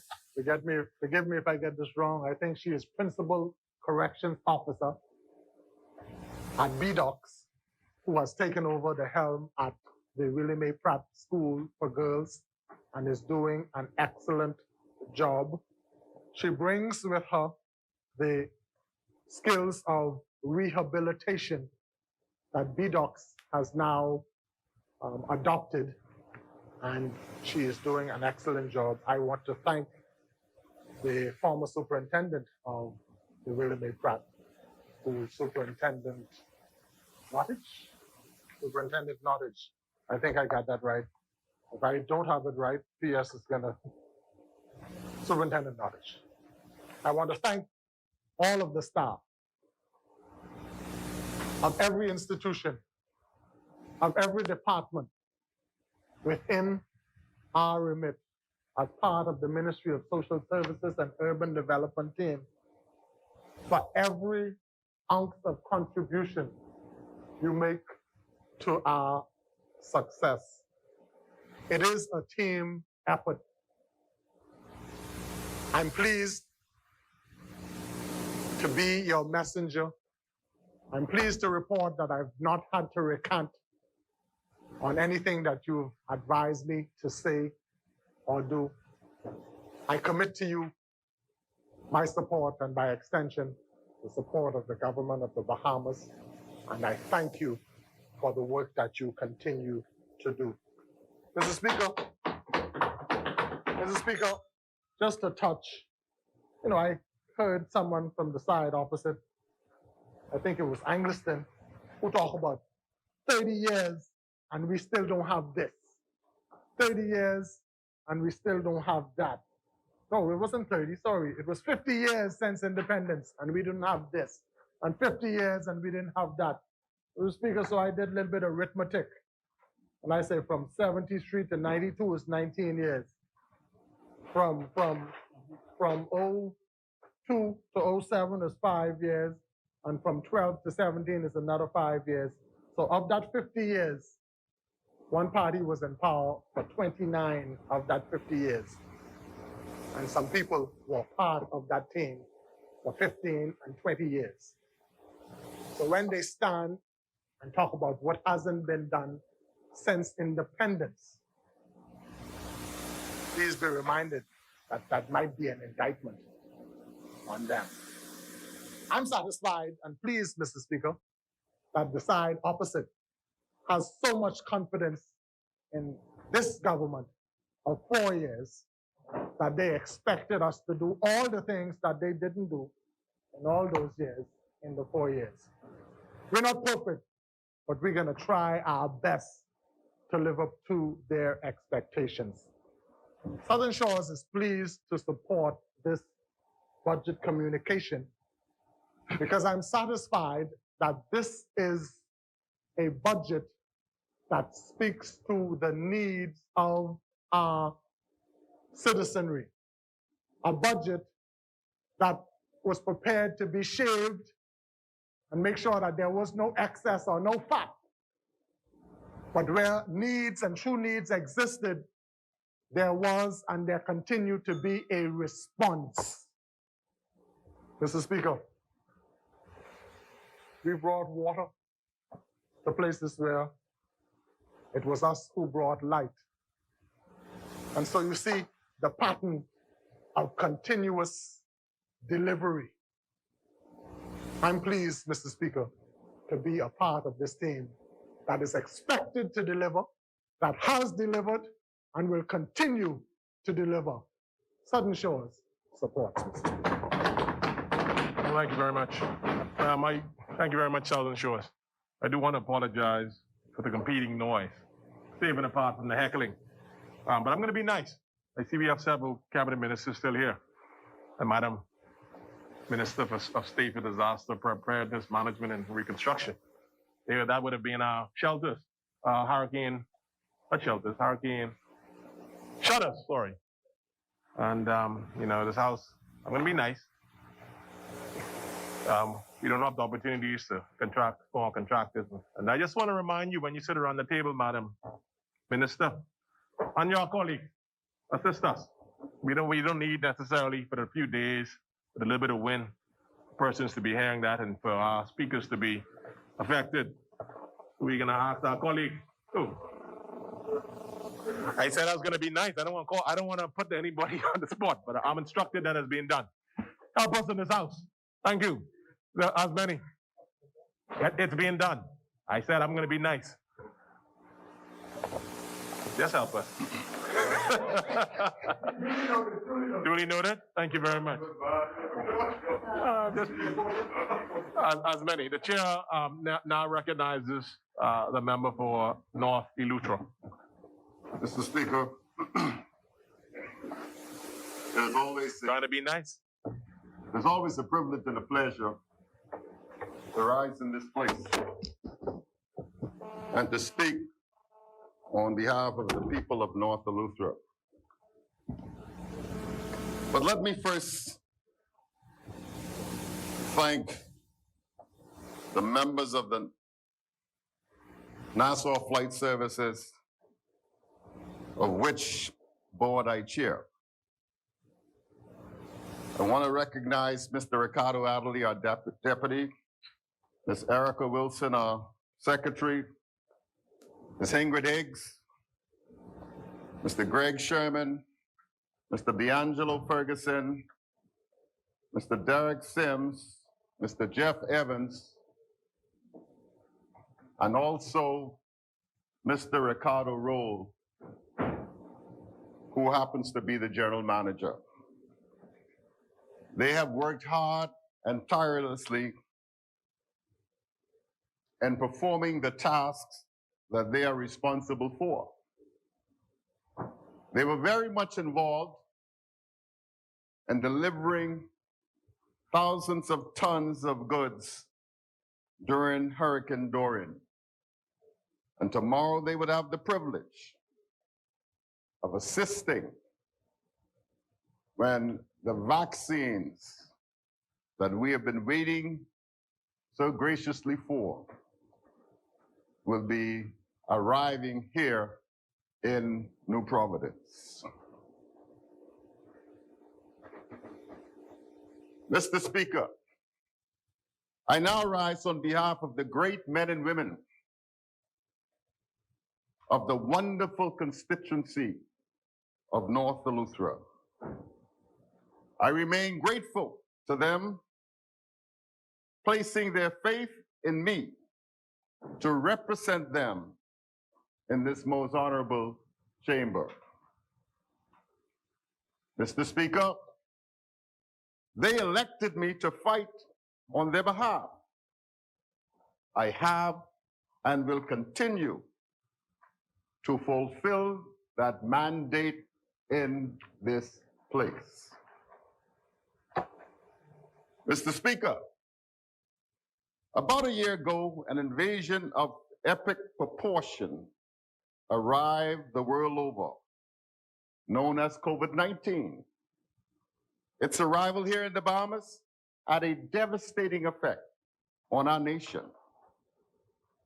Mr. Speaker, this killer virus came to kill our people and to destroy our economy.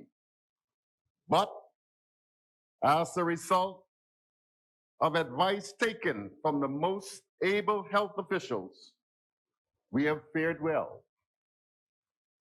Suffice it to say, Mr. Speaker, we have lost lives in this battle, so please allow me to convey my condolences to all those families who have had been affected.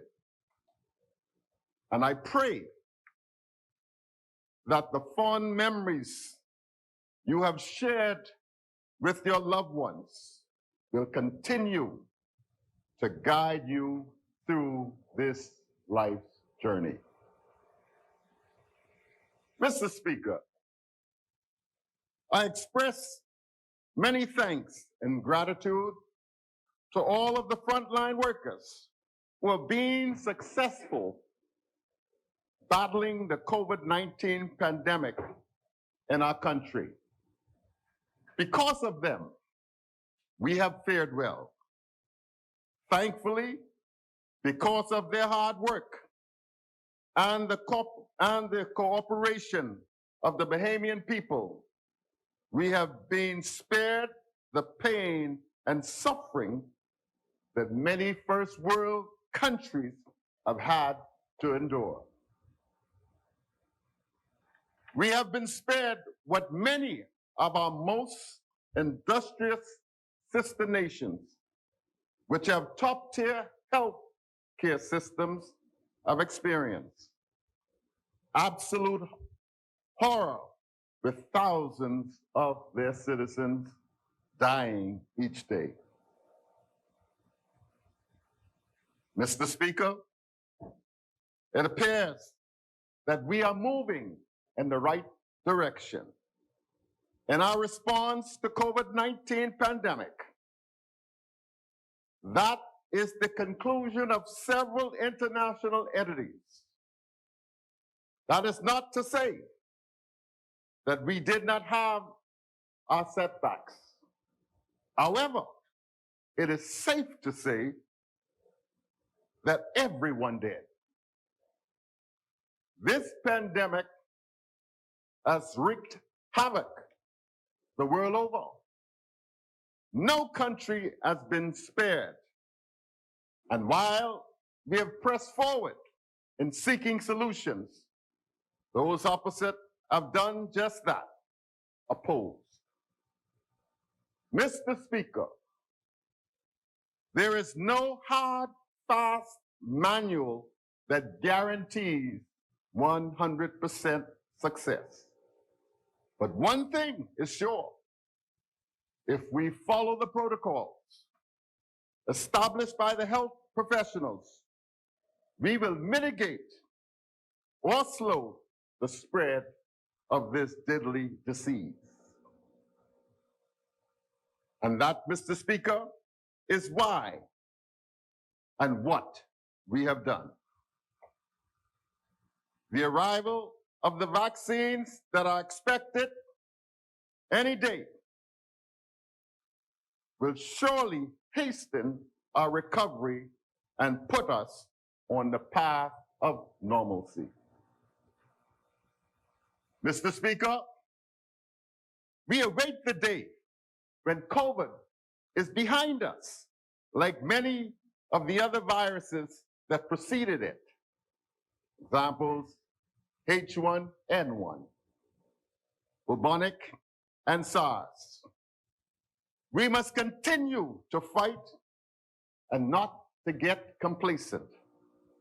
Follow the protocols, wash our hands, wear our masks, and practice social distancing. Mr. Speaker, I know many of us are tired of this because this is not who we are as a people. We are family-orientated, friendly, loving people who love to mix and mingle. That is who we are. But we have built our entire economic industry on this. But, Mr. Speaker, we must put this behind us for the sake of country, family, and friends. Mr. Speaker, COVID-19 as a two-pronged enemy. It kills lives and it kills economies. Mr. Speaker, we appear to be winning the battle to save lives, but we must continue the fight to win the battle to save our economy. Mr. Speaker, this administration has taken the steps that with programs like our food distribution, where millions of dollars were spent to ensure that our citizenry would be able to access food when they were out of work, jobs were not available, and our plight to mitigate COVID, we had to social distance. So as a part of that, persons had to stay home, persons had to take steps where they would not be able to access money, jobs, or even family members. So steps were taken to provide and to allow this to happen. Unemployment benefits to the tunes of millions because our economies were basically closed down. And if persons can't work, they were not able to earn money. However, this caring government, this administration stepped in and provided unemployment benefits to the tune of millions of dollars. Yet they say,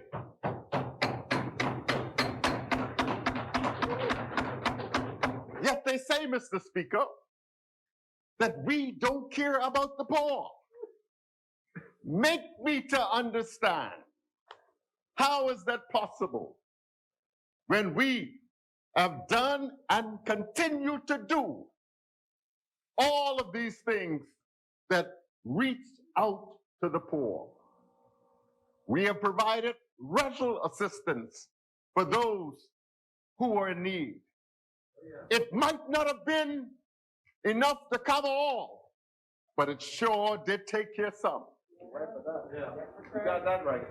Mr. Speaker, let us not forget the state that we find this country in as a result of devastating hurricanes and this pandemic and losing our money streams. Obviously, the funds were not there and are still not there to take care of all of our needs. But Mr. Speaker, we have reached out to do what we could with what we had. Correct. Soft business loans was a part of that program to help and assist. Many of us know of individuals in our communities who have benefited from these soft loans. Payment deferrals, whether they be through government corporations. There was also conversation with private business entities seeking their assistance and also deferring payments, taking into consideration the times in which we live. That says that we care. It's all about you, Bahamas. Mr. Speaker, I know that this administration cares. I know, Mr. Speaker, the hardship that many of our people feel. I live it through the many constituents that I run into daily. I speak often. I am one of these MPs that live amongst my constituents. And so I hear their cry, I feel their pain. But I want you to know that this administration is all about you. Right. Mr. Speaker, in my constituency, despite what we are going through as a nation and the loss of millions of dollars of revenue as a result of COVID-19, this administration has still been able to reach out to townships in my constituency, and we have felt their presence. We have seen what they have done to show that they care. In the settlement of Gregory Town, the Ministry of Works is carrying out its mandate to provide good roads on which to drive. And I find it amazing. I saw a Facebook post where an individual who represents a side opposite saying it's too late to do road paving now.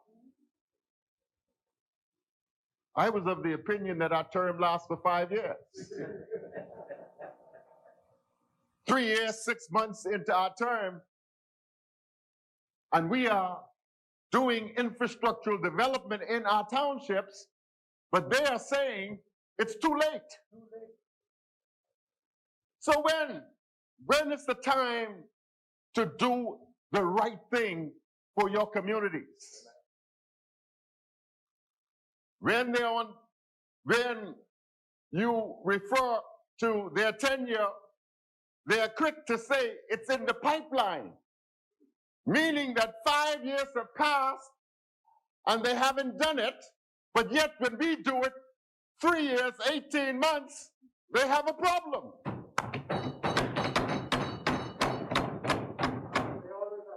There's a saying they like to say also. You got that right, my brother. Make it make sense. And so I'm thankful that the island of Eleuthera, the roads are now being paved. And people keep telling me how it's like riding on I-95 in Miami. How smooth it is. Now, I know some of my people in Harbor Island is going to ask the question, Can't hear you over there. when they going to reach Harbor Island. And Don't worry. I'm going to get to that. But I'm talking about Gregory Town. And I know you do.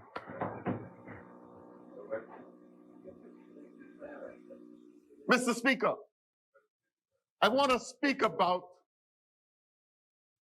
the community of Gregory Town and how it came together. And this was a result of COVID-19. Our kids in Gregory Town for the last 9 years were being schooled or housed in a burial hall. We, and I say we because I was there when this administration had promised to the community of Gregory Town that we will build them a school. And I know it was our intent. Land was cleared and surveyed, and preparation was moving in that vein. But we had Dorian and we had COVID-19.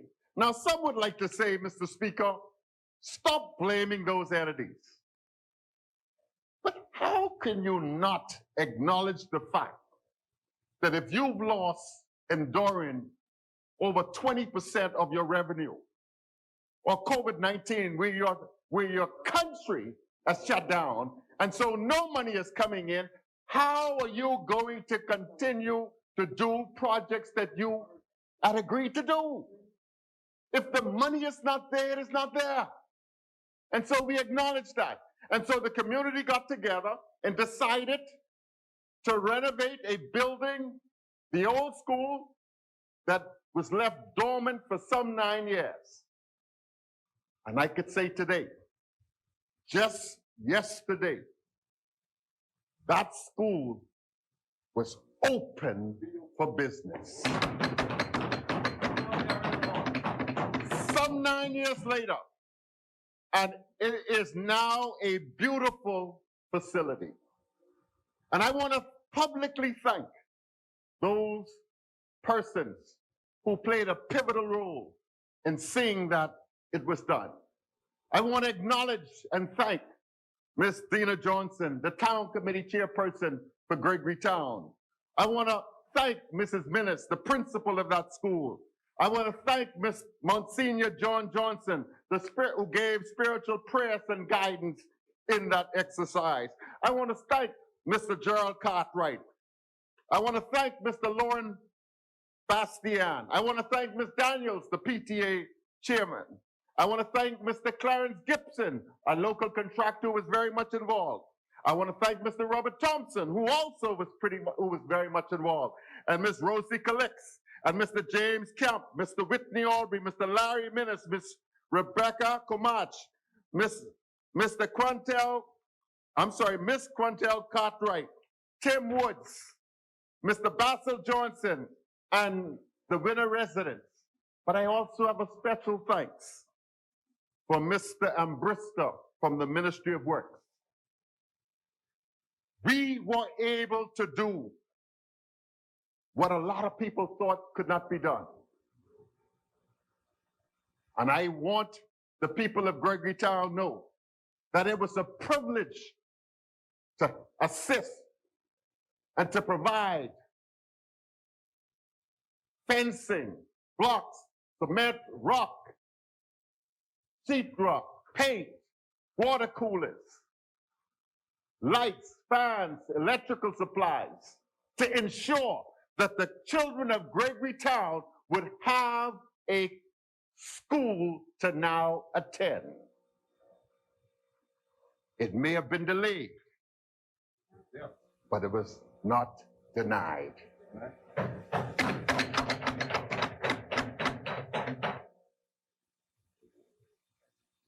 Mr. Speaker, I want to talk about another township in my constituency, the Bluff Eleuthera, where we are showing that we care about our poor, that we care about our citizens. This caring government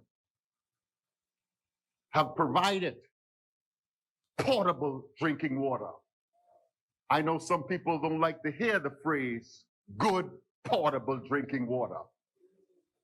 But in his absence, I'd like to thank the member for Long Island for bringing to North Eleuthera good drinking portable water.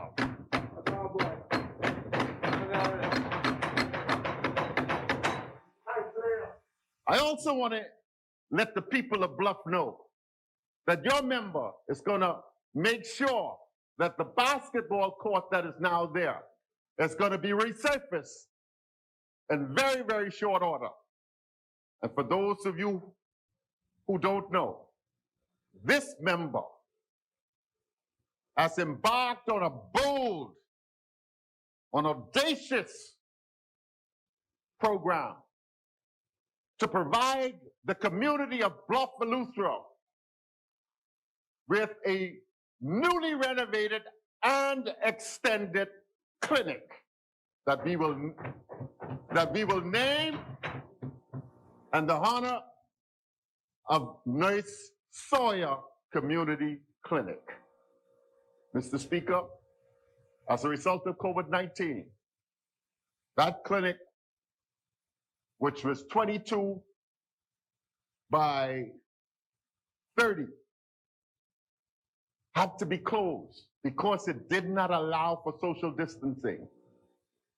It also had to be closed because it was termite infested and badly in need for repairs. But today, as I speak, we have gutted it, we've taken off the roof, we've extended it. It will have now 2 examination rooms, Mr. Speaker. It will have an emergency room, Mr. Speaker. It will have a kitchenette. It will have a bathroom for the staff, a bathroom for patients. It would have a doctor's office, and it would have a small pharmacy and a storeroom. And this project has been taken on, Mr. Speaker, by this member of Parliament. So when the government can, we will. And all for the purpose of showing we care. It's all about you, North Eleuthera. This project that I've undertaken, Mr. Speaker, this building will be approximately 1,500 square feet. And hopefully when the midterm budget comes around, you will be provided with photos of a completed clinic for the people of North Eleuthera. Mr. Speaker, I want to talk about my constituents in Spanish Wells. And, you know, when you have these constituencies with multiple townships, you will often run into situations where one township believes, Mr. Speaker, that certain townships are being treated better. And I'm sure Michael have experienced this. I'm sure North Andros and the Berry Islands experienced that. You see, you're going to have some townships where they're going to say, North Andros is getting treated better than the Barry Islands. Or they're going to say, Anago is being treated better than Long Key. Well, I have that problem too. Normally they say, well, Spanish Wells is getting treated better than maybe Harbor Island or Bluff. But Mr. Speaker, I can see why one may make that assertion. I'm happy to say that Spanish Wells, that this administration has been very, very favorable to their needs.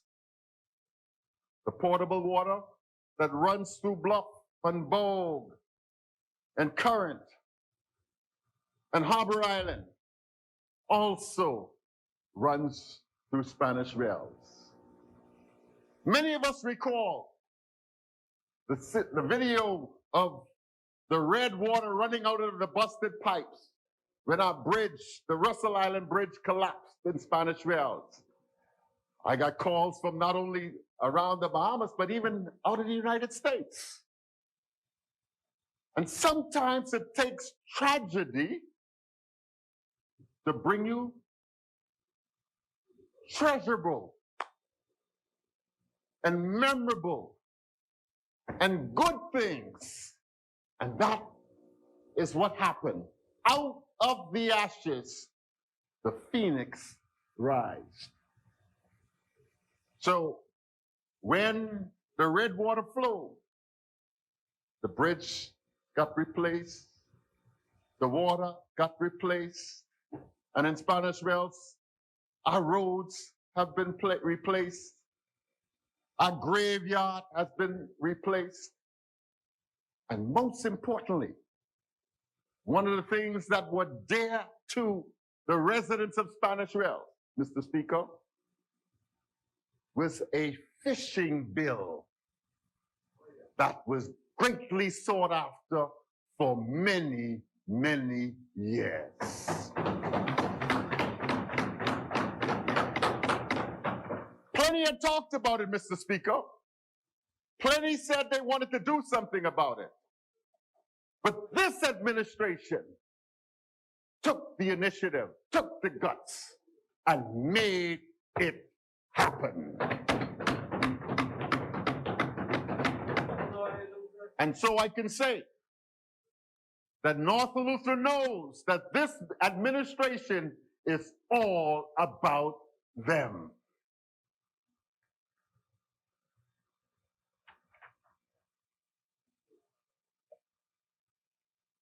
Mr. Speaker,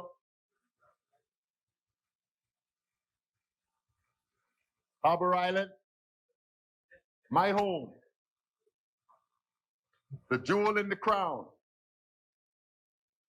where I live, where I choose to live. We have been fortunate. And I could say that my administration has probably not been the best to Harbor Island when it comes to handling our government buildings. And it's not just them. Our administrative complex is in bad or is in great need of major repair. Our commissioner's residence is in disrepair. And I've said it before and I say it again, the only government building on Harbor Island that is in good, very good condition is our health center. And while I understand the condition of our purse, I still want to put it on record that I expect something to be done. But we have been fortunate. We have been fortunate through public-private partnerships that our winter residents have stepped up to the plate. And when our communities were closed down economically, they stepped up with organizations like Bryland Aid that at last count had spent $1.3 million with a work program for a lot of our young people to engage them, to allow them to make monies, to take care of their families. They were able to clean up and to paint up the community of Harbor Island. And now it was always a beautiful place. Now it is a shining star of beauty.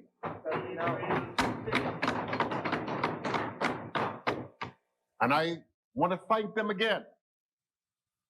And no less a person that our Prime Minister took the time out and to travel to Harbor Island and to tell them thanks on behalf of the government of the Bahamas.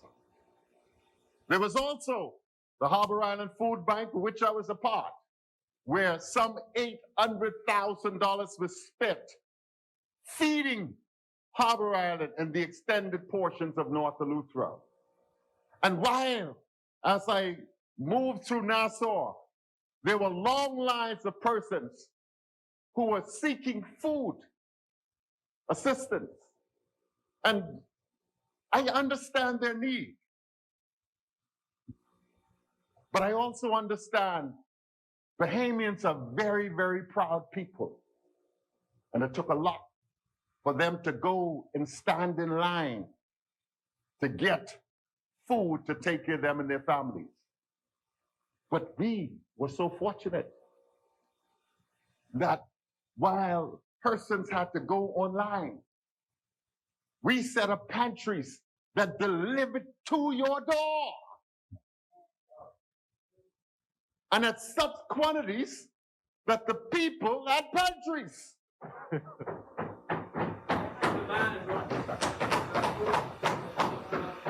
Every mail boat that left North Eleuthera coming to Nassau would be laden down with groceries sent by their families in Harbor Island to family members in Nassau. We are blessed. The people of North Eleuthera are blessed. That is what we are about, helping our brothers and sisters. Mr. Speaker,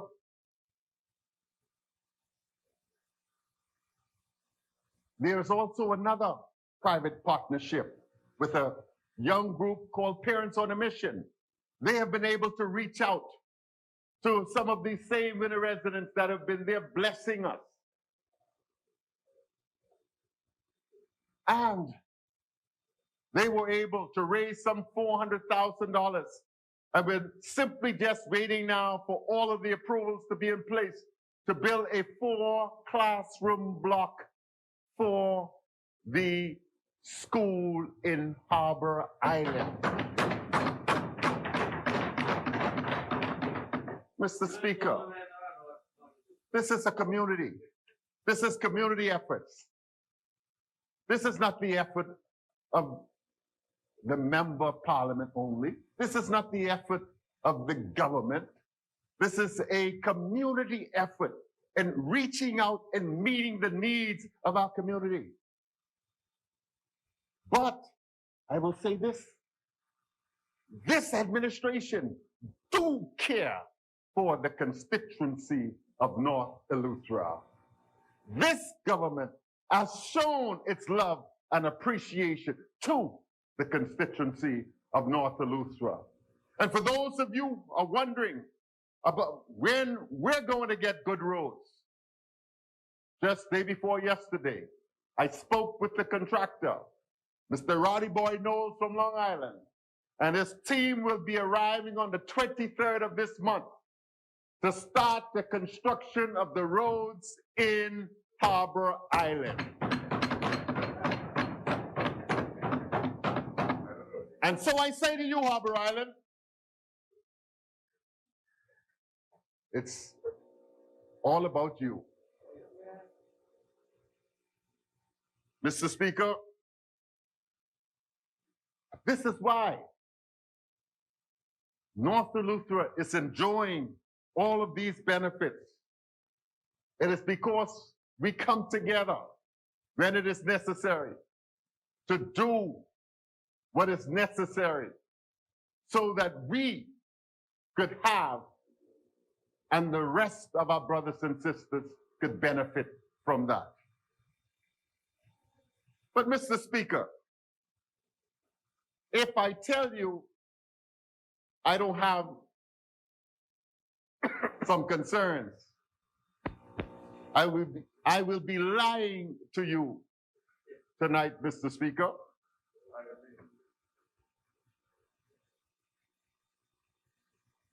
While throughout this Bahamas, persons are constantly saying about how bad it is, and rightfully so. I get that. But in our constituency, portions of North Eleuthera, specifically Harbor Island and Spanish Wells, are probably the only fully open portions in this country. And this is why I've always made the case, Mr. Speaker, that more and greater emphasis should be placed on family islands. We are able to move forward because of our independence in terms of our economies. While here in New Providence, hotels have been shutting down and downsizing. In Harbor Island and Spanish Wells, we're expanding and opening up and building more rooms and more villas.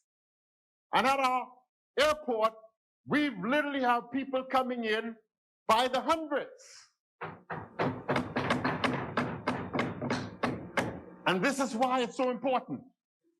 This is why it is so important that we get a new North Eleuthera airport.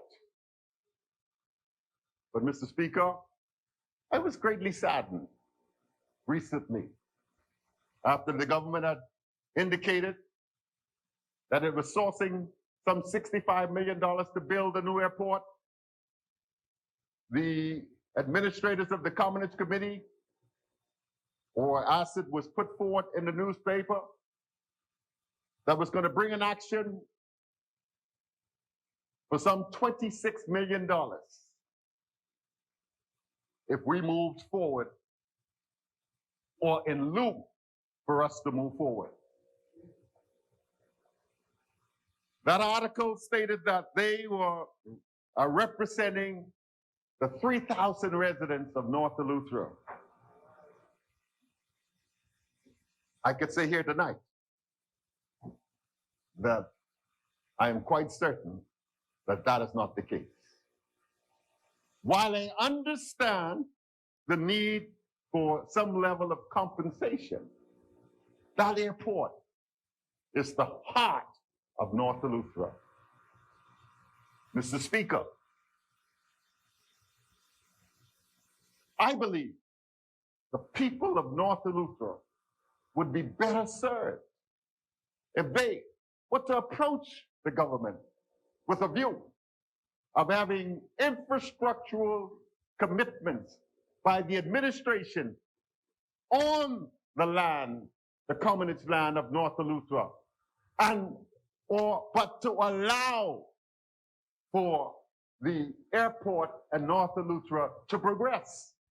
Because, Mr. Speaker, that airport represents a major development, and it allows for the expansion of our economy in North Eleuthera. Mr. Speaker, if this airport is allowed to go forward, it could only benefit the entire island of North Eleuthera, the entire area of North Eleuthera and the entire island as a whole.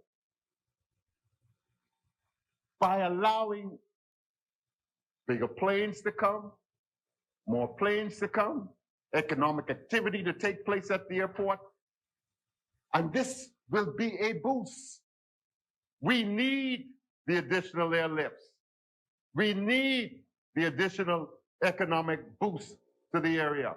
Right now, North Eleuthera serves as the economic catalyst for the entire island of Eleuthera. And so I appeal, do not stifle our growth. Do not cause us unnecessary restraint. Let's move forward together in a cooperative spirit so that the entire island of Eleuthera will move forward as a result of this development. Mr. Speaker, I mentioned earlier, and I will mention again, it is time now for Harbor Island to get a renovated, a fully remodeled and renovated government complex or a new one in its entirety. We have suffered and endured for too long. And while I spoke of the many benefits that we are enduring, it is unconscionable for us to allow our government workers to continue to operate in that vein. Mr. Speaker,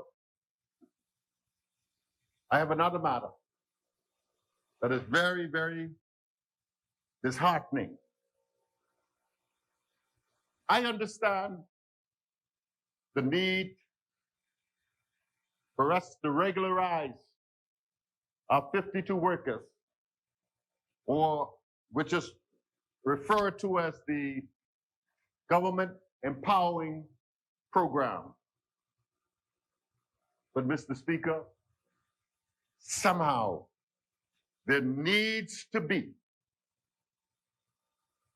a regularizing of those persons who've been and working for the government as contract workers for 10 to 15 years.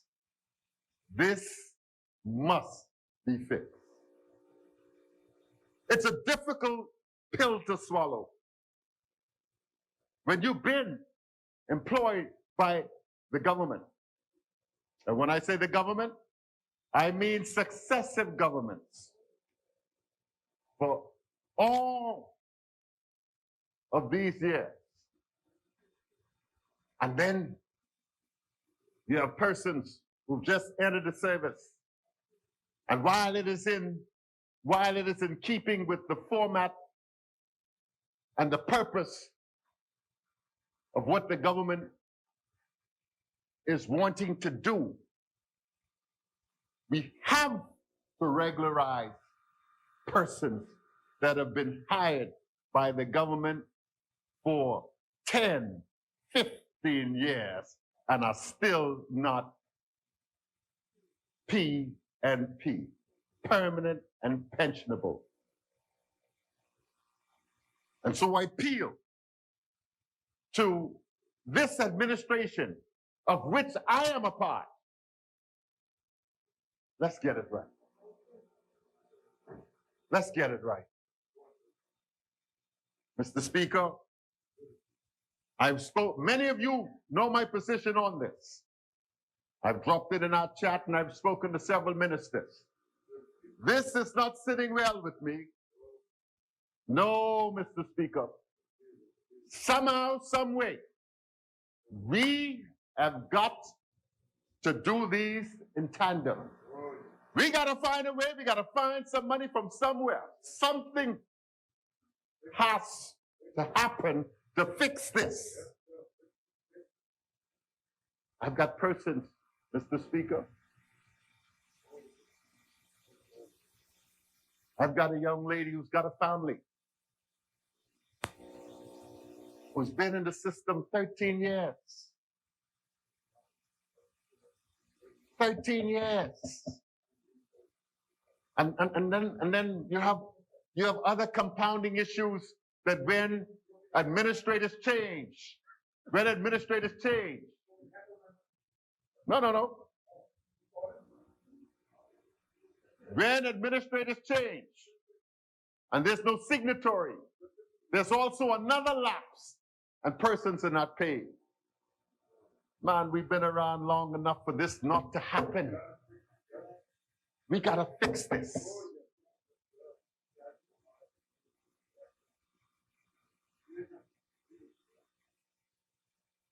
I've got persons who call me in tears. And it's not a jealousy, it's not a hate that those persons who've only been entered into the 52-week program for 2 or 3 years and are about to be regularized, they don't hold nothing against them. They don't hold no hate or no animosity against them. But they have a feeling of despair that this administration is not taking care of them. And so tonight, I speak for a Vanya Pierce. I speak for a Shalonda Ferguson and the many who've been hired by previous and current government. Regularize them.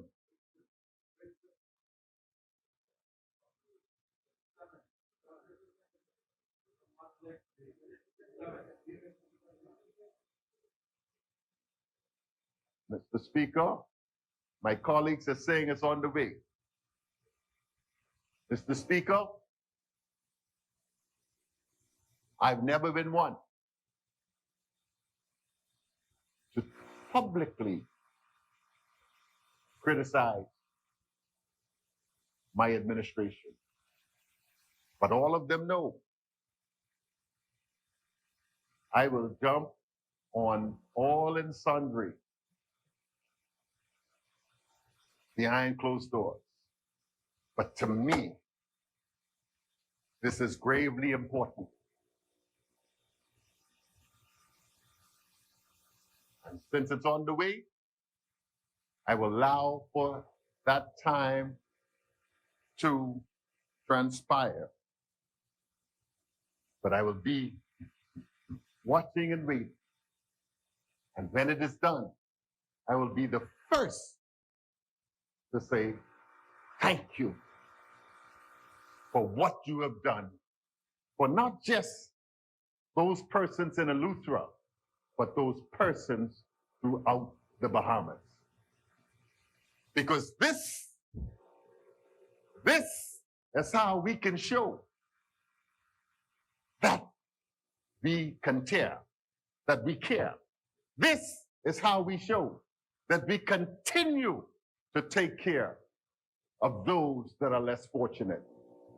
And so I say to you, and North Eleuthera, I will not tarry much further, but just to say that we appreciate what this administration is doing.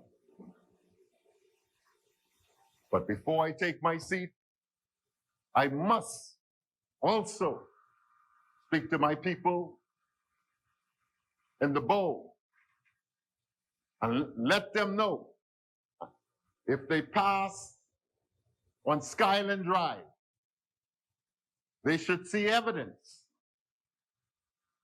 of the work that we are doing to establish the Wendell Bullitt Memorial Park. For those of you who know, Wendell Bullitt was a good man. And everybody, I want you to know that he was my personal friend. And when that park is completed, I assure you, it will rival any park here in Nassau. And I want to thank the good member from St. Barnabas who assisted with some of the playground material that arrived and that is on the site as I speak. The basketball court will be paved, hopefully by next week.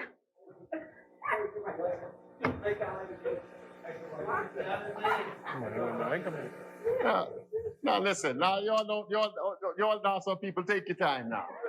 Y'all always getting everything. Y'all just remember every now and then some of us on the family island, we get a little something. You know, and we're grateful for it. You know? But we appreciate, say Barnabas, I appreciate what you've helped me with.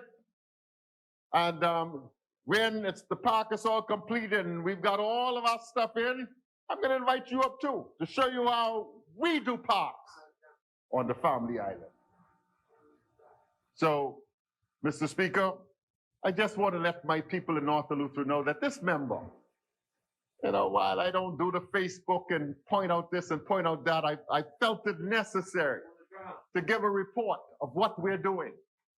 We are working in North Eleuthera, and many of our people have felt us, and they've been touched by us, and we will continue to provide for them because this administration has made it all about you.